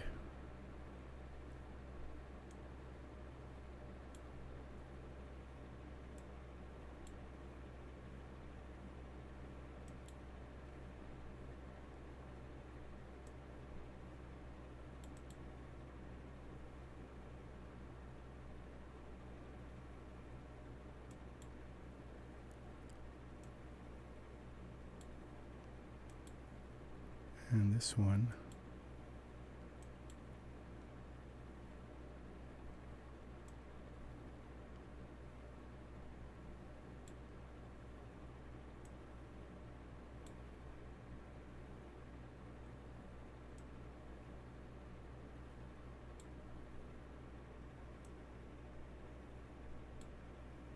okay, we're going to use this little bone thing. Just kind of pull on that.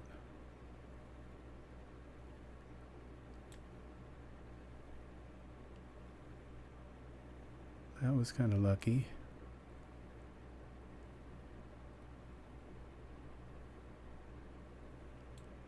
All right, back to the camera. Save this. Alright, let's see what we got now.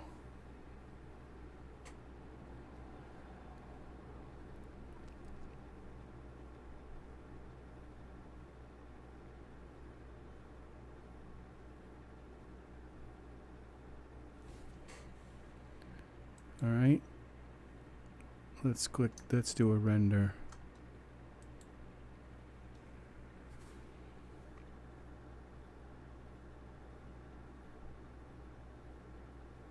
We're going to add a little bit of atmosphere too. See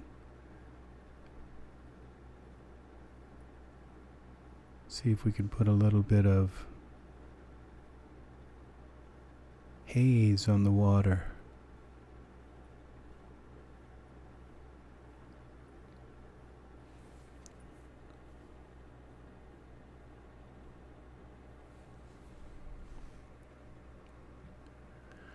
Art, you have a lovely evening. Thank you for being here and making this evening very nice, and your participation has been really nice. I'm not gonna, as you can see, this is almost done. I'm not gonna be here much longer. I'm glad I stuck around for a scene, because the beginning was just like talking about a lot of equipment and technology and putting together a stream. I'm glad I stopped and that I started to get really, really tired. Now I have the hiccups, but have a good night, my friend. Take care. It's been very nice having you here. I will see you again in the next Ez3DTv tutorial. So why is this taking so long to do its thing.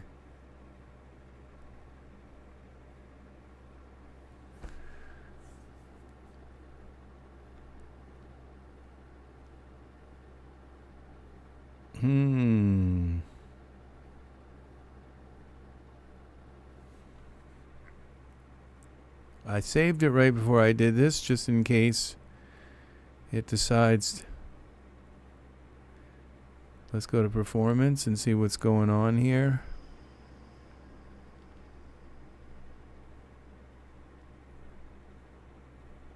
I can't imagine.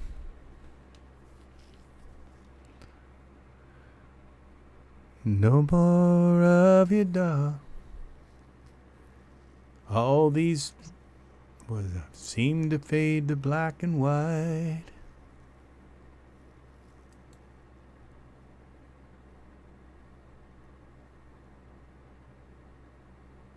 It's work.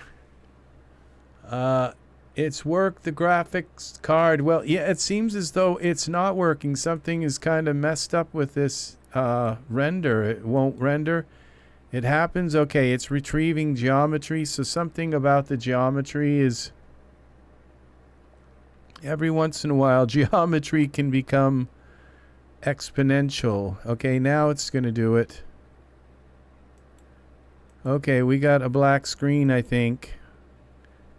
Which means okay, what's wrong here?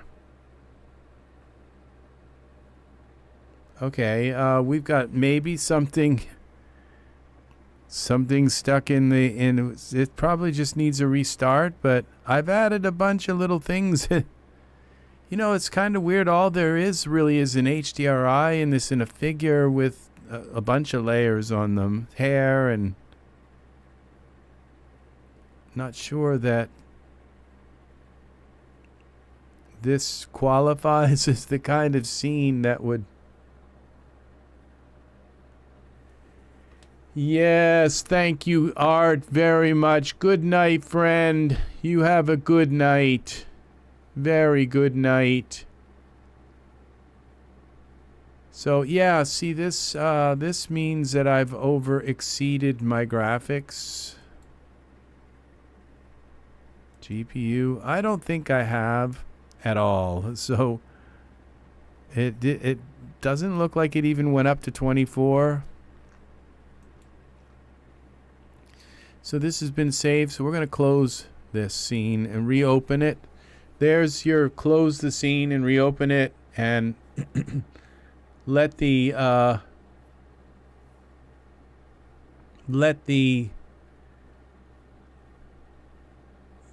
yeah, have a wonderful night, Art. Have a wonderful night. I'm looking forward to the TV in the bedroom, like, soon. Oh, you see, I have all of these windows open. I wonder, I'm going to go try to save these. Okay, reopen, close tab, new tab. Bookmark all tabs. Okay, and new folder. Bookmarks bar. Okay, we're gonna go new folder. It's gonna be name. It's gonna be these are broadcast tabs.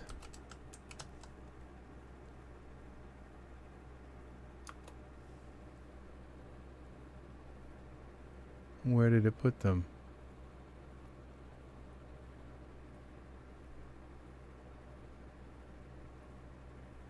Oh, they're all like...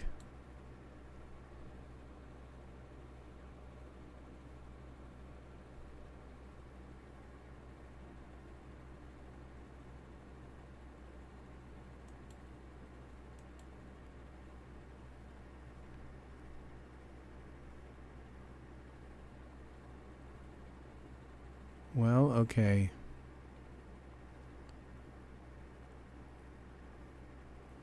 All right.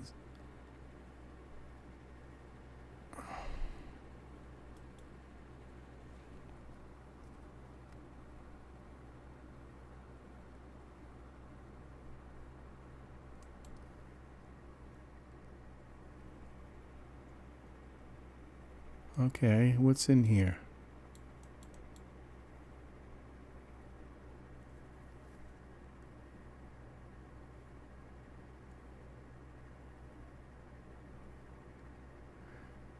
There's a Twitter. Okay, that was good.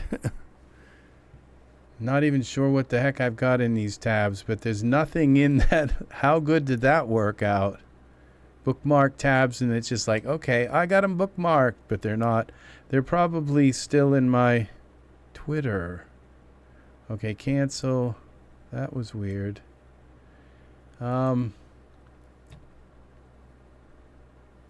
Guess Twitter is a place for that sometimes. And let's go here to I got Elon Musk banned me from Twitter because I went on there and told him that I didn't even want to spend any time on Twitter because if I saw one ad that I meant that he would be getting money from me watching that ad. And so I have 17,000 Twitter followers, and he locked my page, my liberal page. So ever since he bought Twitter, I've been locked out of Twitter. Whatever, X, I don't care. I don't like him. So that's just the way it is. And that's the way it goes. So I am not a Twitter fan or an X fan.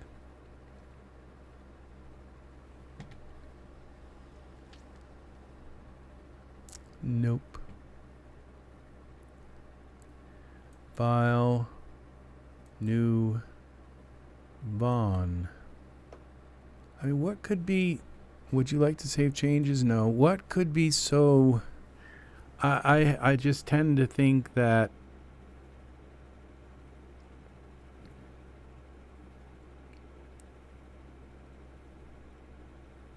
something is corrupting the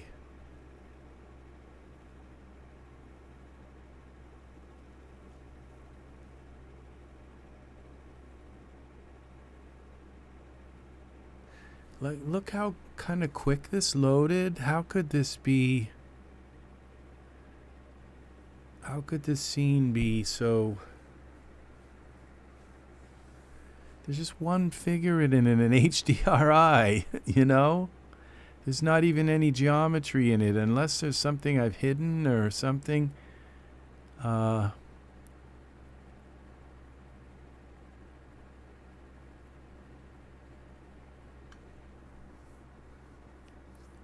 have to go through my bookmarks. I haven't gone through them in a long, long time. It's been, God, you know, since Elon Musk, been a couple of years since I went on Twitter. I am way too liberal for Twitter. Yep. You know, and that's, you know, they talk, the Republicans talk about how they've been treated on social media. Well, you know, they're the ones actually treating other people. It's them. It's not the way they're treated. It's the way they treat others. So obvious. Okay, let's render this and watch it render now with no problems at all. So it's just the way geometry kind of can mess up. Plus, like, he's got two body shells, you know, plus his skin body shell. So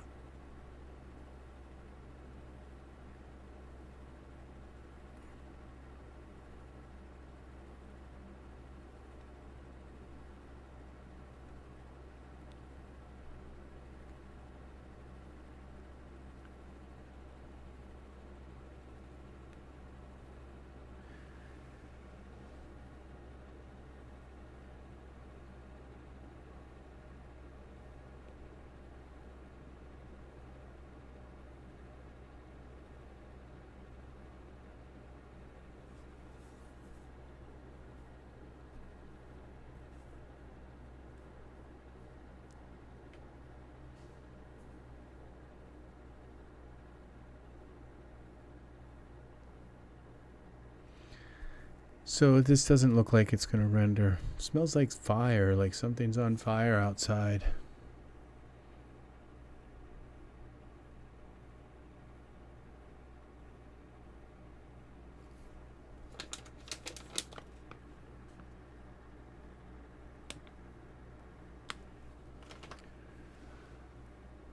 No, this isn't going to render. So what I have to do is like take the well, we'll see. Updating geometry. Retrieving geometry. I think what I have to do is take off the blush. Now let's see what we've got here in this. Yeah, see, this is only half. It's only using half of my... It's, yeah,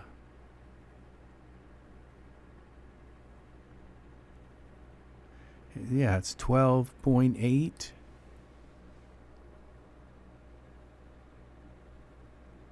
So there's obviously some... And I've used blush before with that... The decals. Okay, updating decals. There's some kind of conflict with them.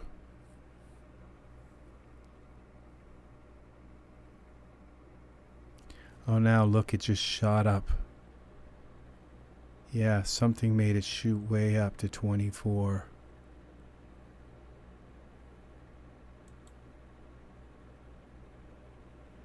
Okay, so we're going to take off the blush. I don't think it's the blush. I think if anything, it's a decals, but... And I'm not sure how to take off that. There may be some kind of script that takes them all off again.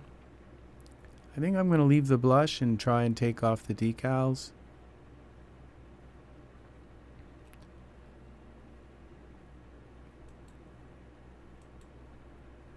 So, and I don't think there's a way to... Matching swim shorts. Okay, I don't see anything. Oh, remember, he's also got all this body hair. Okay, so we go to...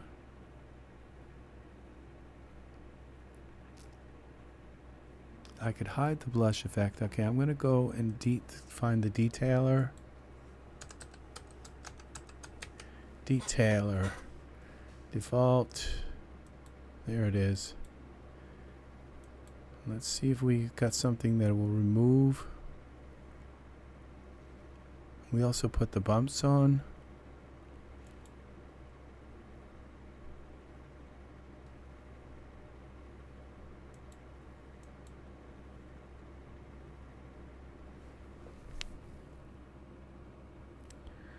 Doesn't look like... I can't believe this didn't come with like a detailer remove. Because I don't see where it is here. And so I'm wondering if this is... Like if it's put these into every single...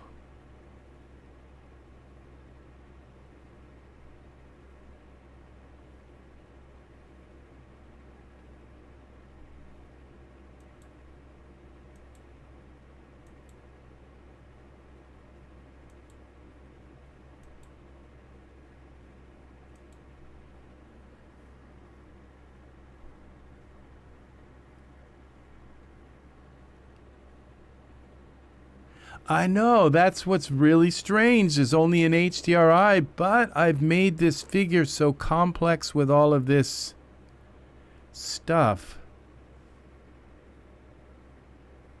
So let's just try. Maybe all of like the hair and all of this stuff. I turned off the blush effect and suddenly it like went into iRay. Let's just delete the blush effect. Let's start by removing stuff and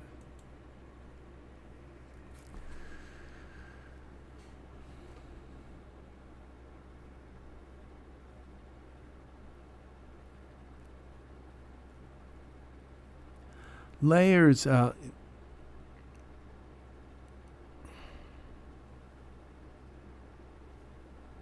like how does a layer know where to shuffle itself in to the scene, you know?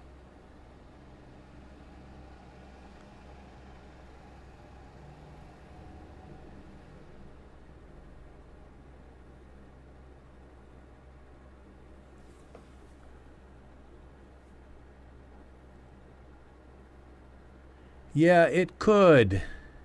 It really could. I'm not good at reading the log file. But I have used the log file to troubleshoot some stuff.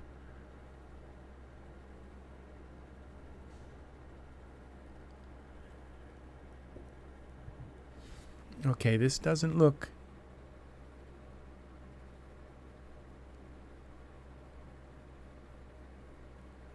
Let's ask Copilot how to remove skin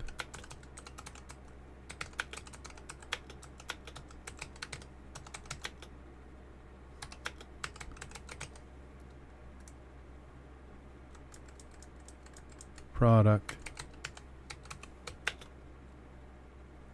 from a Genesis 9 figure.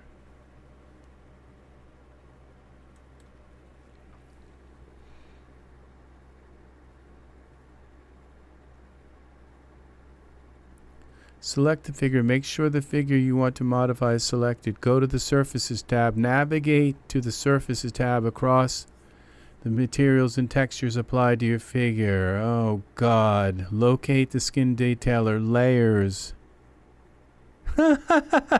There's one of my videos. Watch this guy. Okay, if you need more detailed guides, you might find the Skin Tailor Genesis 9 live tutorial helpful. Feel free to ask if you have any questions. Yeah, it's like Ask Rex. Yeah, okay, so that didn't work. Okay, so that's what we have to do, is go in and delete these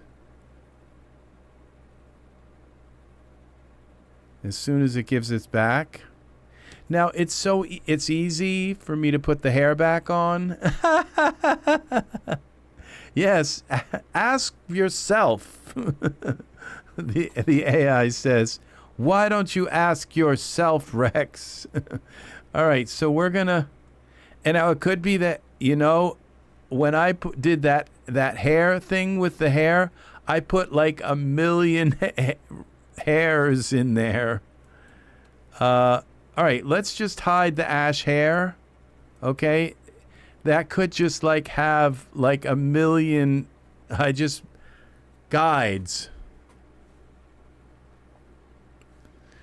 So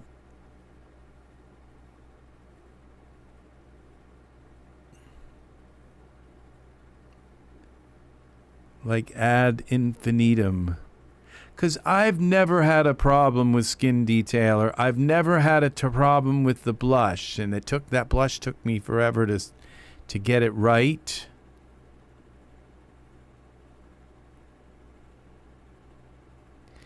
And, you know, it's just, you don't know. And I've never had a problem with the body hair.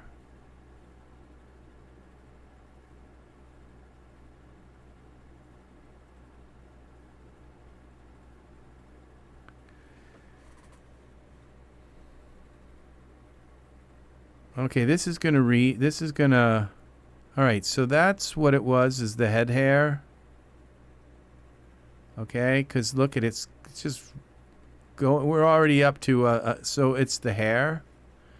So what I would have to do is go in there and take some of those.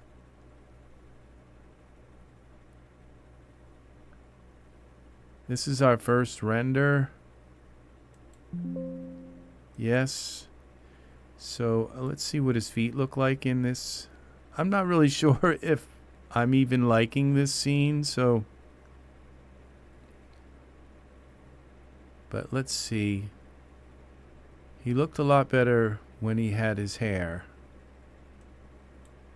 No offense to...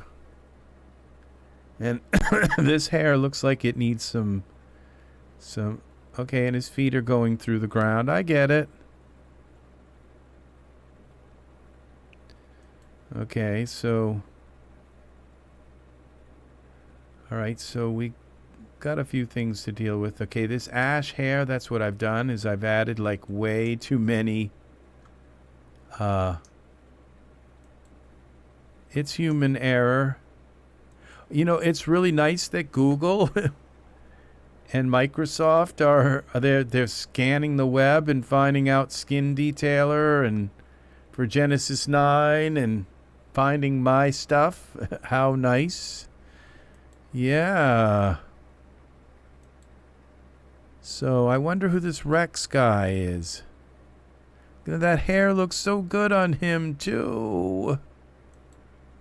All right. How about if we take the wisps and take all of the guides out of that? It was just these. Okay, 10 guides per hair.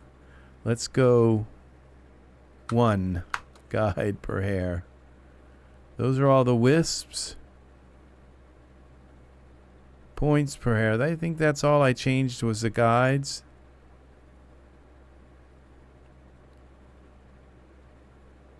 Okay, 3. Let's go back to 1 with that.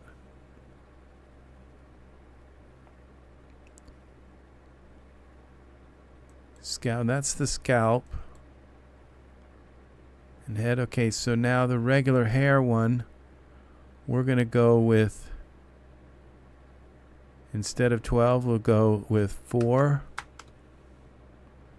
What did I just do? Guides per hair? Okay, let's try again. 4.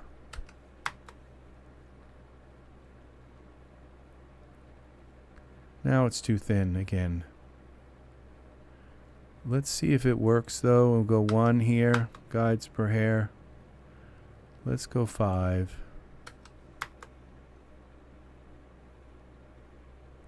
See, what I need is the scalp to be darker, okay? So we go to the scalp, cut out opacity. This is it. That did it. So we could bring down the...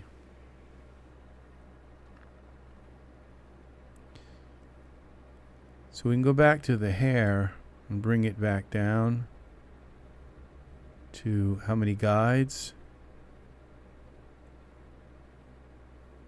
Okay, back to surfaces. We got 5. Let's go 3. Just had like, I added like just a few million more hairs to his head. That's all we needed. Just a few million more. All right.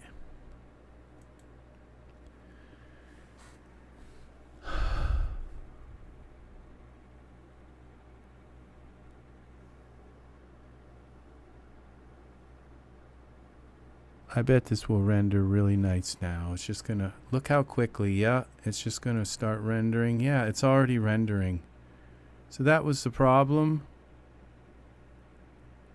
Okay, I want to take this hair and make it a little bit, the body hair, make it a little bit less prominent. We go to the torso hair. Cut out opacity, bring that down. And the arm hair. Bring that down. We could give him his blush back, but I'm not worried about that. Since you can't see his armpits, that's going to go. The nostril hair, I don't think is that important. We keep the goatee. I think I wanted to make this goatee a little bit less, a little more transparent. Just a little bit. And the arm hair.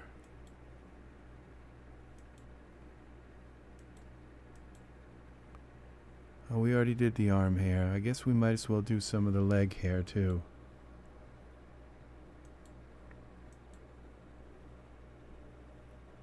And I think I might have done some of that already. Okay, I forgot.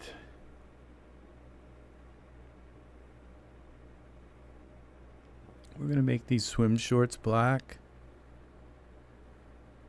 Render so they're kind of unique. Rather than, oh, those gym shorts. I use them all the time. Glossy color. Go black with that. And okay, we don't want to do everything. There's a stripe on the side, the belt, shorts, sidelines. Okay, we'll go with the shorts part. Top coat color, black. They still don't look black. Belt. Okay, base color. There we go. Now we got to fix the ground. Ground that you walk on. Parameters. And we go down here to ground Y.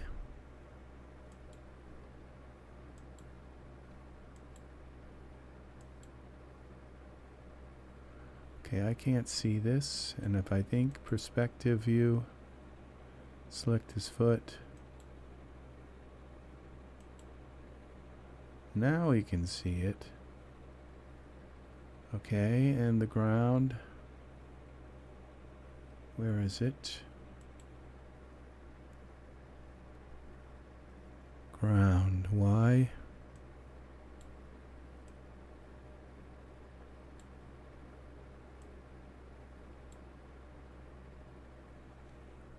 Okay. This foot. It's got a bend.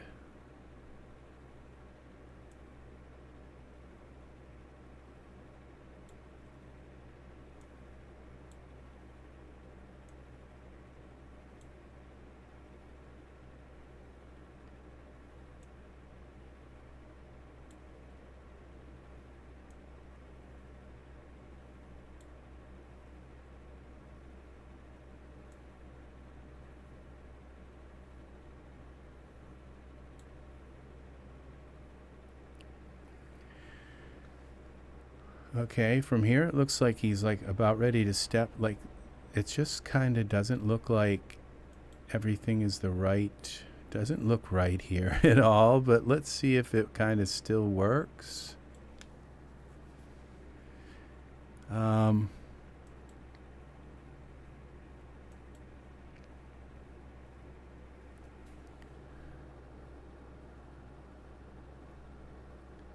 Okay, I wonder if we got rid of this. Let's use a ghost light instead of the distant light. See this, I don't really like this hard shadow here because it just doesn't quite look right. What happens when we turn off the distant light, okay? And then let's find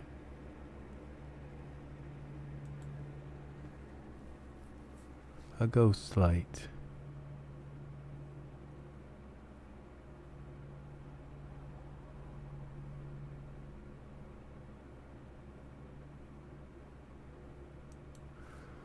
Alright, there's our ghost light. Up you go. Parameters, Y, translate.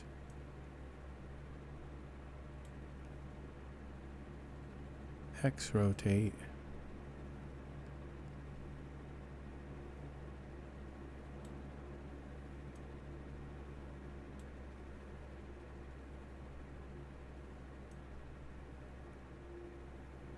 I can't see what this is doing.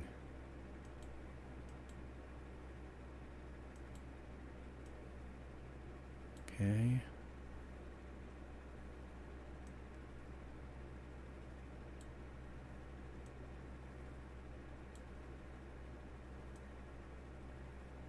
Okay, it's just not, it's not rotating right. Okay, let's try that. See, the wider this your light is like this, the less shadow. If it's a tiny point pointing at your figure, it will have a hard shadow. If it's a wide thing, it'll disperse the shadow. It doesn't mean we have to get rid of it completely. Or it might be gone completely, I'm not sure. I just don't like how hard that is.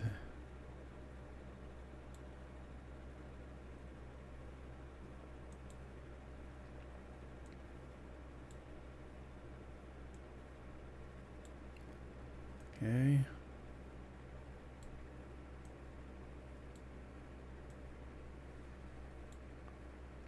L, I can't see anything.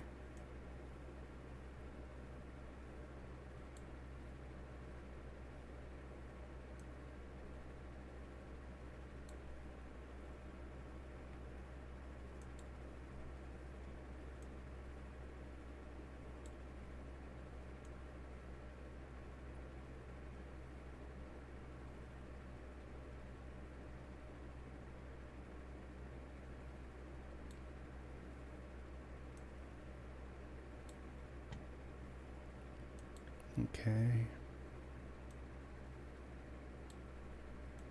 Camera. Iray. Ghost light. Oh, I like that a little better. And then we go to surfaces, is where you adjust the ghost light. Base color, okay, luminance, we'll bring that down to, take that off. Alright, that's nice.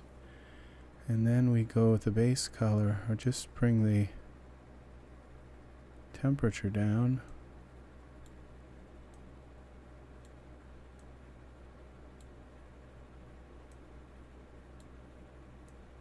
See, there's still a shadow there, it's just not that that like dark hallway shadow, you know. All right, and we give a little bit of color here. We which color do we want? Just a little bit of orange. A little bit more orange. And yellow.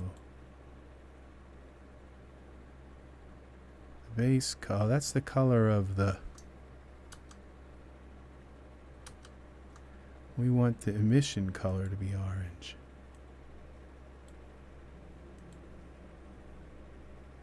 That's a little too much.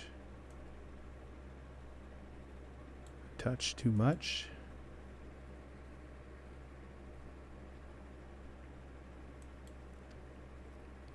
Here we go.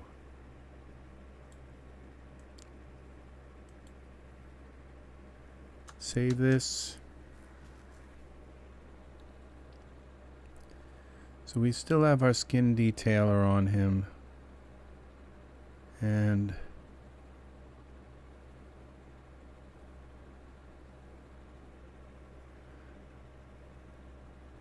let's do a render. I think we're getting somewhere, people. We are.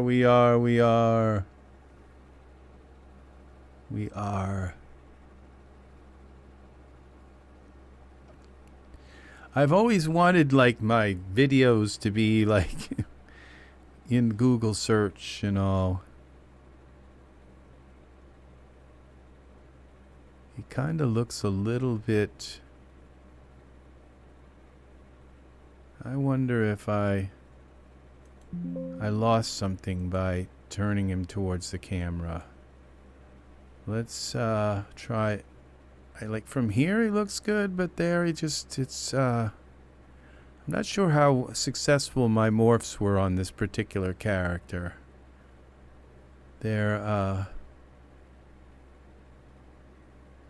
okay, so we go to parameters and we select our character.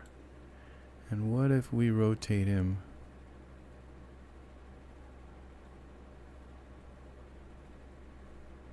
This way.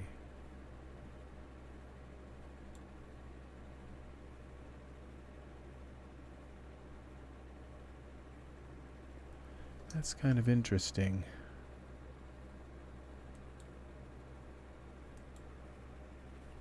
Okay. That was the news.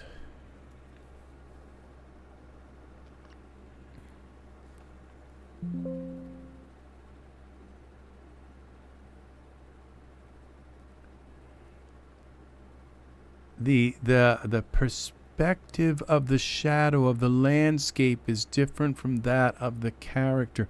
Yeah, it is actually. You're very right about that.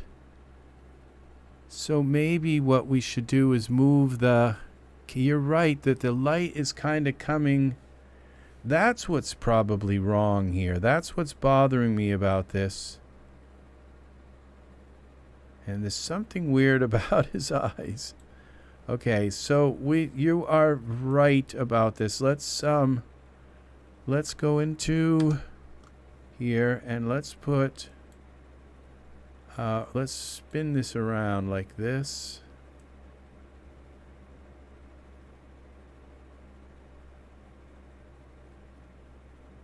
And let's put this here this way instead.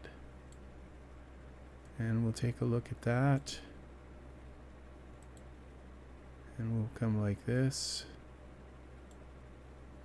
And up.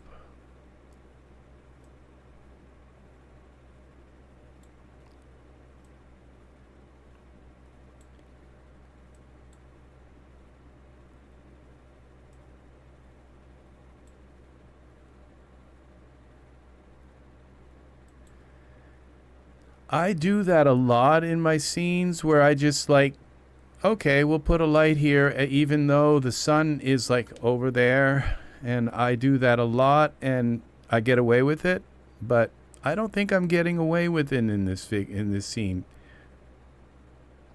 It's like there's like a train coming, but it's coming over the water.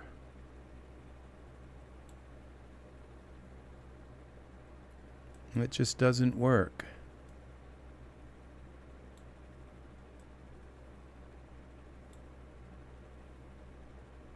Okay, we'll turn this a little bit more like this.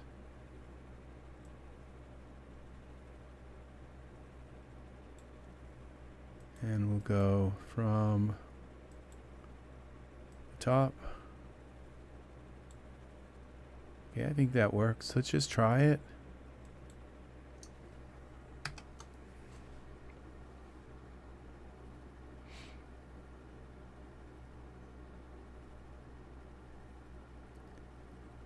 Okay, I think it's got to come from above more.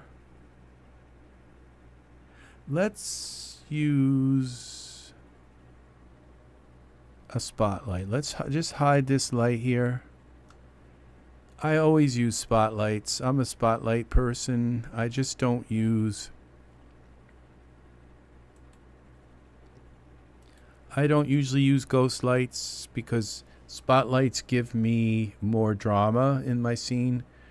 Okay, this is the second spotlight we have in the scene, so I have to find the other one and kind of delete it. But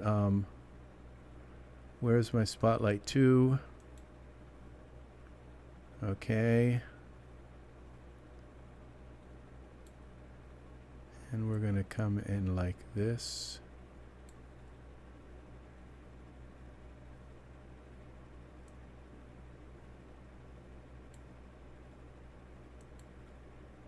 Camera. Okay.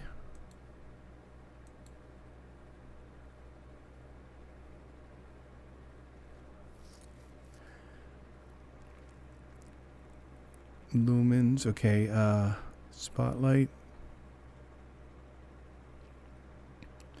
And we go to lumens. We'll go 4. See what that does. We'll go 2, 4. And we bring the temperature down. That's too much. Okay, I got everything missing all at once. I've got like a million things going on here. All right, let's get rid of this. Let's go back to the spotlight. Let's bring the temperature back up. Let's lower the intensity of this. 2. Oh. Let's go 6.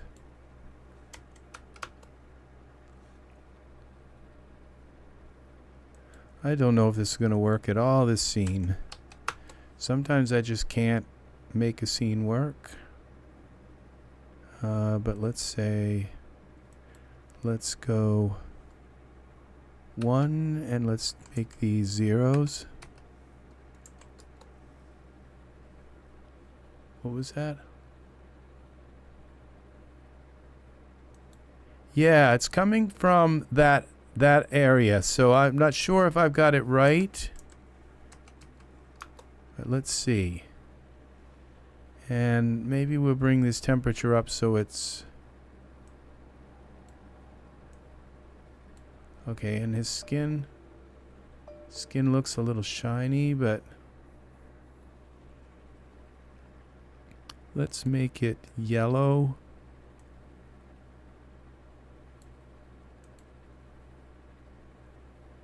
That's too yellow.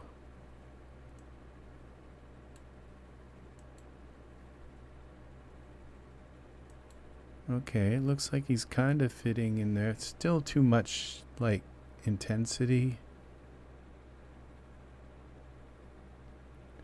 Let's go back to the light.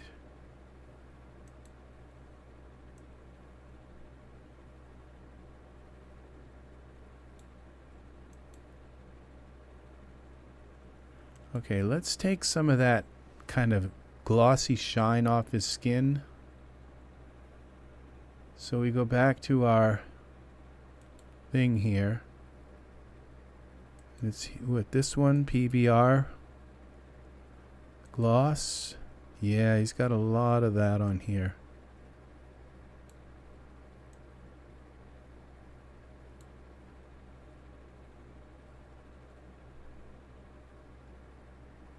He's got a lot of this too.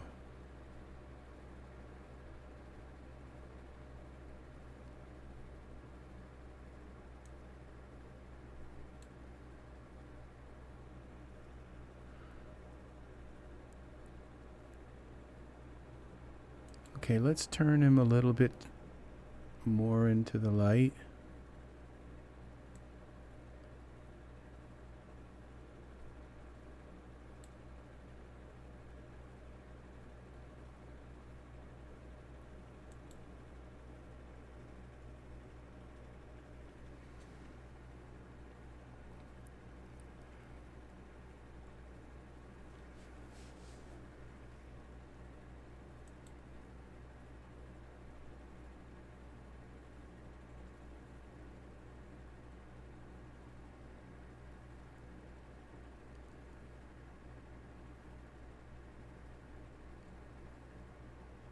Let's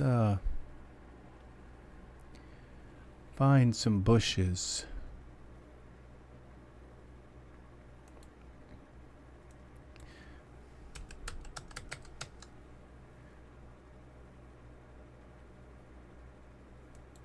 What's this? Props?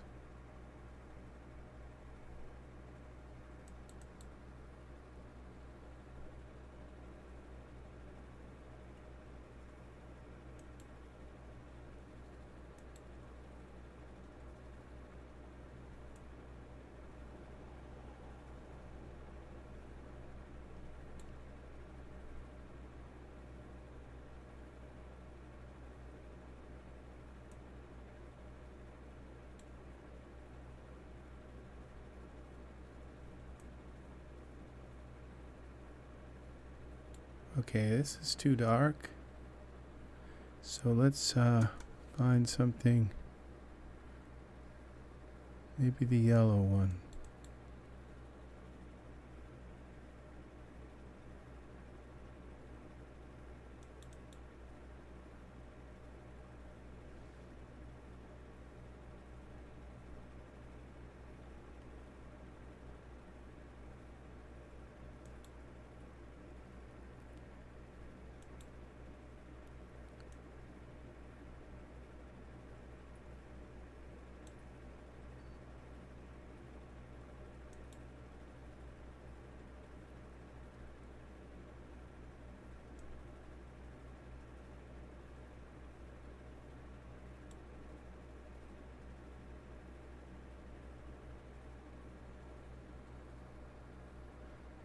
I think some more of this.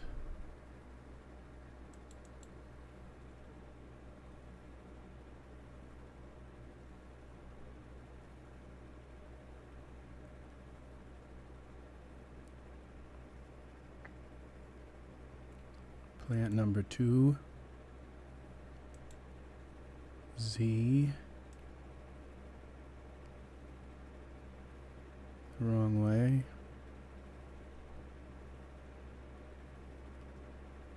X.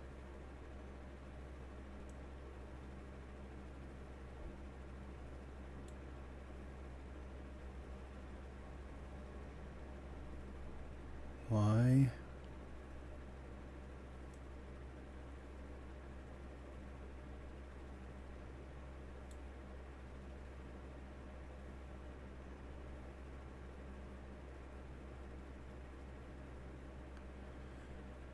And maybe one more.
Pull this one down a little bit more.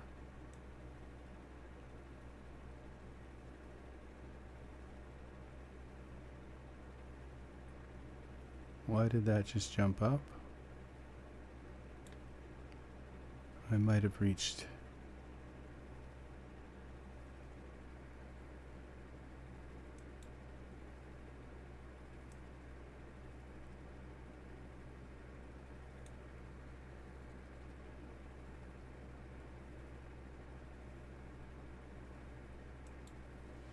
Let's see what this looks like.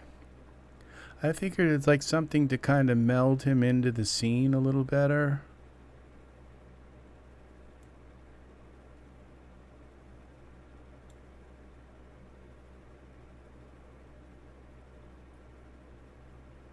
Okay, let's warm that sunlight up a little bit. That's our spotlight. I can't seem to get the right. Okay, I think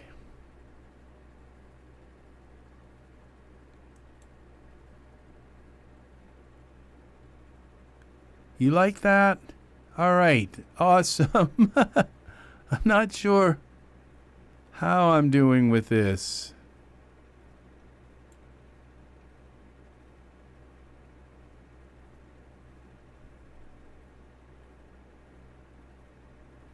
Now we go with the sunlight. I think it needs to be brighter but less. Okay, let's go to 2. There we go. Bring him out a little more. And less pigment there. There. Maybe some more of this yellow.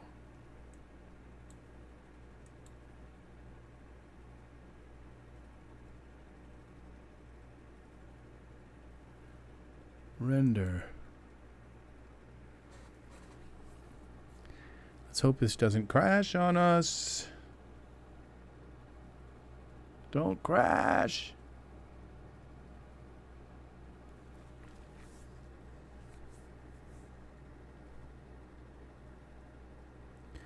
because I didn't hit save before I went to the render. Okay.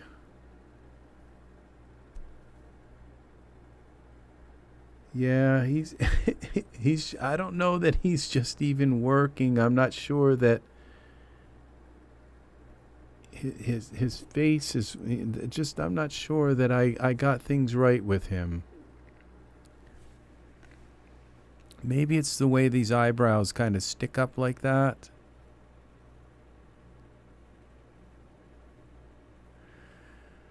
Let's try shaping those eyebrows, okay? At least on one side. Pull it down with mesh grabber. Cancel, yes.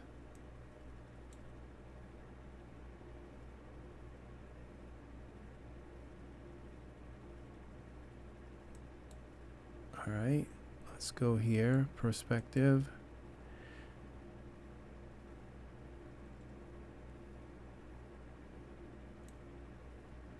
Because if I can't make the eyebrows work, then I'd have to put like other eyebrows in and then recolor them, which I didn't really want to do.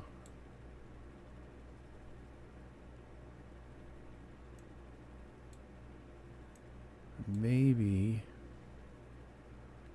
we can just pull that down a little bit on the side. He really doesn't have much shine. I took most of the shine out of his skin, so he might need a little more than that, but let's see. Alright, so we select the eyebrow. We go to Tool Settings. Sometimes it's just one thing you do for your character. See how he's got all that skin kind of blemish where it's just not as perfect, okay? I don't know if that helped or not. Let's go to Mesh Grabber. Okay, let's... That didn't work. Z, because I have rotate. I think I grabbed rotate instead of move. Let's go down to 2, 3.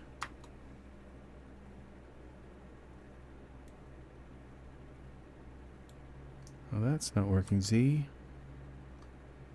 Let's... Okay, back to the eyebrow. Here.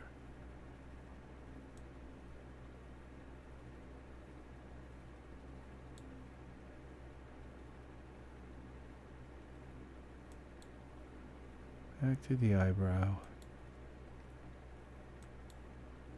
Here.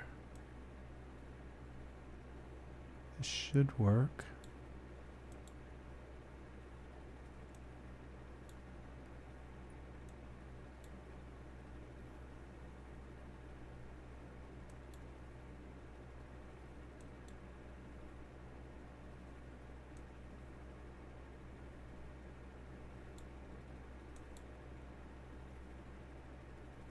There we go. When you have those eyebrows go up like that, it's a little more clownish. And you have to be careful of that look.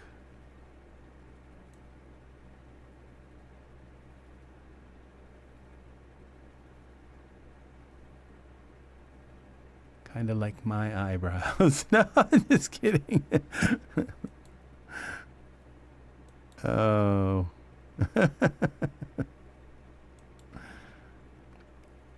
I think I just grabbed his eye. Z.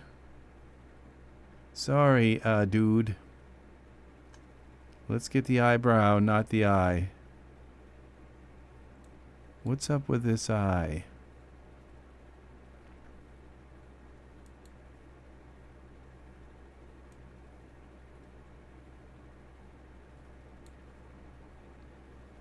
Okay. So you can shape your eyebrows, people, with Mesh Grabber. Okay, something's wrong with this eye here. I don't know what did it. Maybe when I did the blink. Okay, so we got to go out of here. We lost our eye's not right. Not right at all. That one's kind of okay, but not really either. I would like you to go into texture shaded mode. Okay, there we go. Okay, look at the eye. All right, thank you. Now, if you're going to you want this camera to like revolve around something, you click on it. That doesn't always work. What you have to do is like click this view frame, and as you view frame and you zoom out, then when you move this, it will move around the eye. Okay.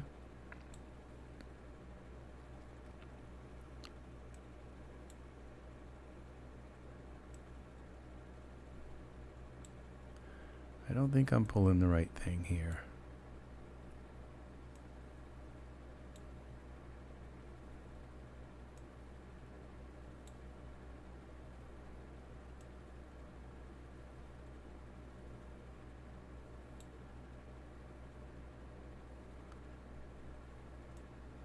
I think this might have happened when I put him in the pose, the different pose. The pose may have come with some kind of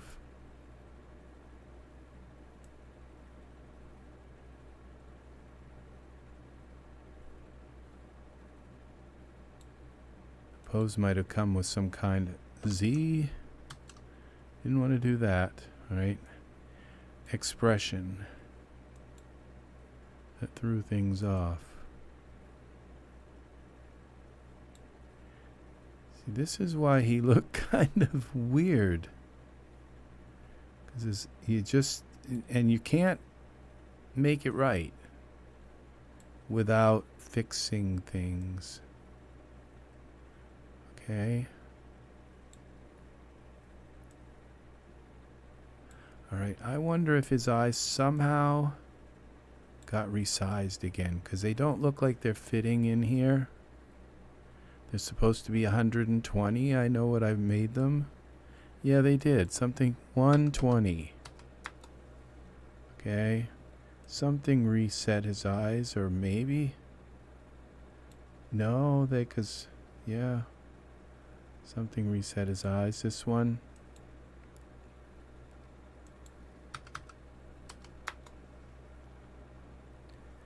Pull that in like this.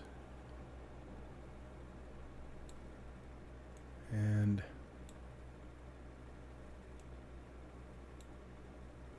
over a little bit like that.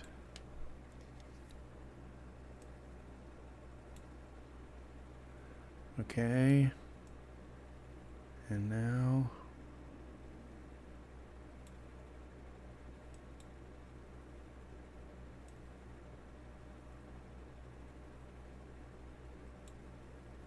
okay.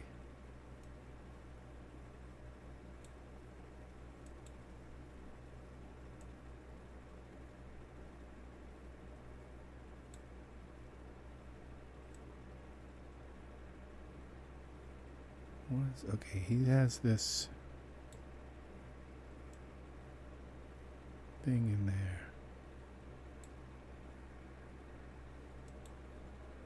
All right, I think that kind of works, but we're going to turn the side to side. That's the head.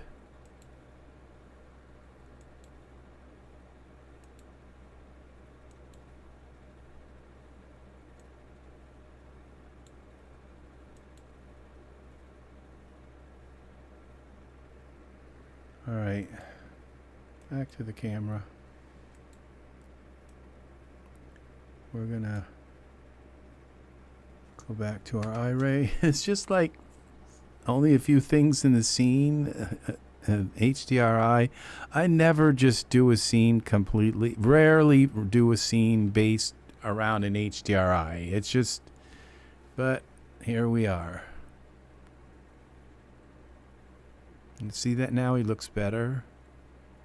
But let's see how he looks when we render him.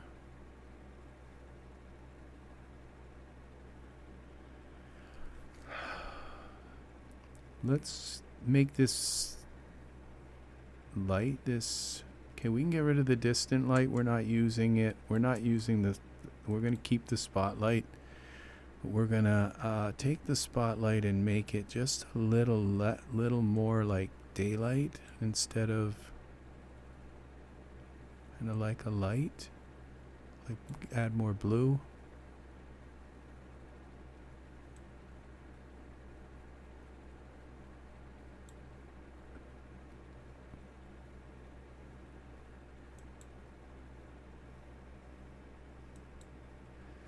Kind of like an evening sort of light. Take this hand.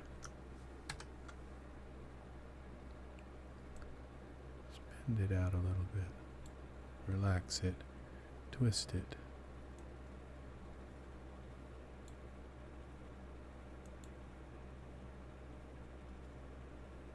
Save this.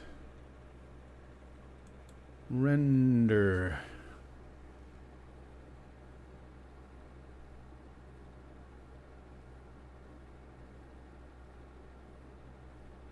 The shadow of the background landscape, it's not as dark as the characters. Yeah, I'll see, maybe he does need more light.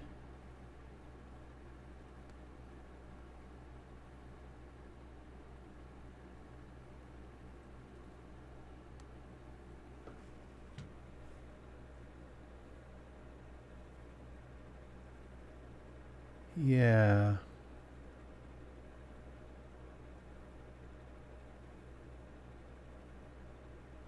His eyes now see how fixing the eyebrows kind of gave him a little bit more credibility. So that was a good call there. Fixing the eyebrows. All right, let's see what happens if we make the light a little more intense on him. 'Cause I'm willing to try that.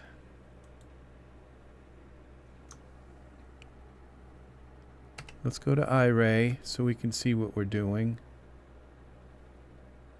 Now I have a light down at his feet. We got to get rid of that other spotlight. I just don't need it. It's like...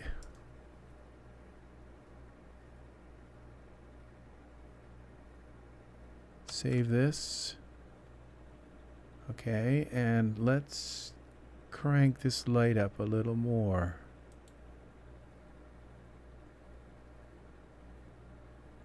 We'll go up to 2.5 and see how that works. Yeah. That, and it makes him, and I wonder, okay, now I don't think we can use, we'll take the 5 out and we'll just go 3.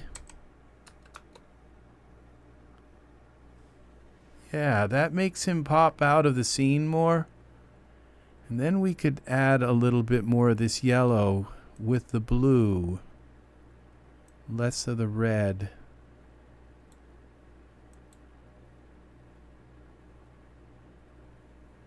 Okay, a little less of the green maybe.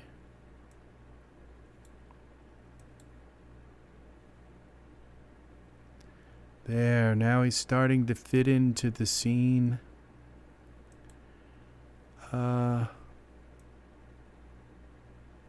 Just a little less yellow. There we go.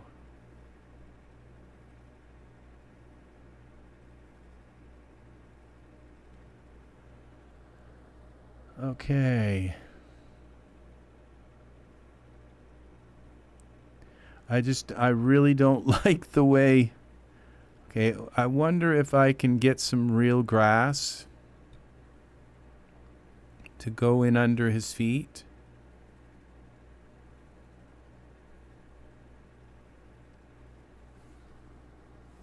I like to study the physics of light, and it's impressive what we see.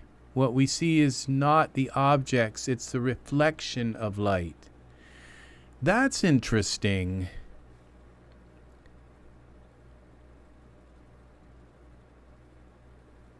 Yeah, that's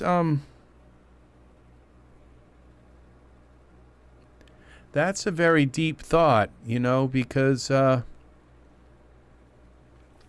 think of that like that what we see in life is not the nouns, but it's the verbs. It's the action. It's not the nouns, but it's the verbs.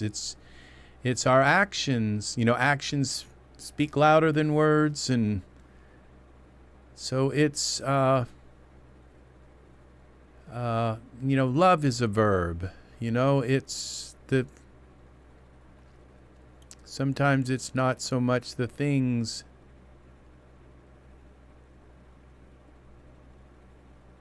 Huh. An apple is not red.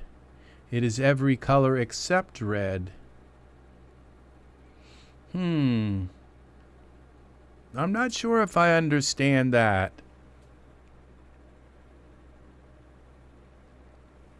I think that's a bit abstract. But I'm not saying that it's like it's the absence of red. You know, it's if there's so much absence of red, we'll see red, you know, but I don't know if that's okay, let's see if we can find a grass patch. I want him standing in some real grass.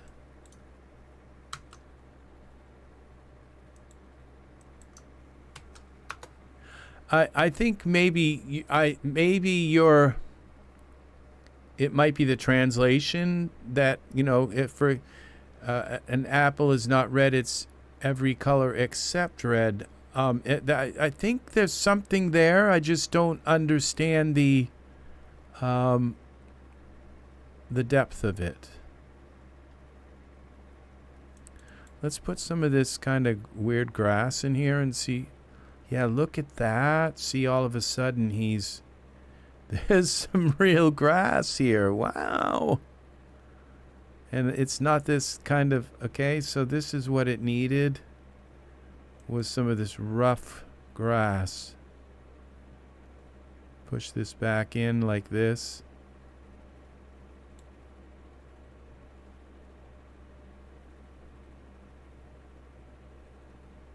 Okay.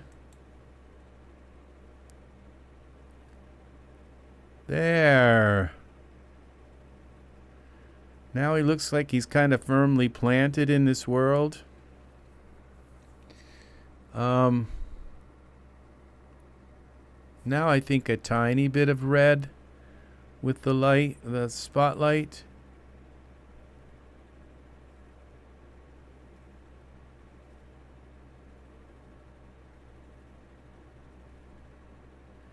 Yeah, it's like I'm kind of thinking about that red apple thing and how light is playing tricks, you know, with our brain.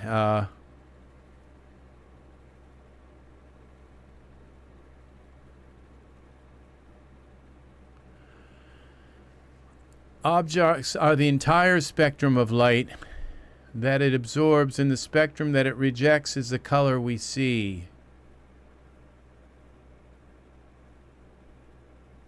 Well, it's like darkness is, you know, there's darkness is full of light, and it's like every color. There's, you know, every color is there. There's even in darkness, there's color, you know, and let's this surface here, perspective. I think I got too much yellow now, and I need to go towards the red. And maybe it's with this, or maybe if I bring this to a white, and then just play with the temperature a little bit.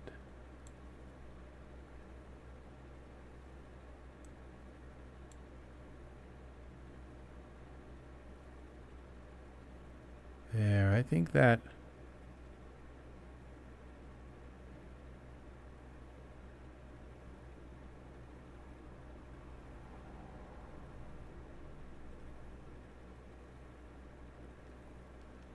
we should hit these plants with some light as well here. So if we put another spotlight in,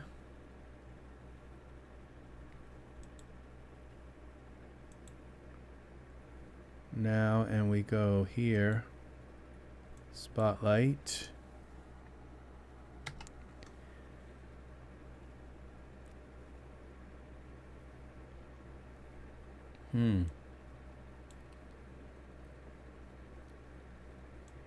Yeah, you know, it's like the whole thing about, you know, relativity and riding.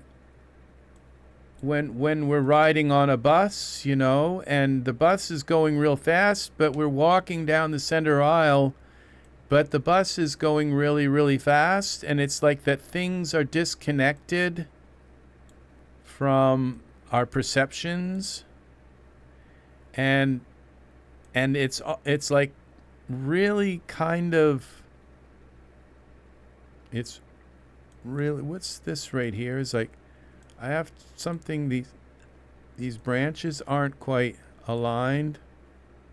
This right here, if we turn this, rotate it like that maybe, then go back to the spotlight. And I just want to kind of do the same thing with the spotlight that the sun is doing with these other, maybe from this angle.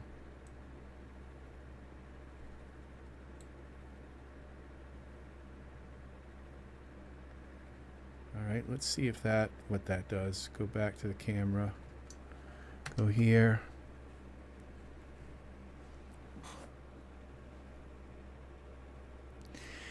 Yeah,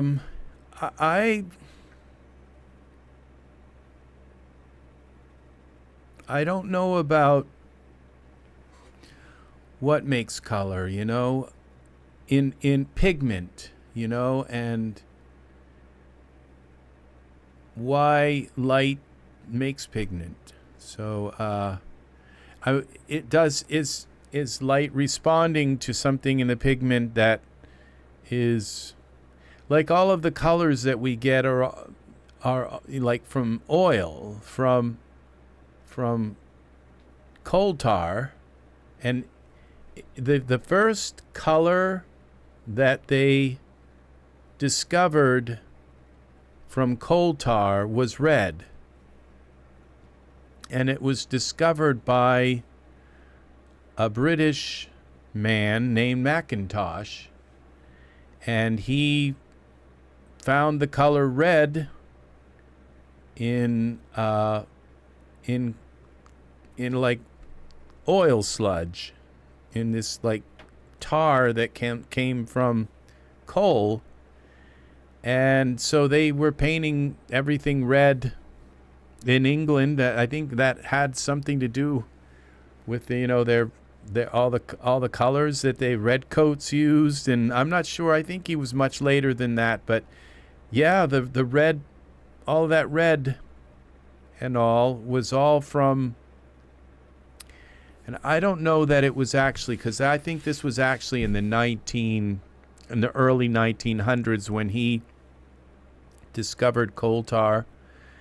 But the thing with the British people is that scientists were considered kind of low class. It's like, what kind of royalty would like employ themselves as a scientist? You know, science work was beneath like the royalty, and so there was this whole kind of like mentality that scientists were just kind of like dirty laborers, and they were beneath, you know. But in Germany at the time, and I'm not, you know, at the time of Hitler and all of that, and I'm not trying to like praise Germany at the time, but they they revered their scientists, and they felt like their scientists were exceptional people in their society. And so and the scientists in Germany saw that, learned of that discovery of red in coal tar, and they discovered every color under the sun. They took that discovery, and so that's why you see, like in Switzerland and all of these other, in these places, you see all these houses that are all so colorful houses, and all of the kinds of color in yarns and fabrics and tartans and all of this stuff, that it was all came from coal tar. And if you drop like a drop of water on a drop of oil on water, it will like spread out, and you'll see this whole spectrum of color pigments that are in the coal tar, like a little bit of gasoline that drips onto water, and you will see this sheen of every color in the world. And that is all from, and that's where we get our paints and pigments and coal and all are from. And before that, they would get paints and pigments from like chemicals like sulfur and cyanide and things they dug up, and from red ochre. But once they realized that they could get every single color in the rainbow from coal tar, it changed the world.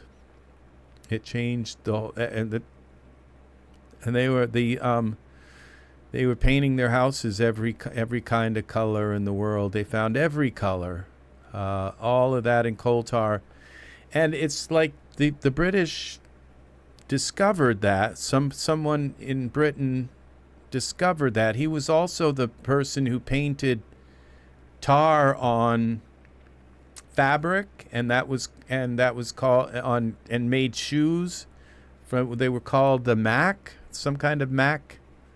They would make raincoats and paint tar on raincoats on fabric. He was the same one who did that, Macintosh.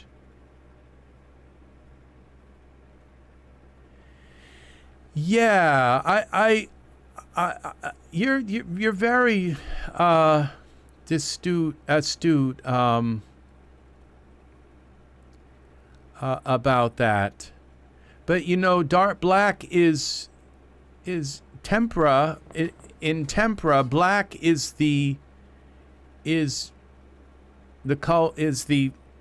all colors mixed together, and all the colors mixed together make black. But with light is all the colors mixed together. So it's just the opposite. So light is actually darkness in a manner of speaking.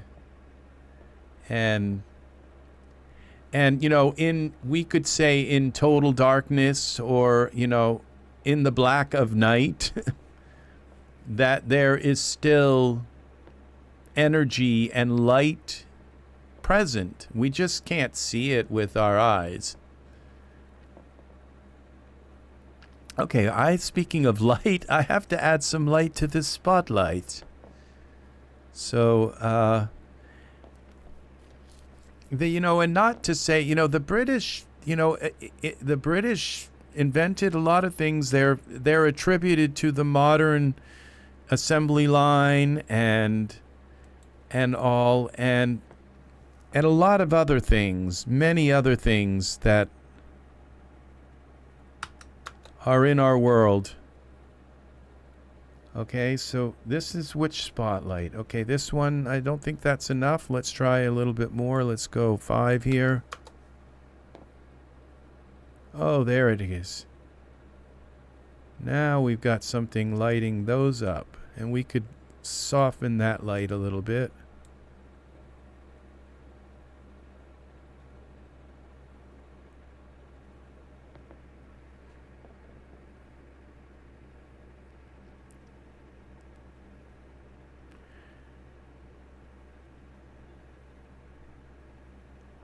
And let's go with a little bit of orange in this.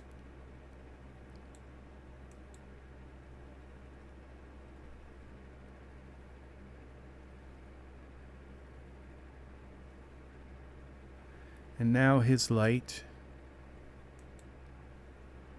could use a little bit of warmth now.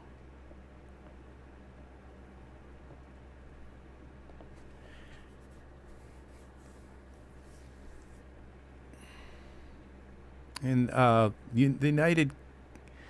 UK was their textiles, they were very, so the laborers, it's just very odd that you know, a lot of times science requires a lot of money.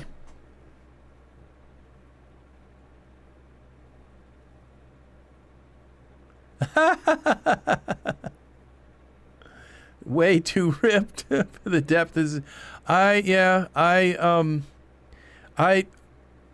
a very deep kind of person, and I've been that way all my family. When I was a little child, I was like always talking about deep stuff, and my family would just say, "Okay, yeah." You know, it's just all right. We get it, you know, and I'm, you know, just I think about stuff a lot, and so that's the way I am.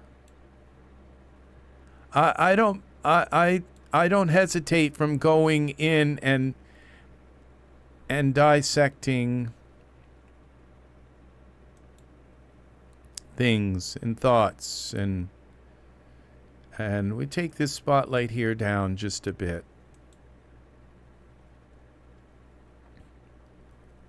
We'll go 4. We'll just get rid of this 2 here, maybe. Make that a 1.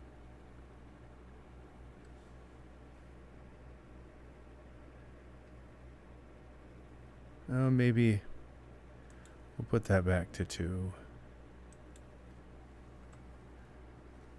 Or maybe we'll put that back to 2, and we'll take those and make them zeros. Okay. I think this is getting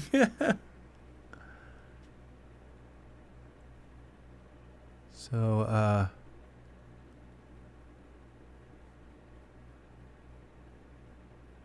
let's try a render on this. See what it looks like.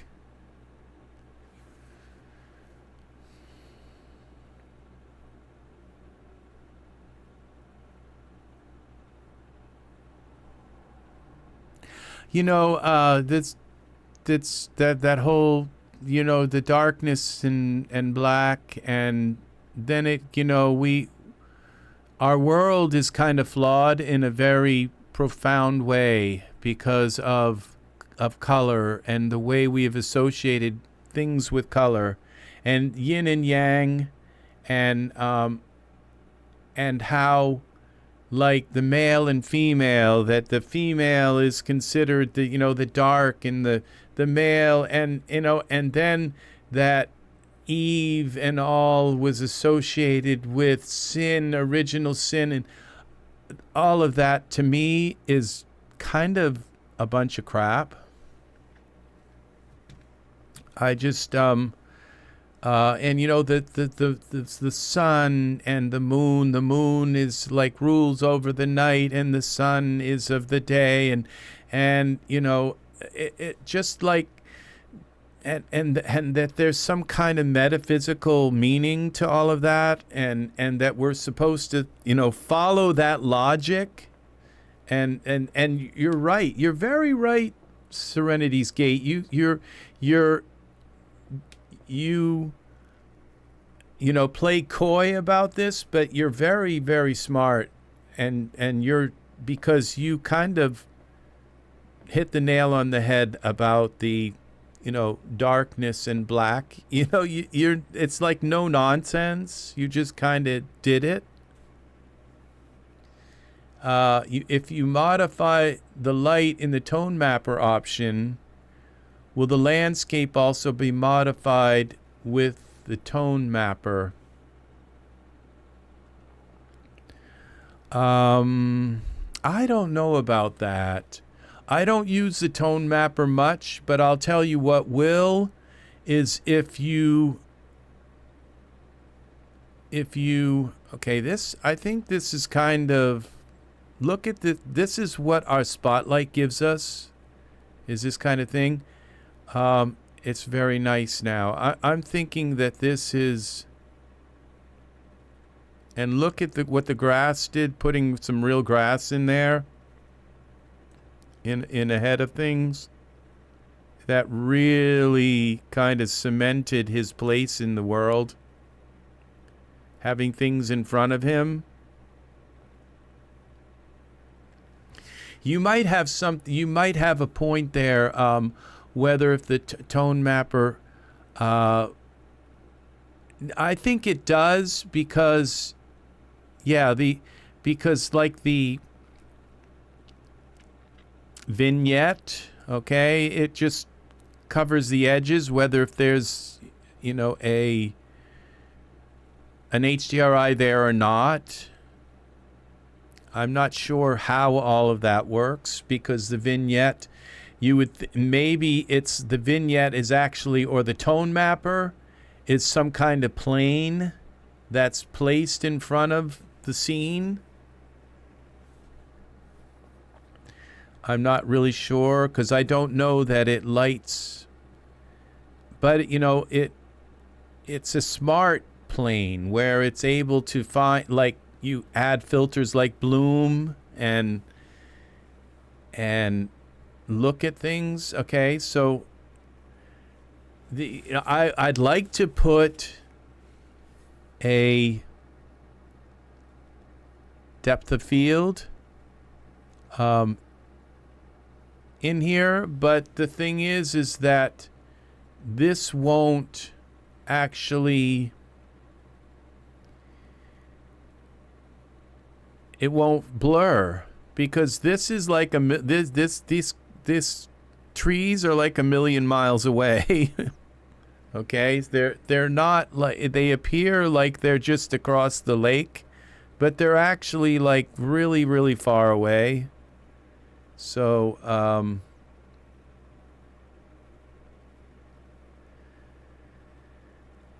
yeah, so I'm thinking that this scene is kind of is done as, you know, I could give him a pierced ear, tattoo right there, maybe. I think any more that I do is like overpainting, overworking this image. I think it really needed this foreground stuff. I would love to do some depth of field. You know, there might be enough like blur attributed to this already that just a tiny bit of depth of field might work. So let's try, let's just see what happens when we put some depth of field here. Now the tone mapper, I don't use tone mapper, and the reason why is because I own a program called, and I paid like $600 or $700 for it. Yeah, a lot of money. I bought the lifetime update for it, so that I will have, and I get updates of the program, and I get updates of, and it's called, and it's sold also in the Daz store, but I didn't buy it from the Daz store because the Daz store doesn't sell the lifetime updates. Something Forge It's something Forge. Let's see, new file, and we'll go to 1920 by 1080. Something Forge, Filter Forge. Okay, and if you go into here, we go to Filter Forge. Okay. And this is it, like 80 bucks, 100 bucks, Filter 4 Pro for Windows, for Mac. Okay, it's like 100 bucks. And 7.0, this is 75 bucks. I paid like $700 for Filter Forge. And this is Filter Forge 9.0. It's for Mac, it's 100 bucks. So this is 9.0. I don't know why it's in my wish list, because I don't want this. I already own it. And I own like Filter Forge. Okay, this is Filter Forge 9.0. My suggestion is don't buy these, okay? Because Filter Forge is already up to like Filter Forge 13, okay? And Filter Forge is like, well, I'll show you, okay? Because what we'll do is we'll take, and this is why I don't use Tone Mapper, because I have Photoshop, okay? And Photoshop is, it's does what Tone Mapper does, but in an incredibly precise. I can mask out things. I can do, you know, Photoshop. And the thing is with the Tone Mapper is so kind of crude in a way. And it's also touchy. Like you go messing around with the bloom or the white balance, and all of a sudden your image just goes black, or you know, it just doesn't really work that well either. So, but I'll show you what Filter Forge is in a minute. Okay, so we'll go back here, and I wanted to try a little bit of just see what happens when we put some. Now my camera I don't think is locked.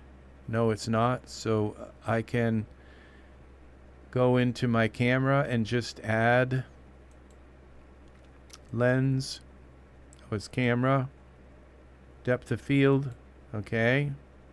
And see, at least it blurred what was in front. This is kind of nice. And it looks like it blurred what's in the back as well. I don't know. I didn't think it would blur the background. And so now what we do though is make sure we go to perspective view. We go to here. He looks like somebody I know. I don't know who it is, but maybe an actor. All right, see this right here has to be at his eye level. So this would be the focal distance. And I have to look at it from the top. Okay. Right where exactly, you want it like exactly where his eyes are.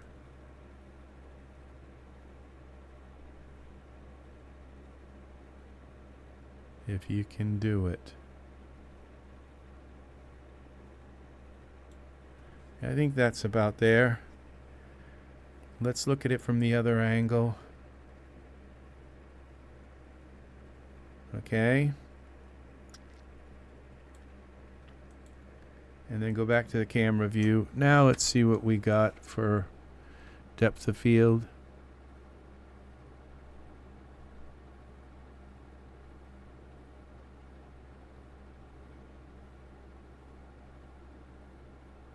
Okay.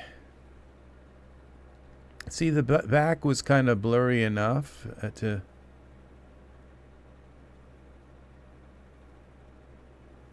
This, we got to pull this over. like that, like this.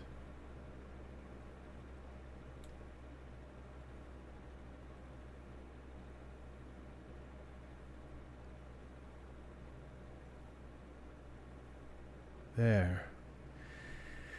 And we save this, and now what we'll do is render this, and I'll show you what Filter Forge.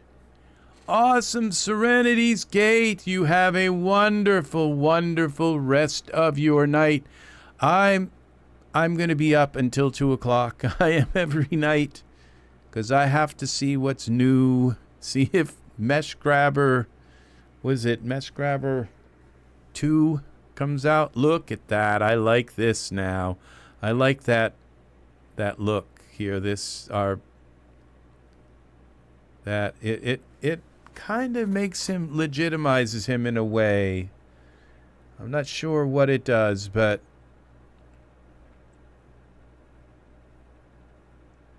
we got a little bit of some really interesting grass here. This is obviously probably the work of Martin Frost.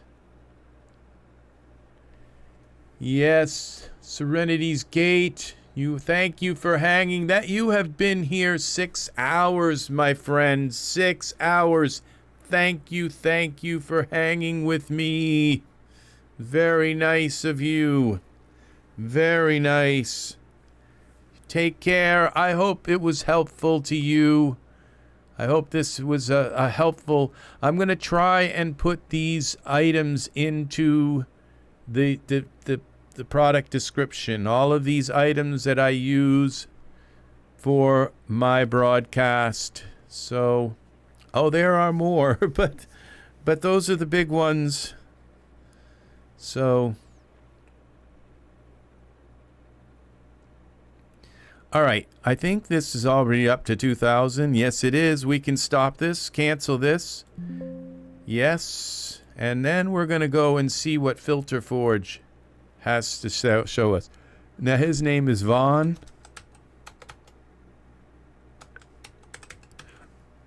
Vaughn. I used to live on Vaughn Street.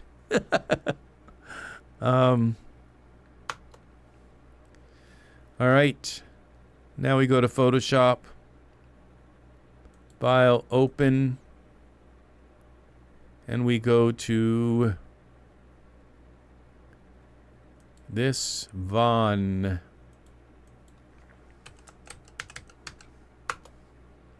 Wait till you see what Filter Forge does. Okay, so now we have this in Photoshop, and we go to Filter, Filter Forge, and see we got I have Filter Forge 13, and this opens another program, okay, right in Photoshop. And Filter Forge has like, I don't know, 12,000 filters. Okay, and so you zoom out like this. Now this is one of the filters right here. See, now this right here is the Daz render. Okay, and this is one of my favorite filters. Look at that. See what Filter Forge does? Now, let's see. So I'll leave this like half and half here so you can kind of see what Filter Forge does. Now we've got, like, see, I see rainbows. Here's another one. And this Filter Forge gives you, I think it's like 12,000 filters. And you have to have a pretty fast graphics card in order to... Some of them are really slow, but most of them are kind of fast. And so if I go like this, you see, and then I can come in here and I can change the settings of the filter, color variations, gamma, like color saturation, color angle, trail, anti-pixel size, so I can make it the color finer, seamless tiling. Now let's try a different color. Let's try a different filter. So it lets you take and bring your image in and just try. let's see, God rays. Okay, this is, see how it's kind of put these aberrations in here. And there are other, when you go into the presets of the God rays, there are different styles of the God rays. They come from all different angles. They're kind of like a bokeh effect. And this is, Filter Forge is optimized to use your, it's optimized to use your graphics card. I don't know why that looks like exactly the same as the other one. So you just click on them and it starts to run a filter over. See, I mean, see how much more sophisticated this is when you got 12,000 filters. You've got frames, you've got, you have bloom, you have vignettes, you have sepia tones and every kind of tone. Okay, I'm tired of waiting for this. Doesn't seem to be doing anything. Let's go blur frame. Okay, and you see it didn't just it didn't blur the whole thing. It just blurred a certain amount of stuff. And then you can come again into the settings and blur radius, make it like less blurry. Okay, so now, and that right there compared to depth of field is because it's actually blurring the background where maybe your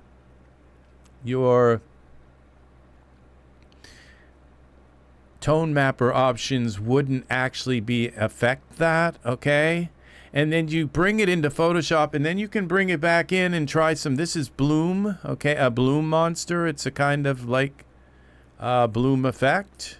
All right, and there are many. This is bloom glow.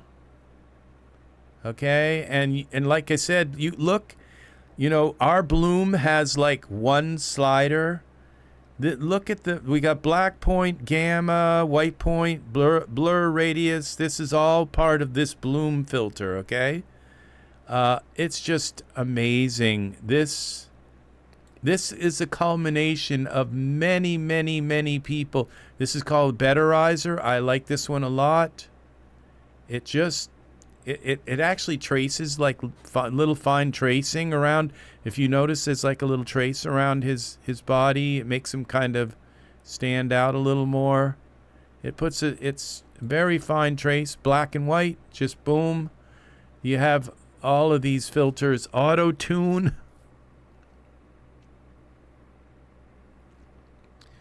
And this one doesn't seem to be doing anything.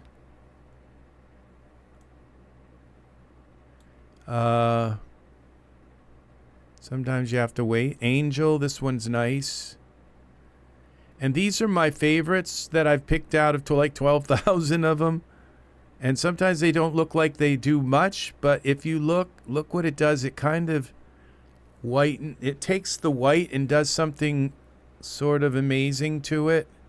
It just, it gives that kind of heavenly white to your scene. It doesn't do much to anything else but the white, which sometimes that's exactly what you need.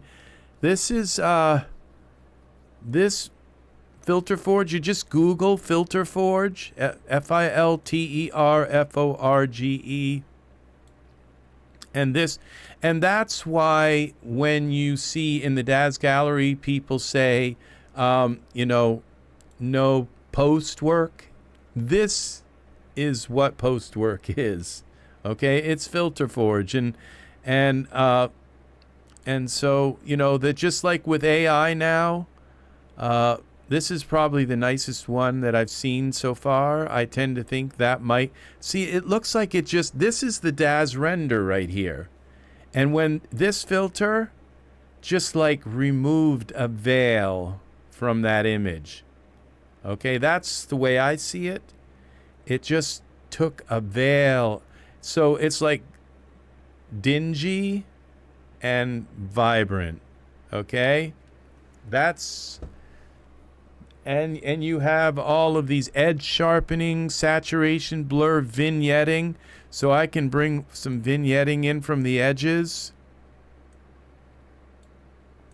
just a little bit around the edges, or so. This is it's quite amazing how this works, and I'm not too big on the edge sharpening, so that's yeah. So this is pretty nice, and then right in here, these are this is the photo, okay, where you go into photo, and these are all of the like photo filters, and there are and then there are other kinds, and these filters aren't as, you know, the photo filters are really all, that's what it's all about, are these photo filters here, okay? Because these like creative ones, they just kind of distort. It's like they completely change your image more than you kind of would want them to, in a way. 100-year-old tugboat. So, I mean, that just completely just sort of took the whole image away. But if you're looking for textures to put over things and all, this is, you got stone here. And you can just take these textures and it creates an entire image, and you can just bring this texture right into Daz and put it on your as a shader. So, and it has seamless tiling. So if you click that, it will make it seamless to some degree. And as I move this away, okay, it's not perfectly seamless, but they're tiles. It did a nice job. And this is another one, and then you just go into seamless tiling and see what happens. And that's not too good either. But it tries. Because a lot of these are, and that's the original, a lot of these are algorithms. They're not actually even ancient glyphs. So, but the ones that are really of interest to me are the photo filters, of course. And I don't know, you know, the thing is I don't know if it was worth $700 to buy all these filters. But the thing is I've used them a lot. And even that one right there, that just really does something to that image. And I'm going to add that to my favorites. Let's see, this one's called Aura. And you can come in here and possibly just, you can change the tint. So if you want it to be like a red.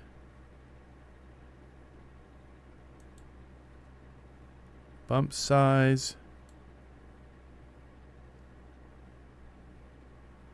Okay, so it's putting like big, like dark areas in there, like little, these are nice. So, and I don't see a way to like make less of it. It'd be nice if there was just something that you could, but what you do is you bring this into Photoshop as a mask, and then you can lay it over your image and use the opacity and only use a little bit of it.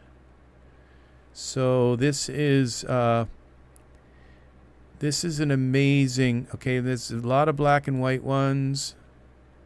There's another one. Black and white color. Image toning. Now that looks pretty nice. That looks really nice. It just takes all of that color that we couldn't seem to. His arm, the shadow here is doing something weird with his arm, and it doesn't bother me that bad, but it looks like his arm is just not is detached in a weird way. Black and white separator. Okay, so it created a transparency of the white stuff here. You could do something fun with that. Bad film.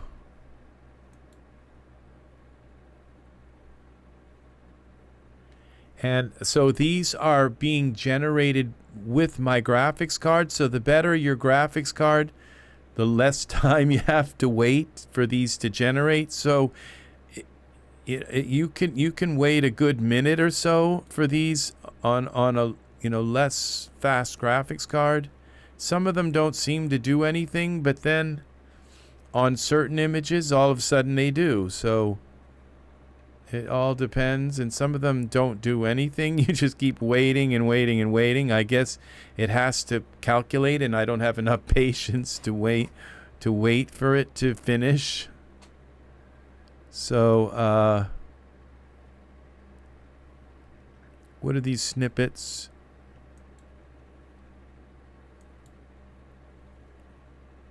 Okay, that's kind of interesting. Angular. Offset.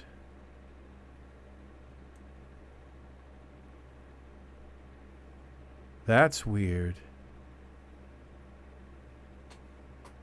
That's very weird.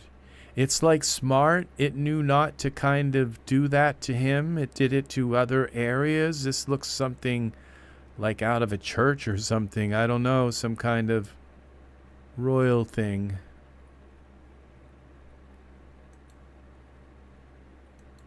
Before and after. This is interesting. Very art kind of effect. If you want a bird right through the middle of your picture, there it is. Bloom snippet. This is kind of interesting. So I didn't realize these snippet ones were. That's kind of nice too. It just kind of brought the color into. Well, and I didn't really do anything that I can see. It like brought it back to my image. This filter requires a selection, so I'm not sure how you select things. I usually stick with the photo filters here. You know, they just quite self-explanatory. That's pretty interesting. Sepia tone. That's nice. It's nice that you had me, Javier, that you had me add more light to him, because if he wasn't lit up enough, it would have, he just wouldn't have stuck out in the image. These filters really pick him out more because he's lit up, and so that was a good call to brighten him up a little bit. Okay, this one's taking a while to do. Okay, the ghost blending, it's called, because the night, and that one's not too pretty, but it would be nice on the right kind of thing. This is the betterizer. This is like the best one, I think. Well, it can be. This is interesting. This brought the green into it. That's interesting. But the thing about like this black and white one, you see just this black and white one, if you go to presets, you've got that one, this one. Each one of them is a different preset. Okay, we go to this black and white one. Black and white fun.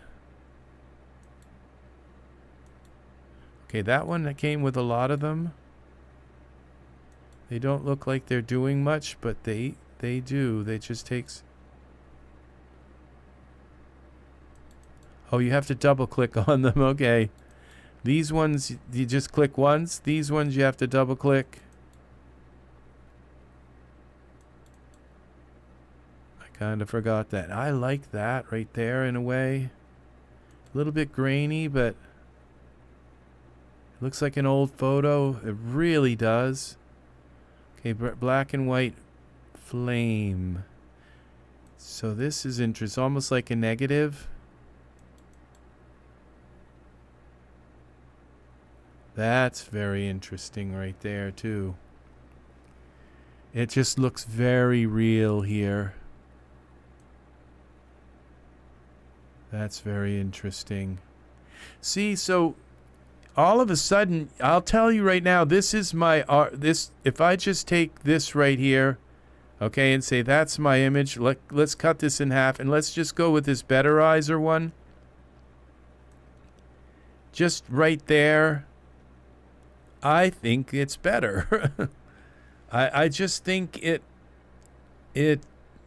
looks better than, because when I look at that, go over my image, it looks like a veil, and it reminds me of another Photoshop filter called leveling, and contrast, like there's too much there, like the contrast isn't right, like Daz rendered this image with the contrast wrong, and I'd like to blame it on Daz, but it's probably because of my lighting and the atmosphere, and maybe I just didn't put enough light overall in the scene. I don't know, but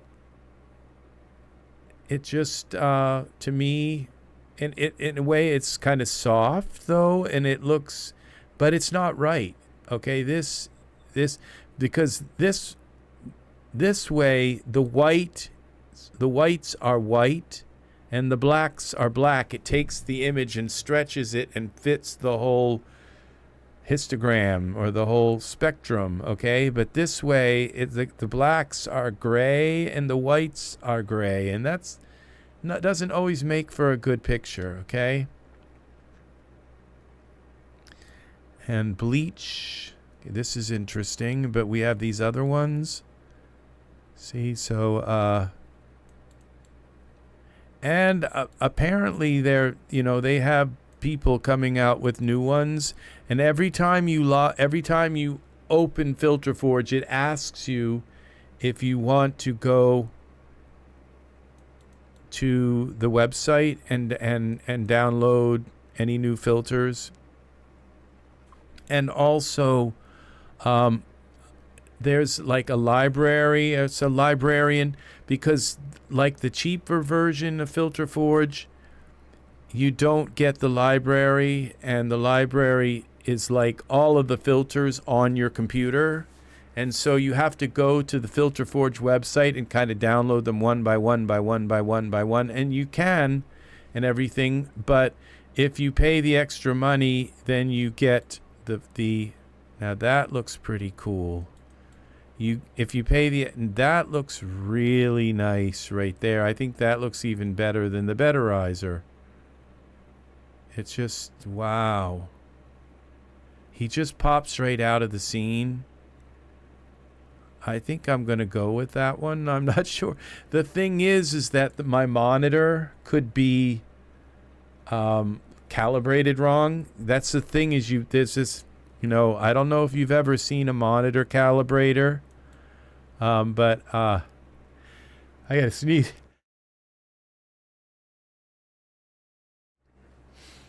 Who's ever heard of a monitor calibrator? I don't know what they're called, but you place it on the front of your monitor, and it helps you calibrate your monitor and create a profile. So monitor, I don't know if that's what it's called, monitor calibrator. This is it. Okay, and this is why I don't have one, because, well, this one's $149, And this is the Spider Pro from Data. This is the really nice one. But I thought they were like more than that. Maybe they've come down in price. But let's type. Okay, this is B&H. Okay, so this is... And what you do is you lay this on the front of your monitor. And it... precise screen color and white balance.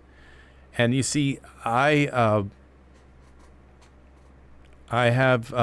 know my monitor is probably too light because like very light gray things don't show up and all. Lens-based color engine technology, display mapping, and it's like, yeah, you pay $149 to use it once, and then your monitor's calibrated, and you use the and it creates a profile for your monitor, and then you put that profile into Windows,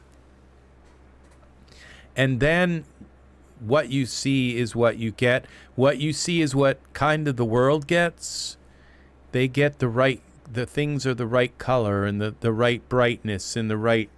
And if your monitor's not calibrated, then you could make like a bunch of art that's too bright or it's too, and so these, but you use it and you create a profile for your monitor and then you put it in a drawer for like 5 years. And so you don't like, but all of the art that you make in that 5 years will be, and I'm going to put this here for now. I have a credit account with B&H, and I kind of do need to calibrate my monitor. So this one's more like, let's look at this Spider X, because I think they're more. I think these are actually like $400 and not like $149. Something's wrong with that one. I don't know what it is, but okay, this one's $134. See, this one's $239. Designed for expert and professional photographers and motion. Yeah, so suddenly it just went up in price. And this one is $372.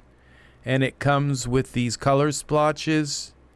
And if you notice that, like, a lot of people didn't like it because these little things they come with are like cheap and they break and they're not really, the color isn't right, and all of these, they have to be like a precise kind of color in order to work right. And this one's this is another one. So yeah, they have a bunch of these Spider things in Data. Spider Checker. Probably if you're going to buy one of these are probably the best ones. But if we were to read like, this one's the first one here. Okay, this is the $134 one. It's a little bit less than B&H. And it couldn't get it to work correctly with Display Cal. It would just stop working at some point during the tests. I downloaded the official software, which is less featured and doesn't provide anywhere close to the same level of information as Display Cal. But at least works with the device. Calibrating my 3 monitors I had hoped would match their white point while providing better color accuracy, since mismatched white points is very noticeable when reading PDFs. Calibration failed to do this. I had to manually correct their white points to match, which in my opinion makes the color calibrator inaccurate and useless. So ruined my screen. I really regret buying this. I always read the negative things. Terrible customer support. Appalling from A to Z. So why don't you buy one of these? I have 4 monitors. Way too complicated. Not worth the hassle. I have 4 monitors, about more than 12 hours of installing, configuring, uninstalling, rinse and repeat. I ended up completely removing the software altogether. Did they mention they pulled out all their hair? If you have a graphics card, who doesn't? You cannot use the graphics card control settings to alter the RGB brightness or contrast, as it interferes with the data color software. Oh no. And I use my graphics card color. I let my graphics card. If you have a graphics card, who doesn't? You must use buttons. Use the buttons locally directly on your monitor. Unfortunately, they don't match up to the settings in the software. For example, brightness button on my Acer monitor actually changes the Kelvin setting in the software. So even if your brightness setting is listed at 100 on the monitor, in the software it says to increase it another 50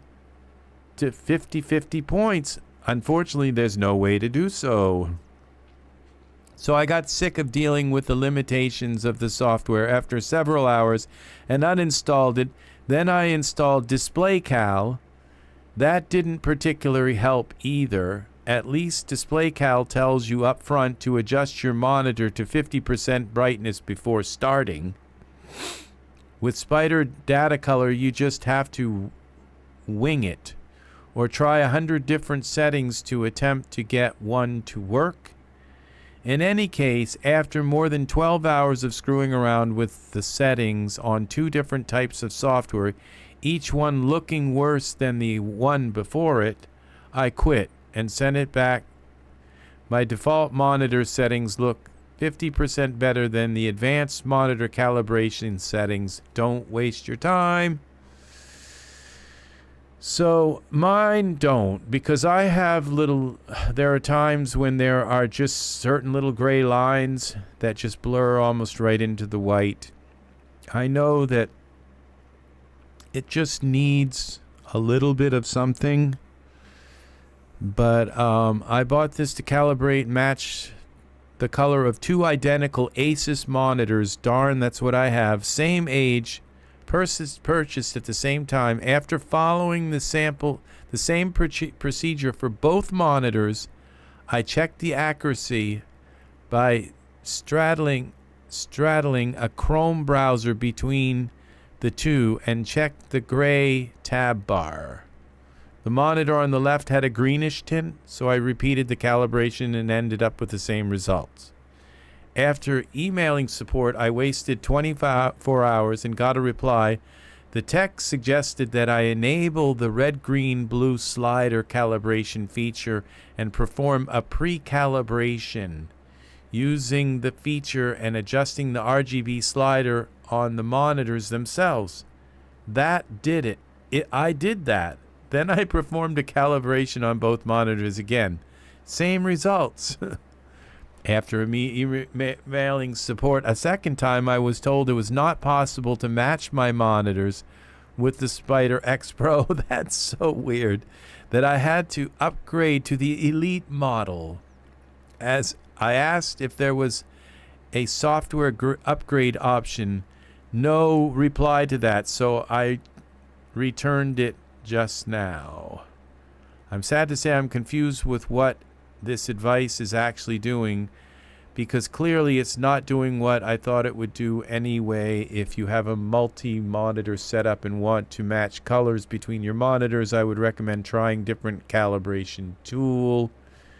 This one probably isn't going to make you happy. Calibration looks horrible. Okay. See, and it looks like kind of like a ladder that you climb. You keep buying a more expensive one and a more expensive one, and if you just jump in and buy the $300 one, let's see what happens. Okay, so we go back and let's find the most expensive Spider one that they have. See, they throw in a bunch of junk that you do kind of maybe don't really need. Okay, this is the Calibrate Pro. So this was the other one. This one's $279, and you got the same thing, like like 6% of the people, and they're probably. This is the Spider Pro. It's $263, and look at this. We got 1-star ratings here. Oh no, this is the Pro one. I would not recommend this product. It calibrated both my Samsung monitors flat, and with now I would say the people buying this one are actually like professional photographers. Okay, so they're gonna like really know what they're kind of talking about. I calibrated both my Samsung monitors flat and with soft tints of blue. I have a Samsung, okay, blah, blah, blah, blah, and a blah, blah, blah, blah. So are those both the same numbers? S24 and S27. Though they were calibrated and looked the same, they looked horrible in quality and did not match an original image shared to my SmugMug portfolio that I was able to view on my phone and tablet, both Samsung products. Within 1 hour of recalibrating and looking for other software to use instead, I said, F this. Yes, there are other 5 and even 3-star reviews that support the legitimacy of this product, and even countless well-established photographers or retouchers on YouTube that help support this product, one such as Aaron Nace and Jared Paulin. But you got to think that maybe they were paid to promote this on top of getting it for free. Needless to say, now I can't even get my main monitor colors to look correct like it had before. I think your eyes kind of change because you've been looking at that particular light for so long that once it gets thrown off, now Windows has a built-in monitor calibrator, the brightness calibrator, and you have to learn to use the things on your monitor. But it can help if you just go in there and kind of like, if you don't, you can go through it and not really change anything and just kind of go through the routine and see what looks like it's really far off. But buy your mom a steak dinner instead. Complete rubbish. This product was disappointing. The calibration that this product touts varies so much between monitor and lighting situations that it's very unreliable. Okay, was there another product similar, like more expensive? Okay, no, it's just like, so so there's the Spider Pro. There's the Calibrate display. Only one left in stock. The Calibrate display is $10 more, so it must be better. So, but they've got the 6% here. Okay, let's. It's like that. So many. Calibrate does not load on Windows 11. It is happy. You had monitors that appear stained over time.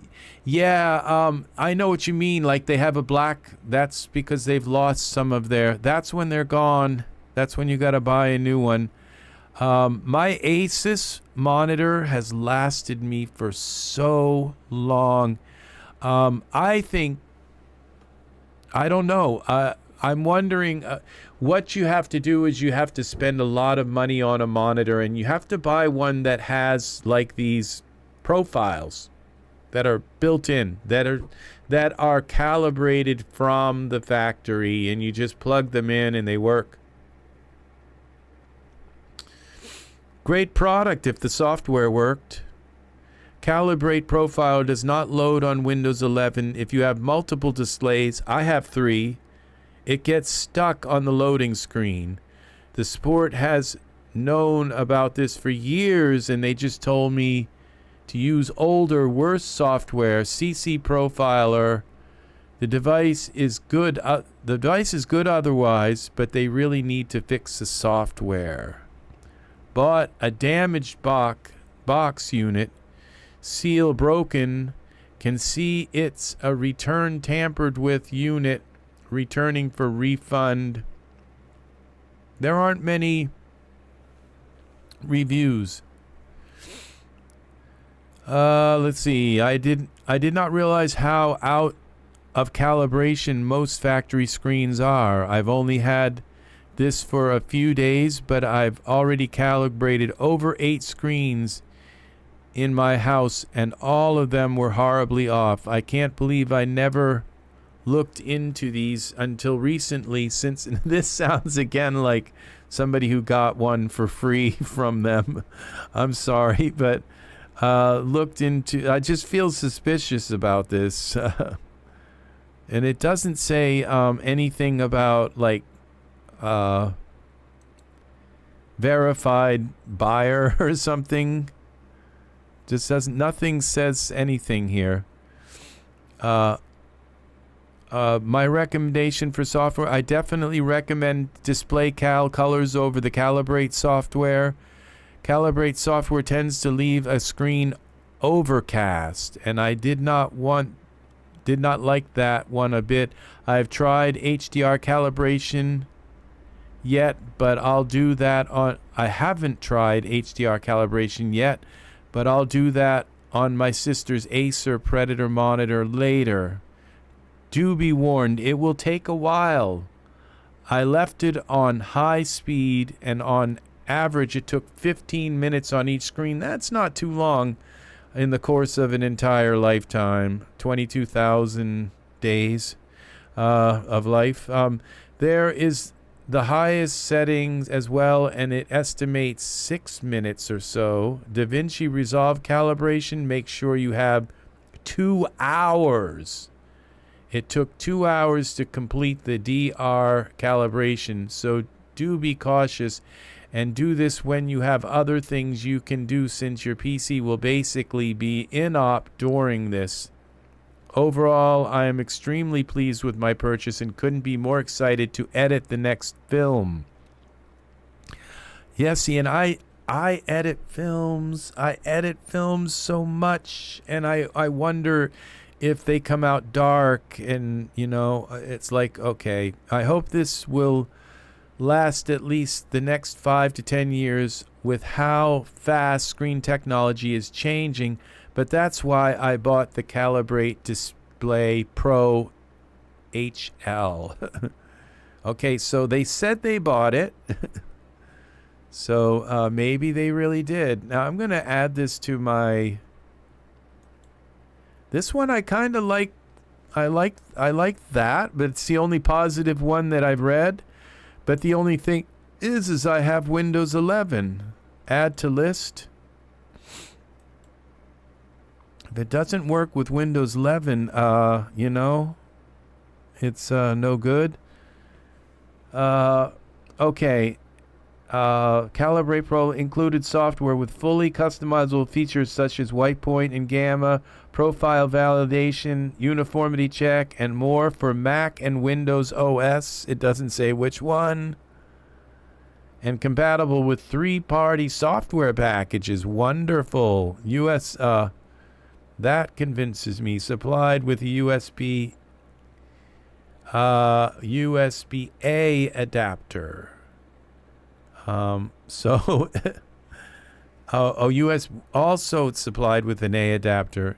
In smaller, fully recyclable package, includes a travel storage pouch.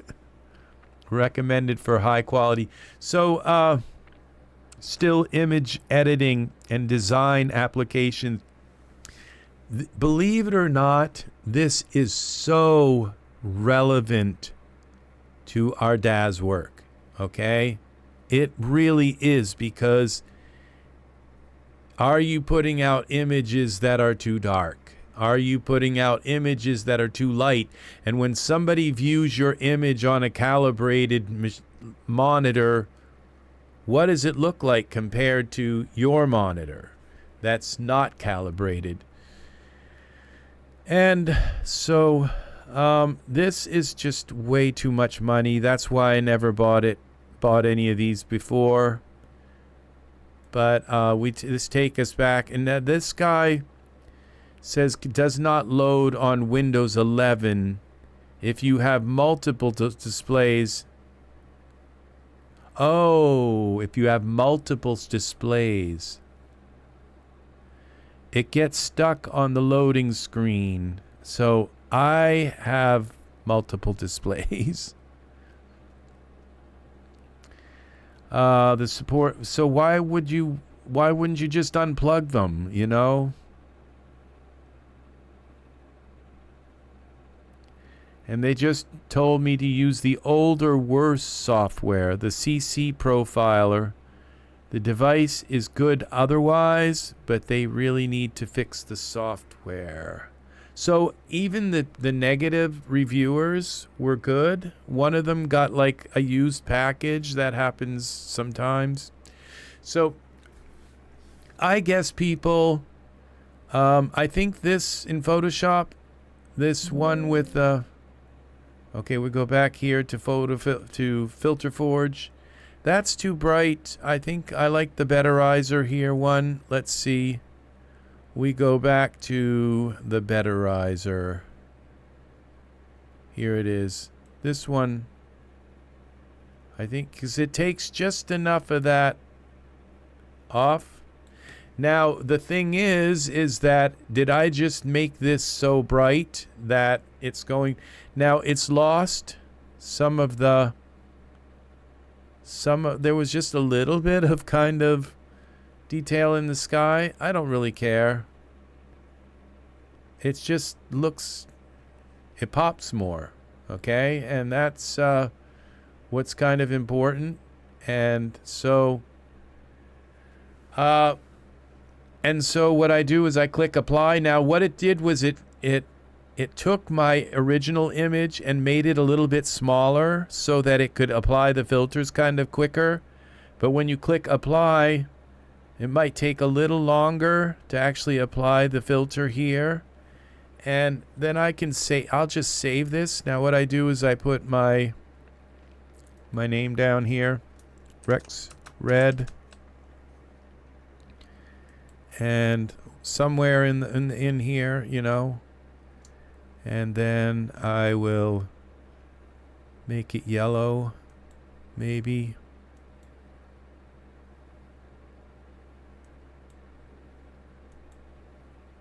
Okay. And maybe that's not quite showing up there. Yeah, I don't want it to show up like really bright and all, but okay. I think that'll work. Let's see if I move it around so it's more readable. Okay, in some ways. Okay, that's a little more readable. And now we just go. And did the Betterizer kind of like do something with the photo to make it have like a better, more universal kind of? Because it made the white white, it made the black black, it kind of leveled the photo out a little bit. So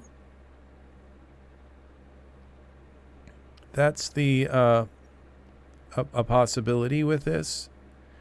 So we go File, Save a Copy, and this is Vaughn, and we'll call this Vaughn SWL.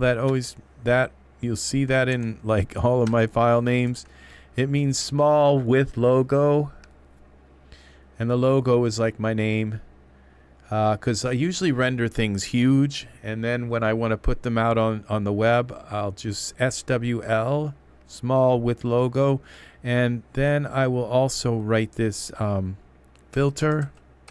I'll just say filter, okay? And always save your art as a PNG, okay? Don't save it as a JPEG. And you see where it says large file saves the fastest? This gives you like, I think 10-bit color.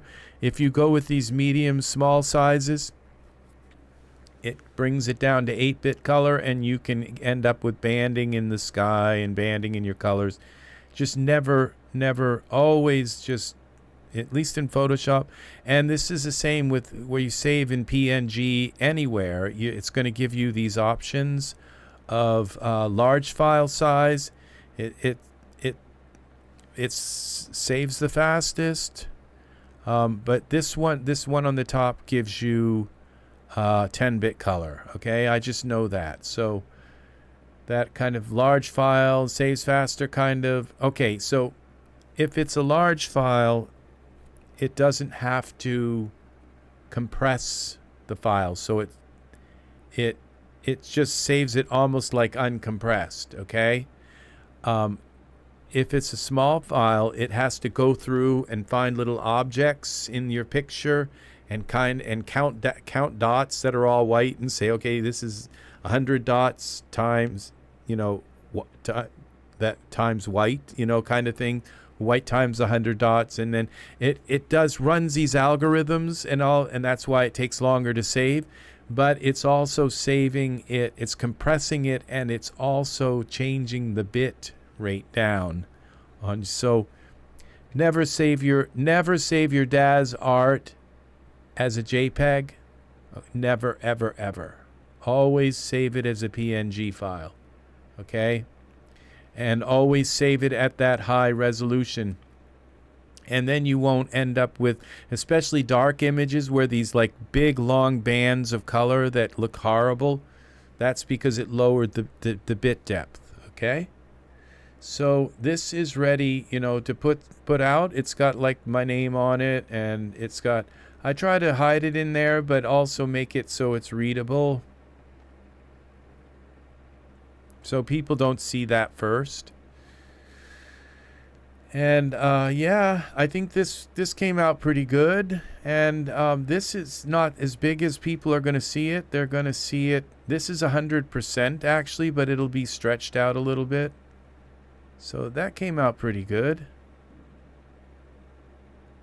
Now the betterizer might have made these little specks come out. I'm not sure. You can definitely see.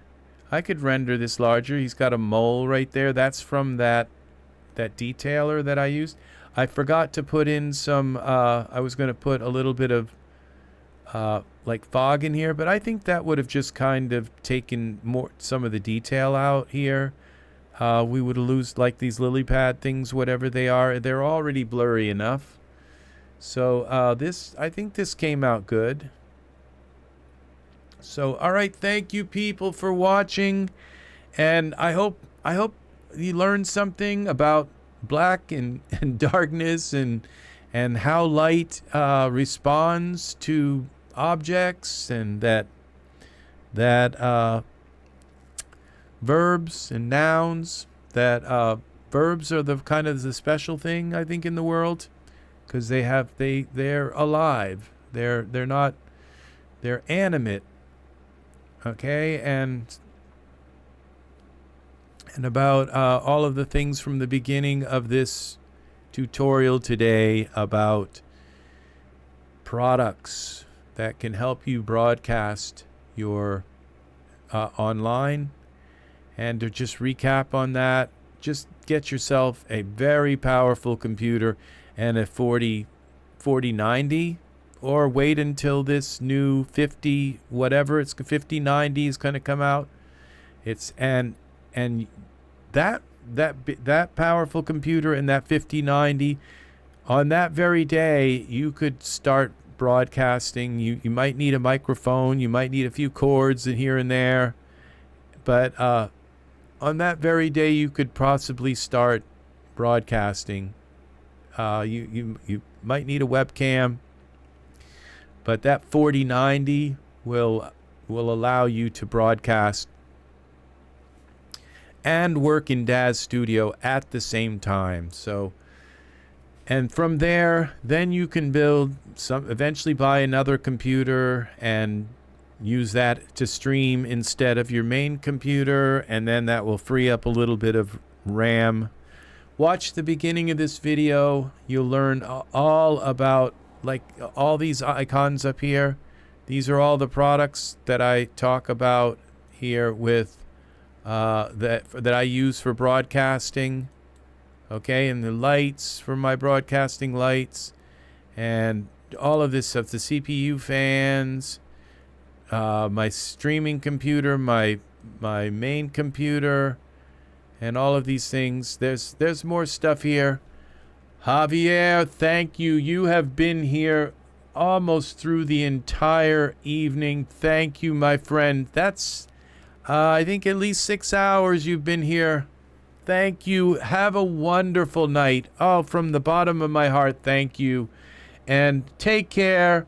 And you'll see me again. I will be back again with another awesome Ez3DTv tutorial.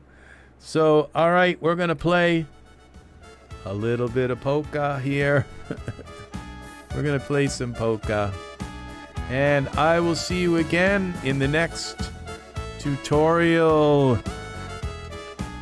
So, yeah, take care. Please like, subscribe, click the bell for notifications. Leave comments if you want. I will answer your questions. If you come up with something, if you have an idea, or you just want to, you know, the comment sections are for you, okay? That's what in these videos. So take care. I will see you again all soon. Thank you. We got 6 people hanging out here. Thank you. Angus, if you're still here, that is Sigmund. I can hear Sigmund in the Marlow in the kitchen. Well, Marlowe's in the refrigerator, I'm sure, but Sigmund's dancing right now, I'm sure. Marlowe found the haddock in the freezer, I think. So, yeah, have a wonderful, wonderful night, and all the best luck. Anybody who's going to be wants to broadcast, all the best of luck to you. So, take care. I will see you again soon in the next Ez3DTv tutorial. Is he? Oh my gosh, he is. All right. Angus, good night, my friend. You have been here, I think, the longest. You have been here 7 hours and 8 minutes and 38, 40, 41, 42 seconds. It's still counting. So before I talk too much longer, thank you for hanging out, people. Very nice to have you here. I will see you again in the next tutorial. Bye-bye.